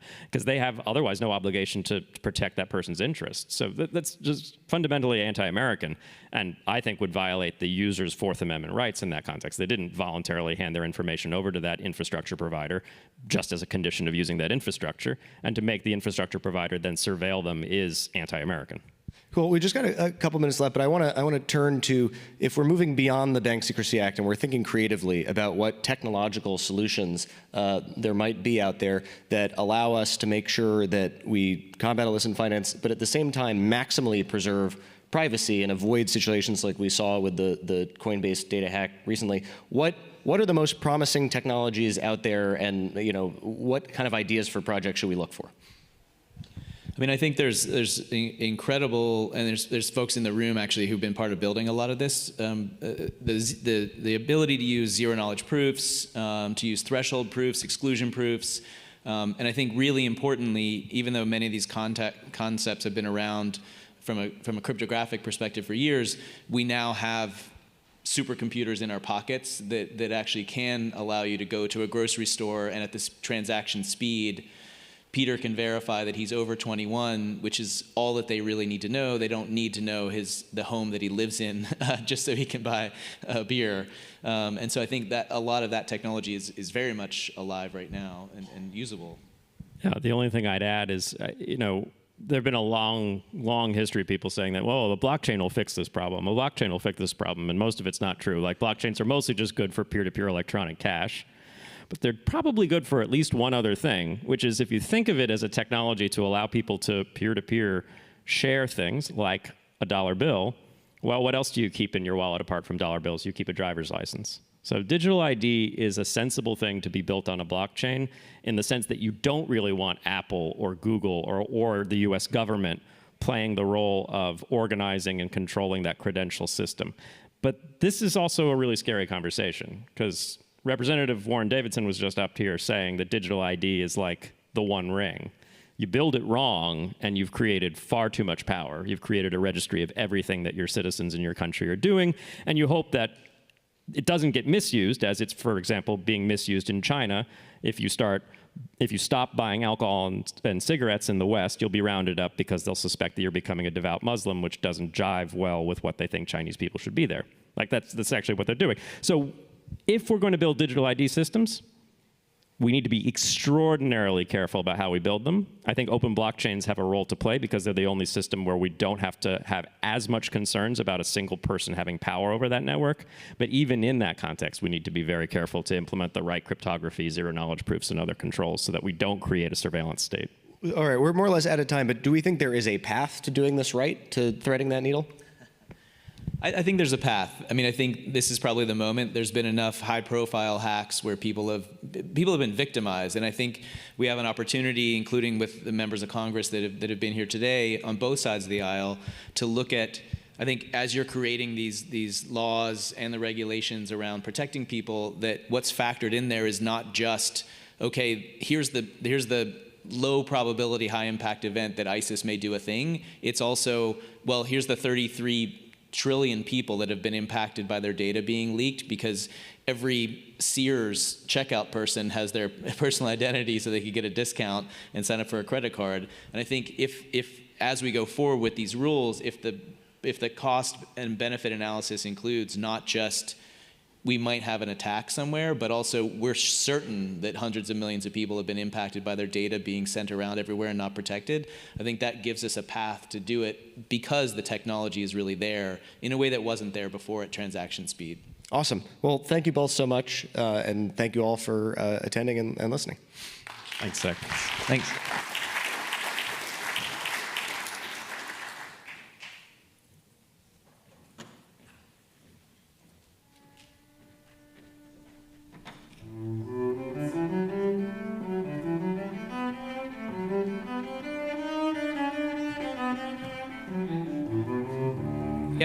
We're going to get our next panel started here. I'm very pleased to be joined by Tim Height. Tim Height is down there at the end. He is the Director of Policy at Exodus. We have John Arnold in the middle here, Principal at 1031, and Rob Hamilton, CEO at AnchorWatch. Thank you for joining me, gentlemen. We are talking about policy challenges for Bitcoin startups today. This is a great topic, and we've got some of the best here to dig into it with me here. So gonna kick it straight to Rob here. We're gonna go right off the deep end. Rob, you are sort of, your business is very sort of centered on insurance, right? And there are some interesting rules when it comes to insurance, particularly when we're talking about Bitcoin. And I think the most specific sort of policy issue is the classification of admitted assets. And as it stands right now, as far as I understand, Bitcoin is not an admitted asset. So can you dig into that and tell us what exactly the problem is there for you? Well, I would dig in really deep, but we only have 15 minutes. So I'll keep it at a very high level in that the health of an insurance company is its balance sheet, right? The extension of its surplus, which allows it to write larger and larger pools of capital and kind of have more risk distribution. Today, as it stands, Bitcoin, if you are a large admitted carrier and you were to buy Bitcoin, you actually have to write off all of the value you put into Bitcoin to zero. Structurally, it's just because it's treated as like a new asset, high risk, when as the reality is it's highly liquid and secure and very good for collateral, right? So at the highest level, the entire insurance industry in the United States, this is governed actually at the state level. There's the National Association of Insurance Commissioners, where each state has their own insurance commissioner, which appoints to the self-regulatory body, and they've very clearly stated up to this point that Bitcoin's not admitted. So that's just, if anyone's familiar with the FASB rules and how the accounting standards change for publicly traded companies, this is like that, but way more extreme and you can understand insurance being a risk-adverse industry. They want to be careful, but I think we've well past the point of Bitcoin being established as a collateral asset.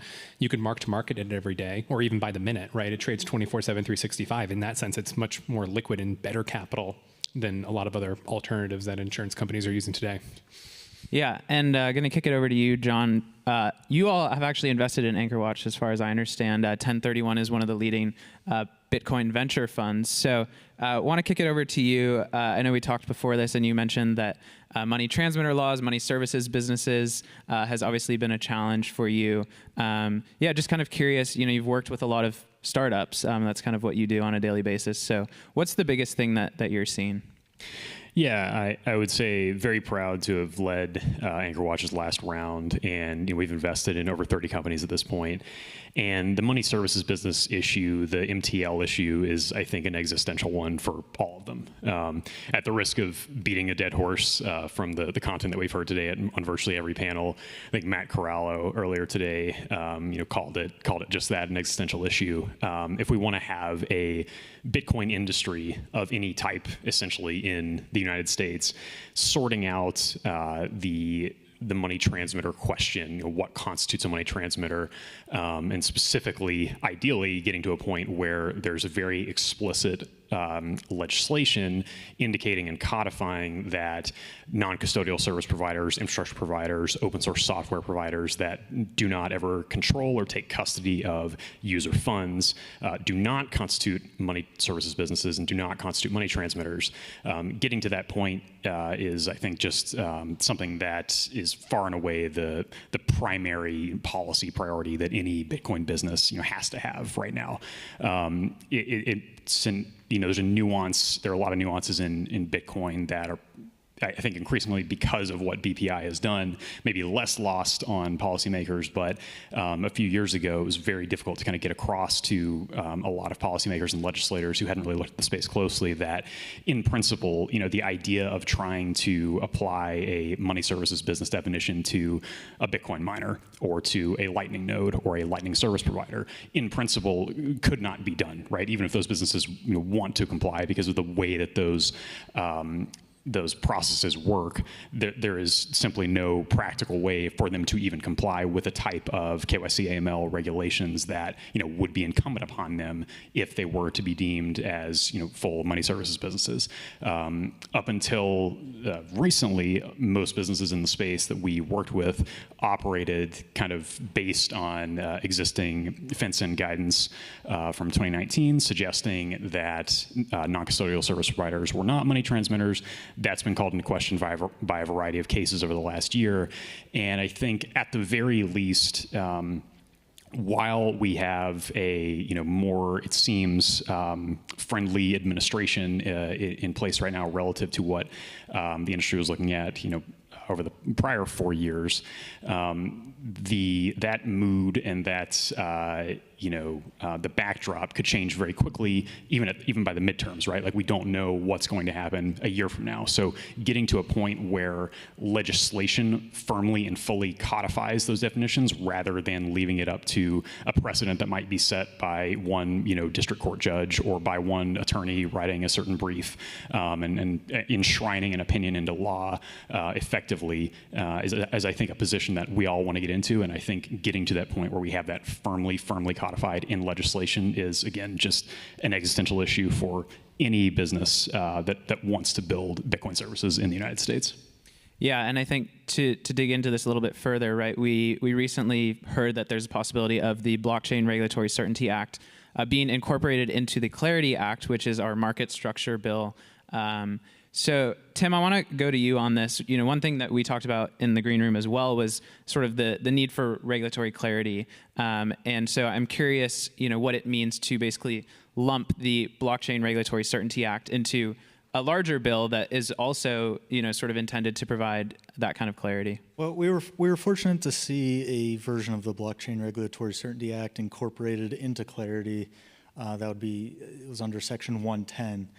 And for the most part, it's not really something that is that partisan, because if you look at the last 4 years under the Biden administration, and we can talk about a lot of the enforcement cases and a lot of the challenges that companies faced, FinCEN never rescinded that guidance. That guidance always withstood now both administrations. So it's good to see that bipartisan momentum carried it into the Clarity Act. On the note, though, of challenges that startups face as well, beyond just what the Blockchain Regulatory Certainty Act, hopefully we'll also see some of the more, I guess, Operation Choke Point issues be addressed under this administration as well. And that kind of gets lost a little bit in the crypto conversation. We hear a lot about stablecoins. We hear a lot about market structure. And rightfully so, not to downplay the importance that those will have on the market and the development in the US, but you got to look at the past 4 years with what we saw in the debanking space and what we've seen issued through guidance and policy statements at the banking regulators. It's been great so far, but it's only as good as whatever administration's in control. So to protect against anything like that happening again, I believe there also needs to be focus on ensuring that startups can go get the financial services from the traditional financial institutions. And I know that sounds like it goes against the ethos of Bitcoin and financial autonomy and individual empowerment, but a lot of these businesses do rely on those traditional financial services, just like having a bank account, for instance. So for startups that are looking in the future, for startups that want to be here, I think it's important to know that they have a financial system that they can access. And hopefully that conversation doesn't get lost as the policy conversations continue.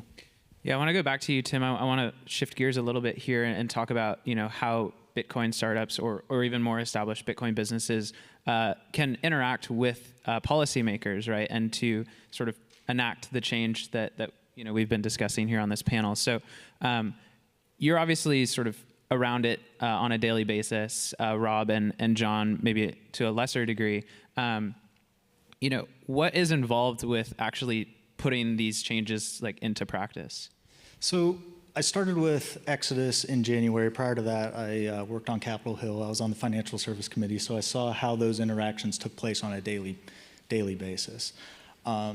It really is, I know we've heard about it all day, but it really is an educational effort. Anyone can go contact their congressman, contact the relevant committees, and usually staff are pretty responsive. If you have a business, they want to hear how it works.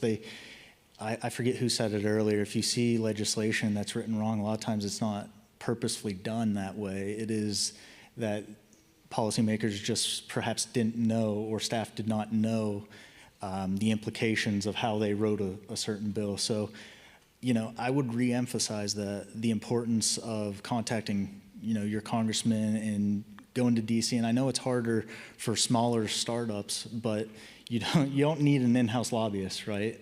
Everyone has a congressman if you're based in the U.S. And for the most part, I think they do want to hear and they do want to learn from those startups.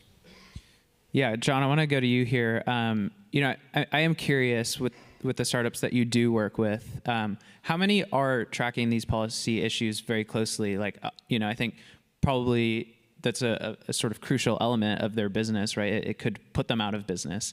I'm curious, to the extent that paying attention to these policy issues might actually be sort of detracting from their larger mission. Yeah, I'd say two things. The first is, everyone in the industry, I think, is highly aware of everything that we're talking about here.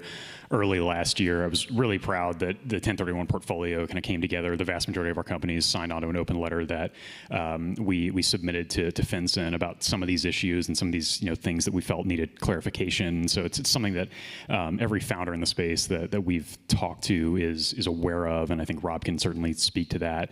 And I would echo, it's something that affects them even outside of the question of what constitutes a money services business. The debanking point is something that has affected a lot of our founders, a lot of our companies on a day-to-day basis. It's an odd state of affairs when we've had many companies tell us that they've had banking relationships where they got to the 1 yard line and we're not able to get across, despite the fact that bank has gambling and kind of ATF accounts and all sorts of accounts with businesses that you would otherwise think are much more maybe questionable or controversial or unsavory than a Bitcoin custody business, for example, or a business that allows you to buy Bitcoin. And yet, a lot of these founders, a lot of these companies have been kind of turned away from very basic access to banking rails, whether it's just for their own kind of balance sheets or for FBO accounts for customers, just because of some of the fears around so-called reputational risk that FDIC, OCC, and the Fed, the three main banking regulators, were up until last week, including in their kind of banking examination practices. And so it's something that, to answer your question directly, it's whether there are broad legal questions that need to be answered on the MTL question, and there are just kind of day-to-day issues and headaches caused by some of this lack of clarity around what banks can and cannot do, what they can and cannot service. So it's top of mind for all founders for sure. Rob, we're coming up on time here. I think we've spoken with other startups and spoken with you obviously at the Bitcoin Policy Institute, and I get the sense that there's some hope, that things are sort of heading in the right direction. I want you to kind of take that apart for me. What exactly is giving you hope, and what does that mean for your business?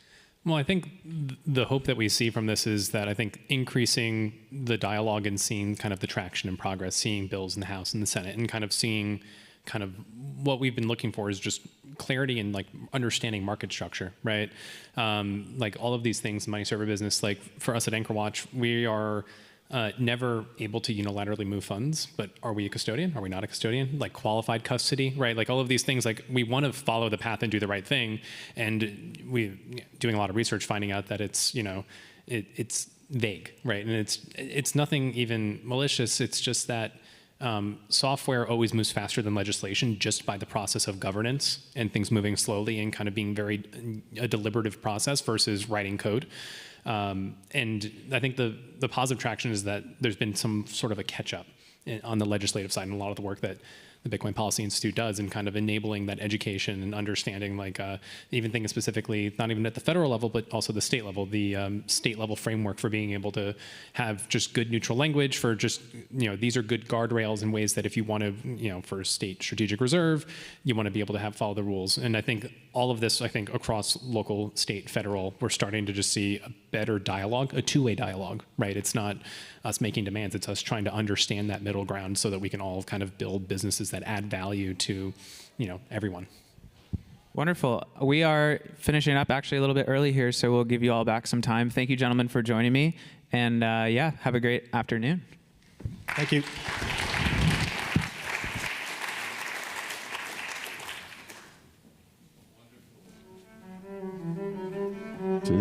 There we are. Welcome back. Wonderful, guys. Thank you so much. Super excited to continue. We have a lot in store still ahead. Next up, Zach Shapiro, Deja Vu, Head of Policy for BPI, and SEC Commissioner Hester Peirce.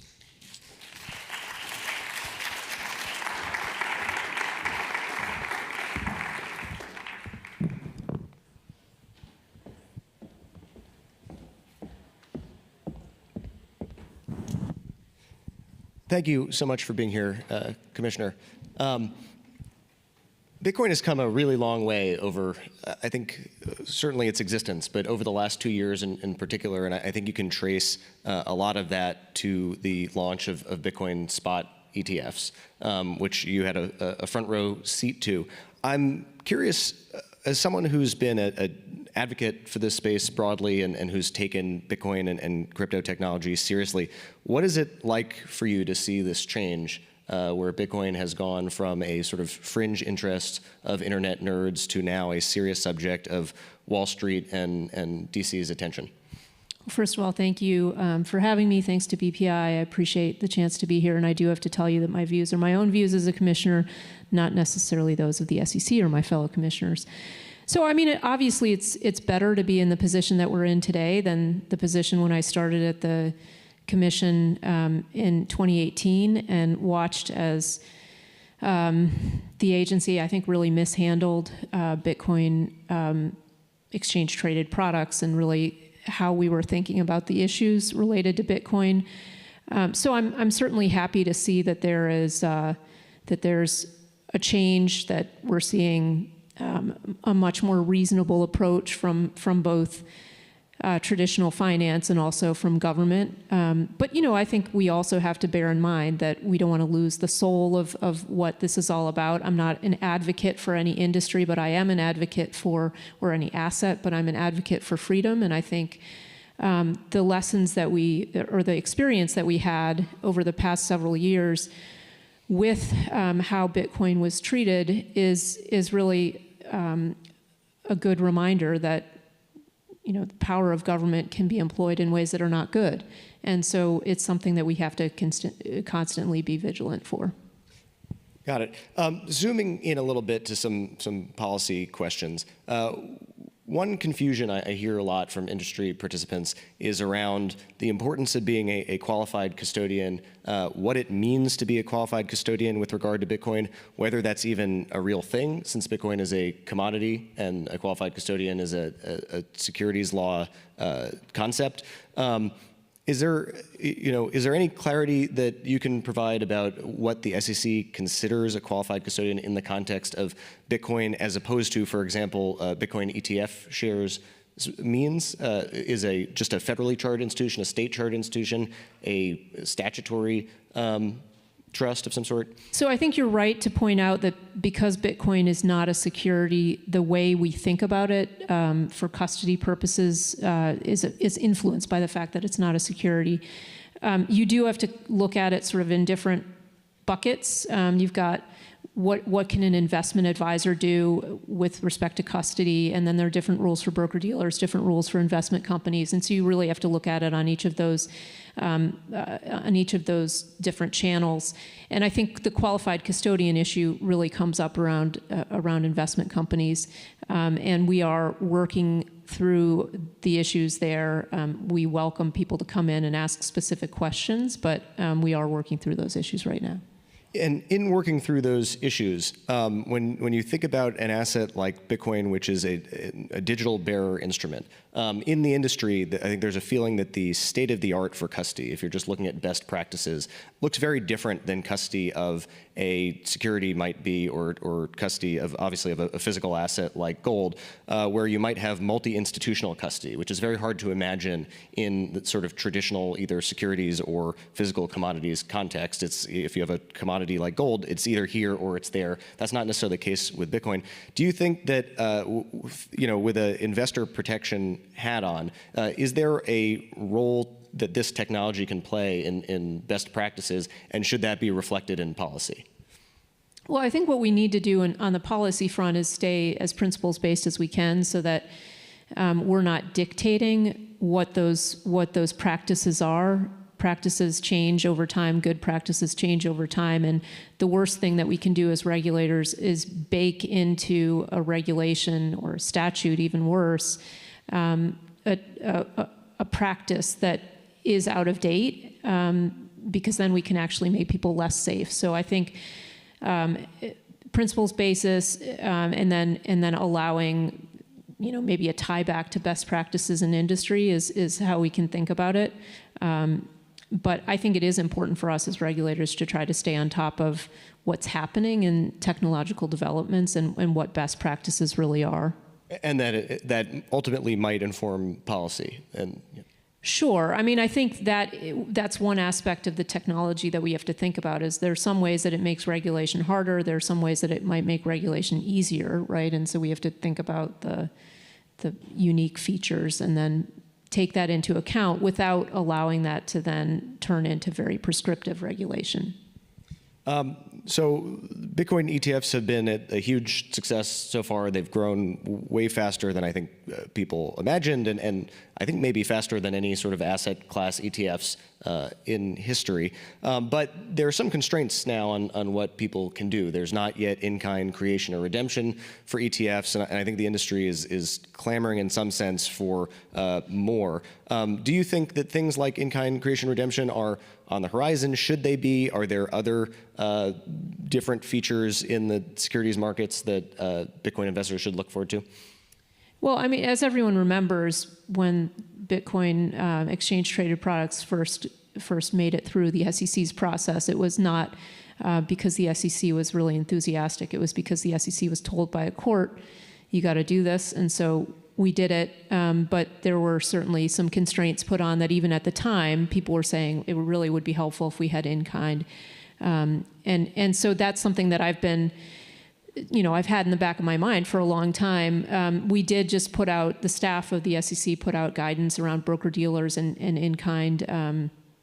And so I think that guidance should be helpful. And then we've got some 19b4, which I know that's a little technical, but these are the applications for exchange-traded products that have come in with in-kind feature built in. And so those are going through the process now. And so, I think that's something that's certainly on the horizon at some point. I can't prejudge, but we hear that there's a lot of interest. Awesome.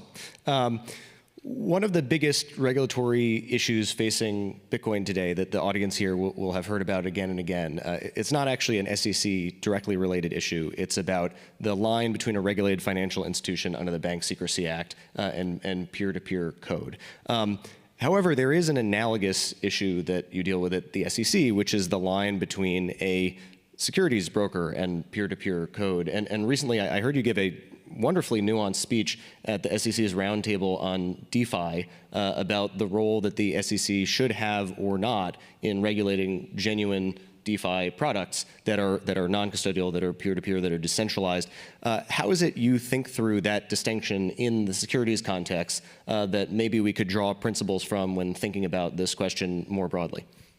Well, I think it is important when we're looking at code first to acknowledge that it is speech, and so if you put constraints around people's ability to publish code, you are putting constraints around their ability to speak, and so that's something that we don't like to do in the US, and so we need to be very careful about that. It certainly does then raise questions about, okay, so there's code out there, someone can use it for something that the person who wrote the code has no control over. And I think it would be very strange to go back to the person who put the code out there and say, you're responsible for what someone else did with your code. So I think we need to be careful in protecting the right of people who are developers to develop. And then I think we also need to think carefully about trying to find an entity or a person to grab hold of to regulate. That is definitely the natural inclination of any regulator, is there's got to be someone that I can pin responsibility on. In the cash world, you have the ability to transact with your peers without someone monitoring all of those transactions, and I think we need to try to import those same kind of principles into this area. I am concerned that we're at sort of a turning point where technology is making it much easier for government to engage in surveillance.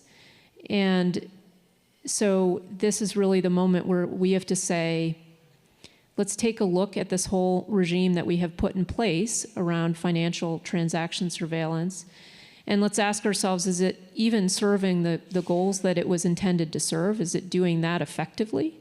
And then we also have to ask, at what cost is it doing that? And I'm not talking about dollar costs. The dollar costs are high, but I think there's the fundamental privacy costs that we have to take into account. And I am concerned that because there's such enthusiasm about a more positive a much more positive federal government attitude toward people being able to develop in this area, that people will get casual about that and say, well, it's okay if we give government the right to see everything that's happening because this is all, it's all good and fine. We have to, you can care about people about trying to protect the national security of our country, while also caring very deeply about wanting to protect the national identity of the country as a place where privacy, freedom, liberty, the ability to engage in arrangements, transactions with your fellow, with your peers. Protecting those things is very important also, and it's always going to be a balance. It's always difficult, but we have to have those difficult conversations. And I'm just really concerned that we're going to forget those principles at this time. And so that's a very long-winded and not very coherent answer to your question, but I think it is very important that we think about where it makes sense for regulation to reach. Now, it's easier for me in some sense because I'm someone who doesn't believe that everything needs to be regulated. If two people want to engage in a transaction, I think as a regulator, I need to have a really good reason for stepping into the middle of that transaction and saying, no, you can't do it. If it's two adults who are agreeing that they want to engage in the transaction, my natural inclination is to say, no, they might be making bad decisions for themselves, but they're making decisions for themselves. So it's a little bit easier for me to come to this position of saying I'm okay with carving a whole set of things outside and leaving them outside regulation, and people can opt into that unregulated world. If they want to opt into the regulated world and want to work through intermediaries, more power to them. That's a place where regulation comes in. They opt into that protection. So I'm comfortable with having those two worlds, and I hope that others will be able to be comfortable with that as well. Awesome. I hope so as well. Last question. The sort of theme of today's summit is what does good Bitcoin policy look like? And so our audience for a lot of these talks are policymakers. But what can we do as an industry, as a community of Bitcoin enthusiasts, people who think that this technology is good for the world? What can we do to make your job easier and help reach good policy outcomes? I mean, come talk to us. I think that's important. I was listening a little bit to the last panel, and I think there was some good advice there about, this is your government. You should treat it that way. You should go talk to people in government. That includes your regulators. We work for you. It's not the other way around. So come talk to us if you have ideas about what we can be doing better, differently, what we should be paying attention to, what we should care about. Those are things that I want to know. So we would love to hear from you. And then, if you do see bad conduct, I would urge you also to bring that to the attention. Bad conduct that is a violation of the law, I would urge you to bring that to the attention of government as well, because it doesn't really serve anyone well if people are using the technology for bad purposes. And I think we're all united in trying to figure out ways that we can stop that. And if we do this in 5 or 10 or further in the future years, how will we know that we succeeded from a policy perspective? How will we know that we embraced this moment of change that Bitcoin and blockchain technology has presented us with? Well, I mean, I think one thing, again, going back to the last panel, is developers, people who are building real things, will not be spending all of their time thinking about policy, and they will not be building their projects in a way that is designed, totally around policy, right? Policy should work for what people are trying to do. So that's one piece. And then another piece would be that we would not have forced everything to be intermediated somehow, and that we would not have taken this as a moment to expand financial surveillance. I think those are some principles that I would look for. Awesome. That sounds great, and I think a wonderful place to leave it. Thank you so much. Thanks for having me.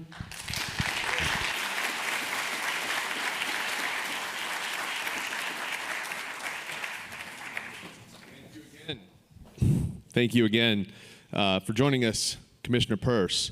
Next up, we are going to have a lightning talk, reflections on Bitcoin from Pierre Rochard, CEO of the Bitcoin Company. Please join me in welcoming Pierre Rochard.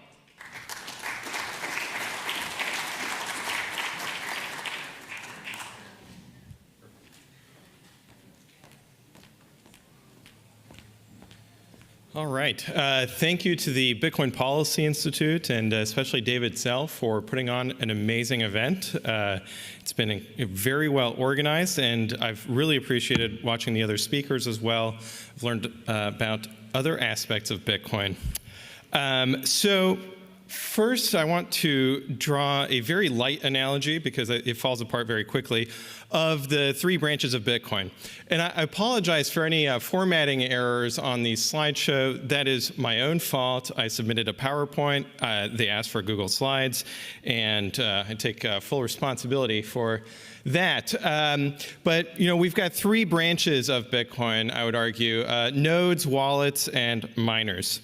But the analogy quickly falls apart, because I really believe that nodes are the government of Bitcoin. And it's very unusual, because in Bitcoin, we are self-sovereign as nodes. So each node is a piece of software that a user can spin up on their laptop or on a desktop computer that acts much like a web browser would for the internet, but for Bitcoin. It allows you to access and connect to the Bitcoin network directly, download all of the transactional history of Bitcoin, verify everything.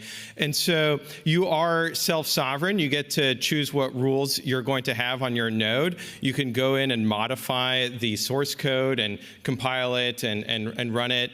But you have to also be in consensus with all the other nodes. So if you decide to willy-nilly change any rule you want, you might find that others will not be able to transact with you, because you're not speaking the same language. So there's a very interesting dichotomy of wanting to be self-sovereign while also needing to cooperate with the rest of the network. And the nodes are where Bitcoin's monetary policy lies. If it was entirely up to the Bitcoin miners, who are the ones receiving the new issuance of Bitcoin, they would certainly vote to give themselves more Bitcoin, right? But the nodes are a check and balance on that. The nodes verify that the miners are not creating more units of BTC than they are supposed to. And what they are supposed to do is follow this issuance schedule here. Now, Bitcoin is 16 years into this wonderful experiment. Already, 95% of the Bitcoin have been added to the ledger. And so for long-term savings, this is crucial to know that you're not going to get diluted out of your Bitcoin from new issuance of the currency. And it's also crucial. Well, let's talk about wallets for a minute here, because wallets, we've talked a lot about self-custody today. They really are critical. So even though I think nodes are the most important, we have to remain respectful towards the wallets that are ultimately what allow you to send and receive value, hold the private keys, and that has grown into a multi-trillion-dollar level of activity on the Bitcoin network. So the way to look at this chart is not that there's in 24 $19.2 trillion worth of Bitcoin commerce, right? This chart is not about buying and selling of goods and services. It's actually just a raw number of how much Bitcoin was unlocked using private keys on the network during that year, and assigning the dollar value to that. And so already Bitcoin is a global sovereign grade monetary system that grew from $0 of activity in 2009 to $19.2 trillion in 24. The way to look at Bitcoin's usage beyond just payments and transactions is to also look at the long-term savings of how long do people hold Bitcoin for. And so here we see that the average Bitcoin is held for longer than 2 years. And that has grown over the past 16 years of Bitcoin's history. Now, the miners are the ones that are adding the Bitcoin to the ledger. It's turned into a hyper-competitive industry. And as you can see here, it's now more than 25 gigawatts of electricity consumption from 0 in 2009. And all of these properties, all of the branches of Bitcoin result in Bitcoin's value and the transparency, the reliability, and of course, we've talked a lot about the freedom money aspect of it, which has resulted in an astronomical growth in Bitcoin's market cap. Now it's north of $2 trillion as an asset. And one way to look at this, and Andrew Hones earlier pointed out, the growth rate for Bitcoin has really been underemphasized in traditional finance. You can see that it has basically stabilized at a 20 to 50% compounded annual growth rate. Paul Krugman popularized a term called speculative attack, and he pointed out that when you have speculators who can borrow a weak currency to buy a strong currency, they can profit off of the arbitrage, right? If you're borrowing at 5%, and then you're earning 20 to 50% on Bitcoin, that it's just a rational thing people are going to be doing. And from a market perspective, they're only going to be limited by the volatility of Bitcoin, right? They get liquidated from being over-indebted.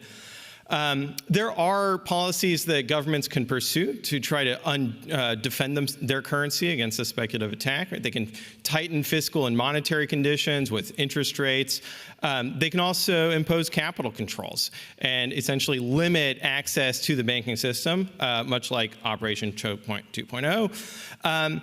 But third, and I think the most important way that they can protect their currency is by acquiring a strategic reserve, right? So we are used to thinking of Forex reserves in the world of international finance, and now we need to be thinking about Bitcoin reserves.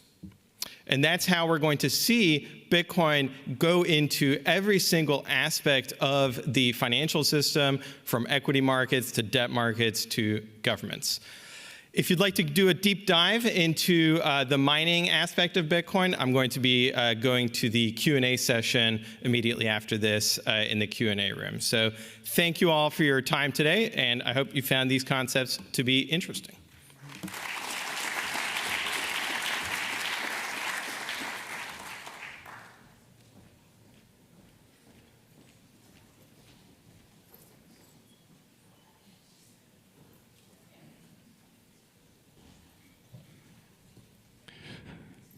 Wonderful. Thank you so much. We're going to move a couple chairs around, and I'm thrilled to announce we have a very special guest joining us, Senator Jim Justice and Baby Dog.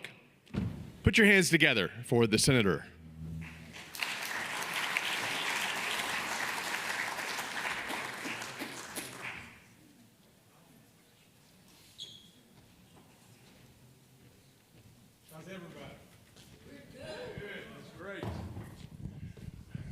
Okay, I'm going to be short and sweet and right to the point, okay?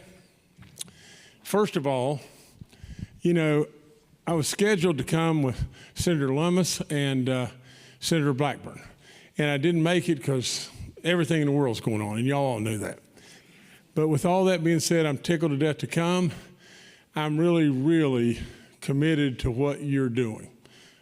There's no smoke in me. There's no absolutely blowing smoke at anybody in me. I came here with white hair and 74 years old. Now, for God's sakes a living, you didn't come here to see if you could get to become a committee chairman. I came here to make stuff happen. And I am absolutely a straight-talking guy that is hung up on honesty, really hung up. I really mean this from the bottom of my heart. What you're doing, and you know it ever so well. In a lot of parallels, it's really close to West Virginia. You see, the West Virginia people knew all along just how good things were in West Virginia, how we were loving, good people, and the outside world had no idea about our 4 beautiful seasons, how close we are to 2/3 of the population of the whole country. And then when they finally caught on, my God, 11, they went completely crazy. You're right there. You're exactly right there. The president supports you beyond belief. Don Jr. and Eric are really close friends, as well as the president. The president and I call each other buddies, and we are really, really, really close. Now, with all that being said, we got to get across the finish line, don't we? We absolutely have genius. That was perfect. That was perfect. But there got to be tons more. We have got to be able to stand up and say, you are absolutely legitimate. We have absolutely got to stand for clarity on market structure, clarity on tax code, clarity on regulation. You see, in my world, you know, it is just as simple as just this. We have an opportunity right now, and you have a vision that is unbelievable. You're the smartest people on the planet. You know, and you may think, well, what in the world has he got a bulldog with him for? And I would just tell you just this. You know, it kind of was falling out of the barn loft. You know, you fall in a pile of you know what, and you came out smelling like a rose. I had no clue that this little bulldog would be as powerful as she is. She's unbelievable. And through all COVID and everything else, she did two things that were unflat believable to me. And that is just this. She made people smile. And she loves everybody. And a bulldog's not supposed to do that. And then all of a sudden, that became just the message. If we could make others smile and we loved everybody, it'd be a hell of a lot better world. So with all that being said, your message to me is just as simple as just this. Some way you have got to connect with Toby and Edith. I always call Toby and Edith the voters. But you see, Toby and Edith drive the politicians. They've always done that. Some way, somehow, you've got to have a voice that connects directly with Toby and Edith. Now, there's a lot of people here, especially, that are absolutely so far into the weeds and so far more technical than I am. But I'm your voice because I believe. You don't have to do a thing in the world for me. I believe. And I'll be with you thick and thin. And you don't have to absolutely never have to check on me. If I tell you it's a 7 today, you come back in 3 or 4 weeks, you won't get, well, I changed that, it was just politics. You won't ever get that from Jim Justice. You come back in 3 or 4 weeks, it'll be a 7. So I bless you for, in every way I possibly can, for all the greatness that you're doing for this nation. Let's get it done. Let's absolutely get across the finish line to where absolutely Toby and Edith are using all this technology and all this stuff that's right at our fingertips just as easily as they do everything they do. It's a real opportunity. So I want to show you my little buddy. I brought her with me, and I want to thank all of y'all, and I want to thank this special fellow, David Thiel. Come here, baby. Come on, baby. How you doing, girl? Okay, I'm going to put her right here in this chair just a second. She always knows where she's going. She gets in her little chair. Sit down now. Sit down, baby. And she's never been trained to do anything. She loves chicken nuggets. But David is going to do a special thing, and I'm going to pass the mic to David. Thank you so much, Senator Justice. And I know it was a really hectic day, so it means a lot that you managed to get by, and we're super happy to have probably the most important dog in all of Bitcoin policy, Baby Dog. And we've got a Skylar-made Bitcoin America hat for the dog to wear. If she likes the hat, we'll see if she likes it.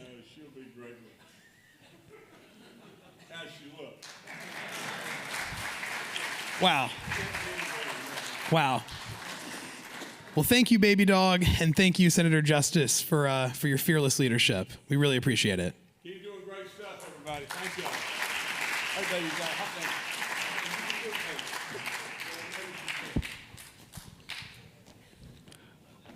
Wonderful. Wonderful. Thank you again, Senator, for joining us. And thank you, Baby Dog, for making the trek all the way over from the Congressional Building.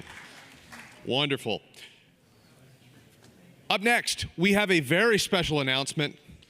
Seth Hertlein will be joining, Global Head of Policy at Ledger. Let's hear it for Seth.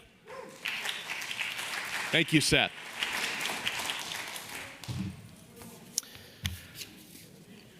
Hi, everyone. My name is Seth Hertlein, and I lead global policy at Ledger, the security layer for your Bitcoin. First of all, I always like to ask, how many of you here in the room today have a ledger? It's sort of bright, but I see a few hands. Firstly, thank you. And secondly, those of you who raised your hands already understand something foundational. Bitcoin was never meant to be left on an exchange. You hold it, you secure it, you own it. The power of Bitcoin flows from this principle. Ledger has long supported the Bitcoin community. We reward our users in Bitcoin through our affiliate and voucher programs. In terms of feature support, we were the first wallet to support Bitcoin Minisig. And just last week, we rolled out full support for the MuSig 2 standard, which is a giant leap forward in privacy, scalability, and simple multi-sig coordination, which is exactly the type of protocol-level innovation that Bitcoin deserves. But that's not all. 1 year ago, our CEO took the stage at Bitcoin Nashville to launch Ledger Flex, our secure touchscreen signer made for Bitcoiners. But not just one version, we also launched the Ledger Flex Bitcoin Edition, which joins our existing line of Bitcoin Edition Ledger Nanos. For every Bitcoin Edition sold, Ledger donates 5% directly to Bitcoin core development via our partners at brink.dev. And to date, we have donated hundreds of thousands of dollars to fund the open source engineers safeguarding the Bitcoin protocol. But Bitcoin has always been more than just a technology.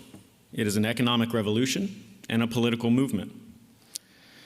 In the US, 28% of adults now own Bitcoin, and 14% say they plan to join this year. The crypto army is growing. And for every new Bitcoin voter we enroll, will yield better policy outcomes across the board. Fix the money, fix the world. This is why the work of the Bitcoin Policy Institute is so important. Together, we have made huge strides already, but there is much yet to do to secure the future for Bitcoin and Bitcoiners. This is why it is my distinct honor and pleasure to announce that starting today, the Ledger Bitcoin Edition program will support the Bitcoin Policy Institute. 5% of the proceeds of every Ledger Bitcoin Edition device sold will go to support the work of BPI and its fellows. So whether you're taking your first steps into secure self-custody with a Ledger Nano, or upgrading your security to our new generation of secure touchscreen signers, choose a Ledger Bitcoin Edition and support the fine folks here at BPI. Thank you.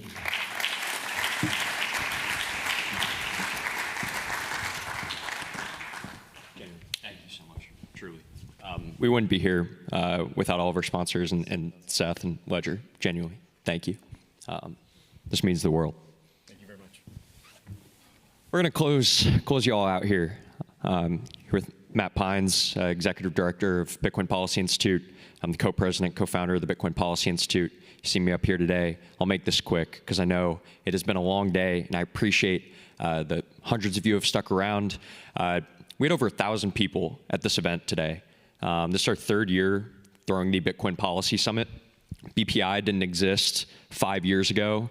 Bitcoin policy was not a thing, and to this day, we are still the only Bitcoin-focused policy organization specifically working on Bitcoin issues in Washington, D.C.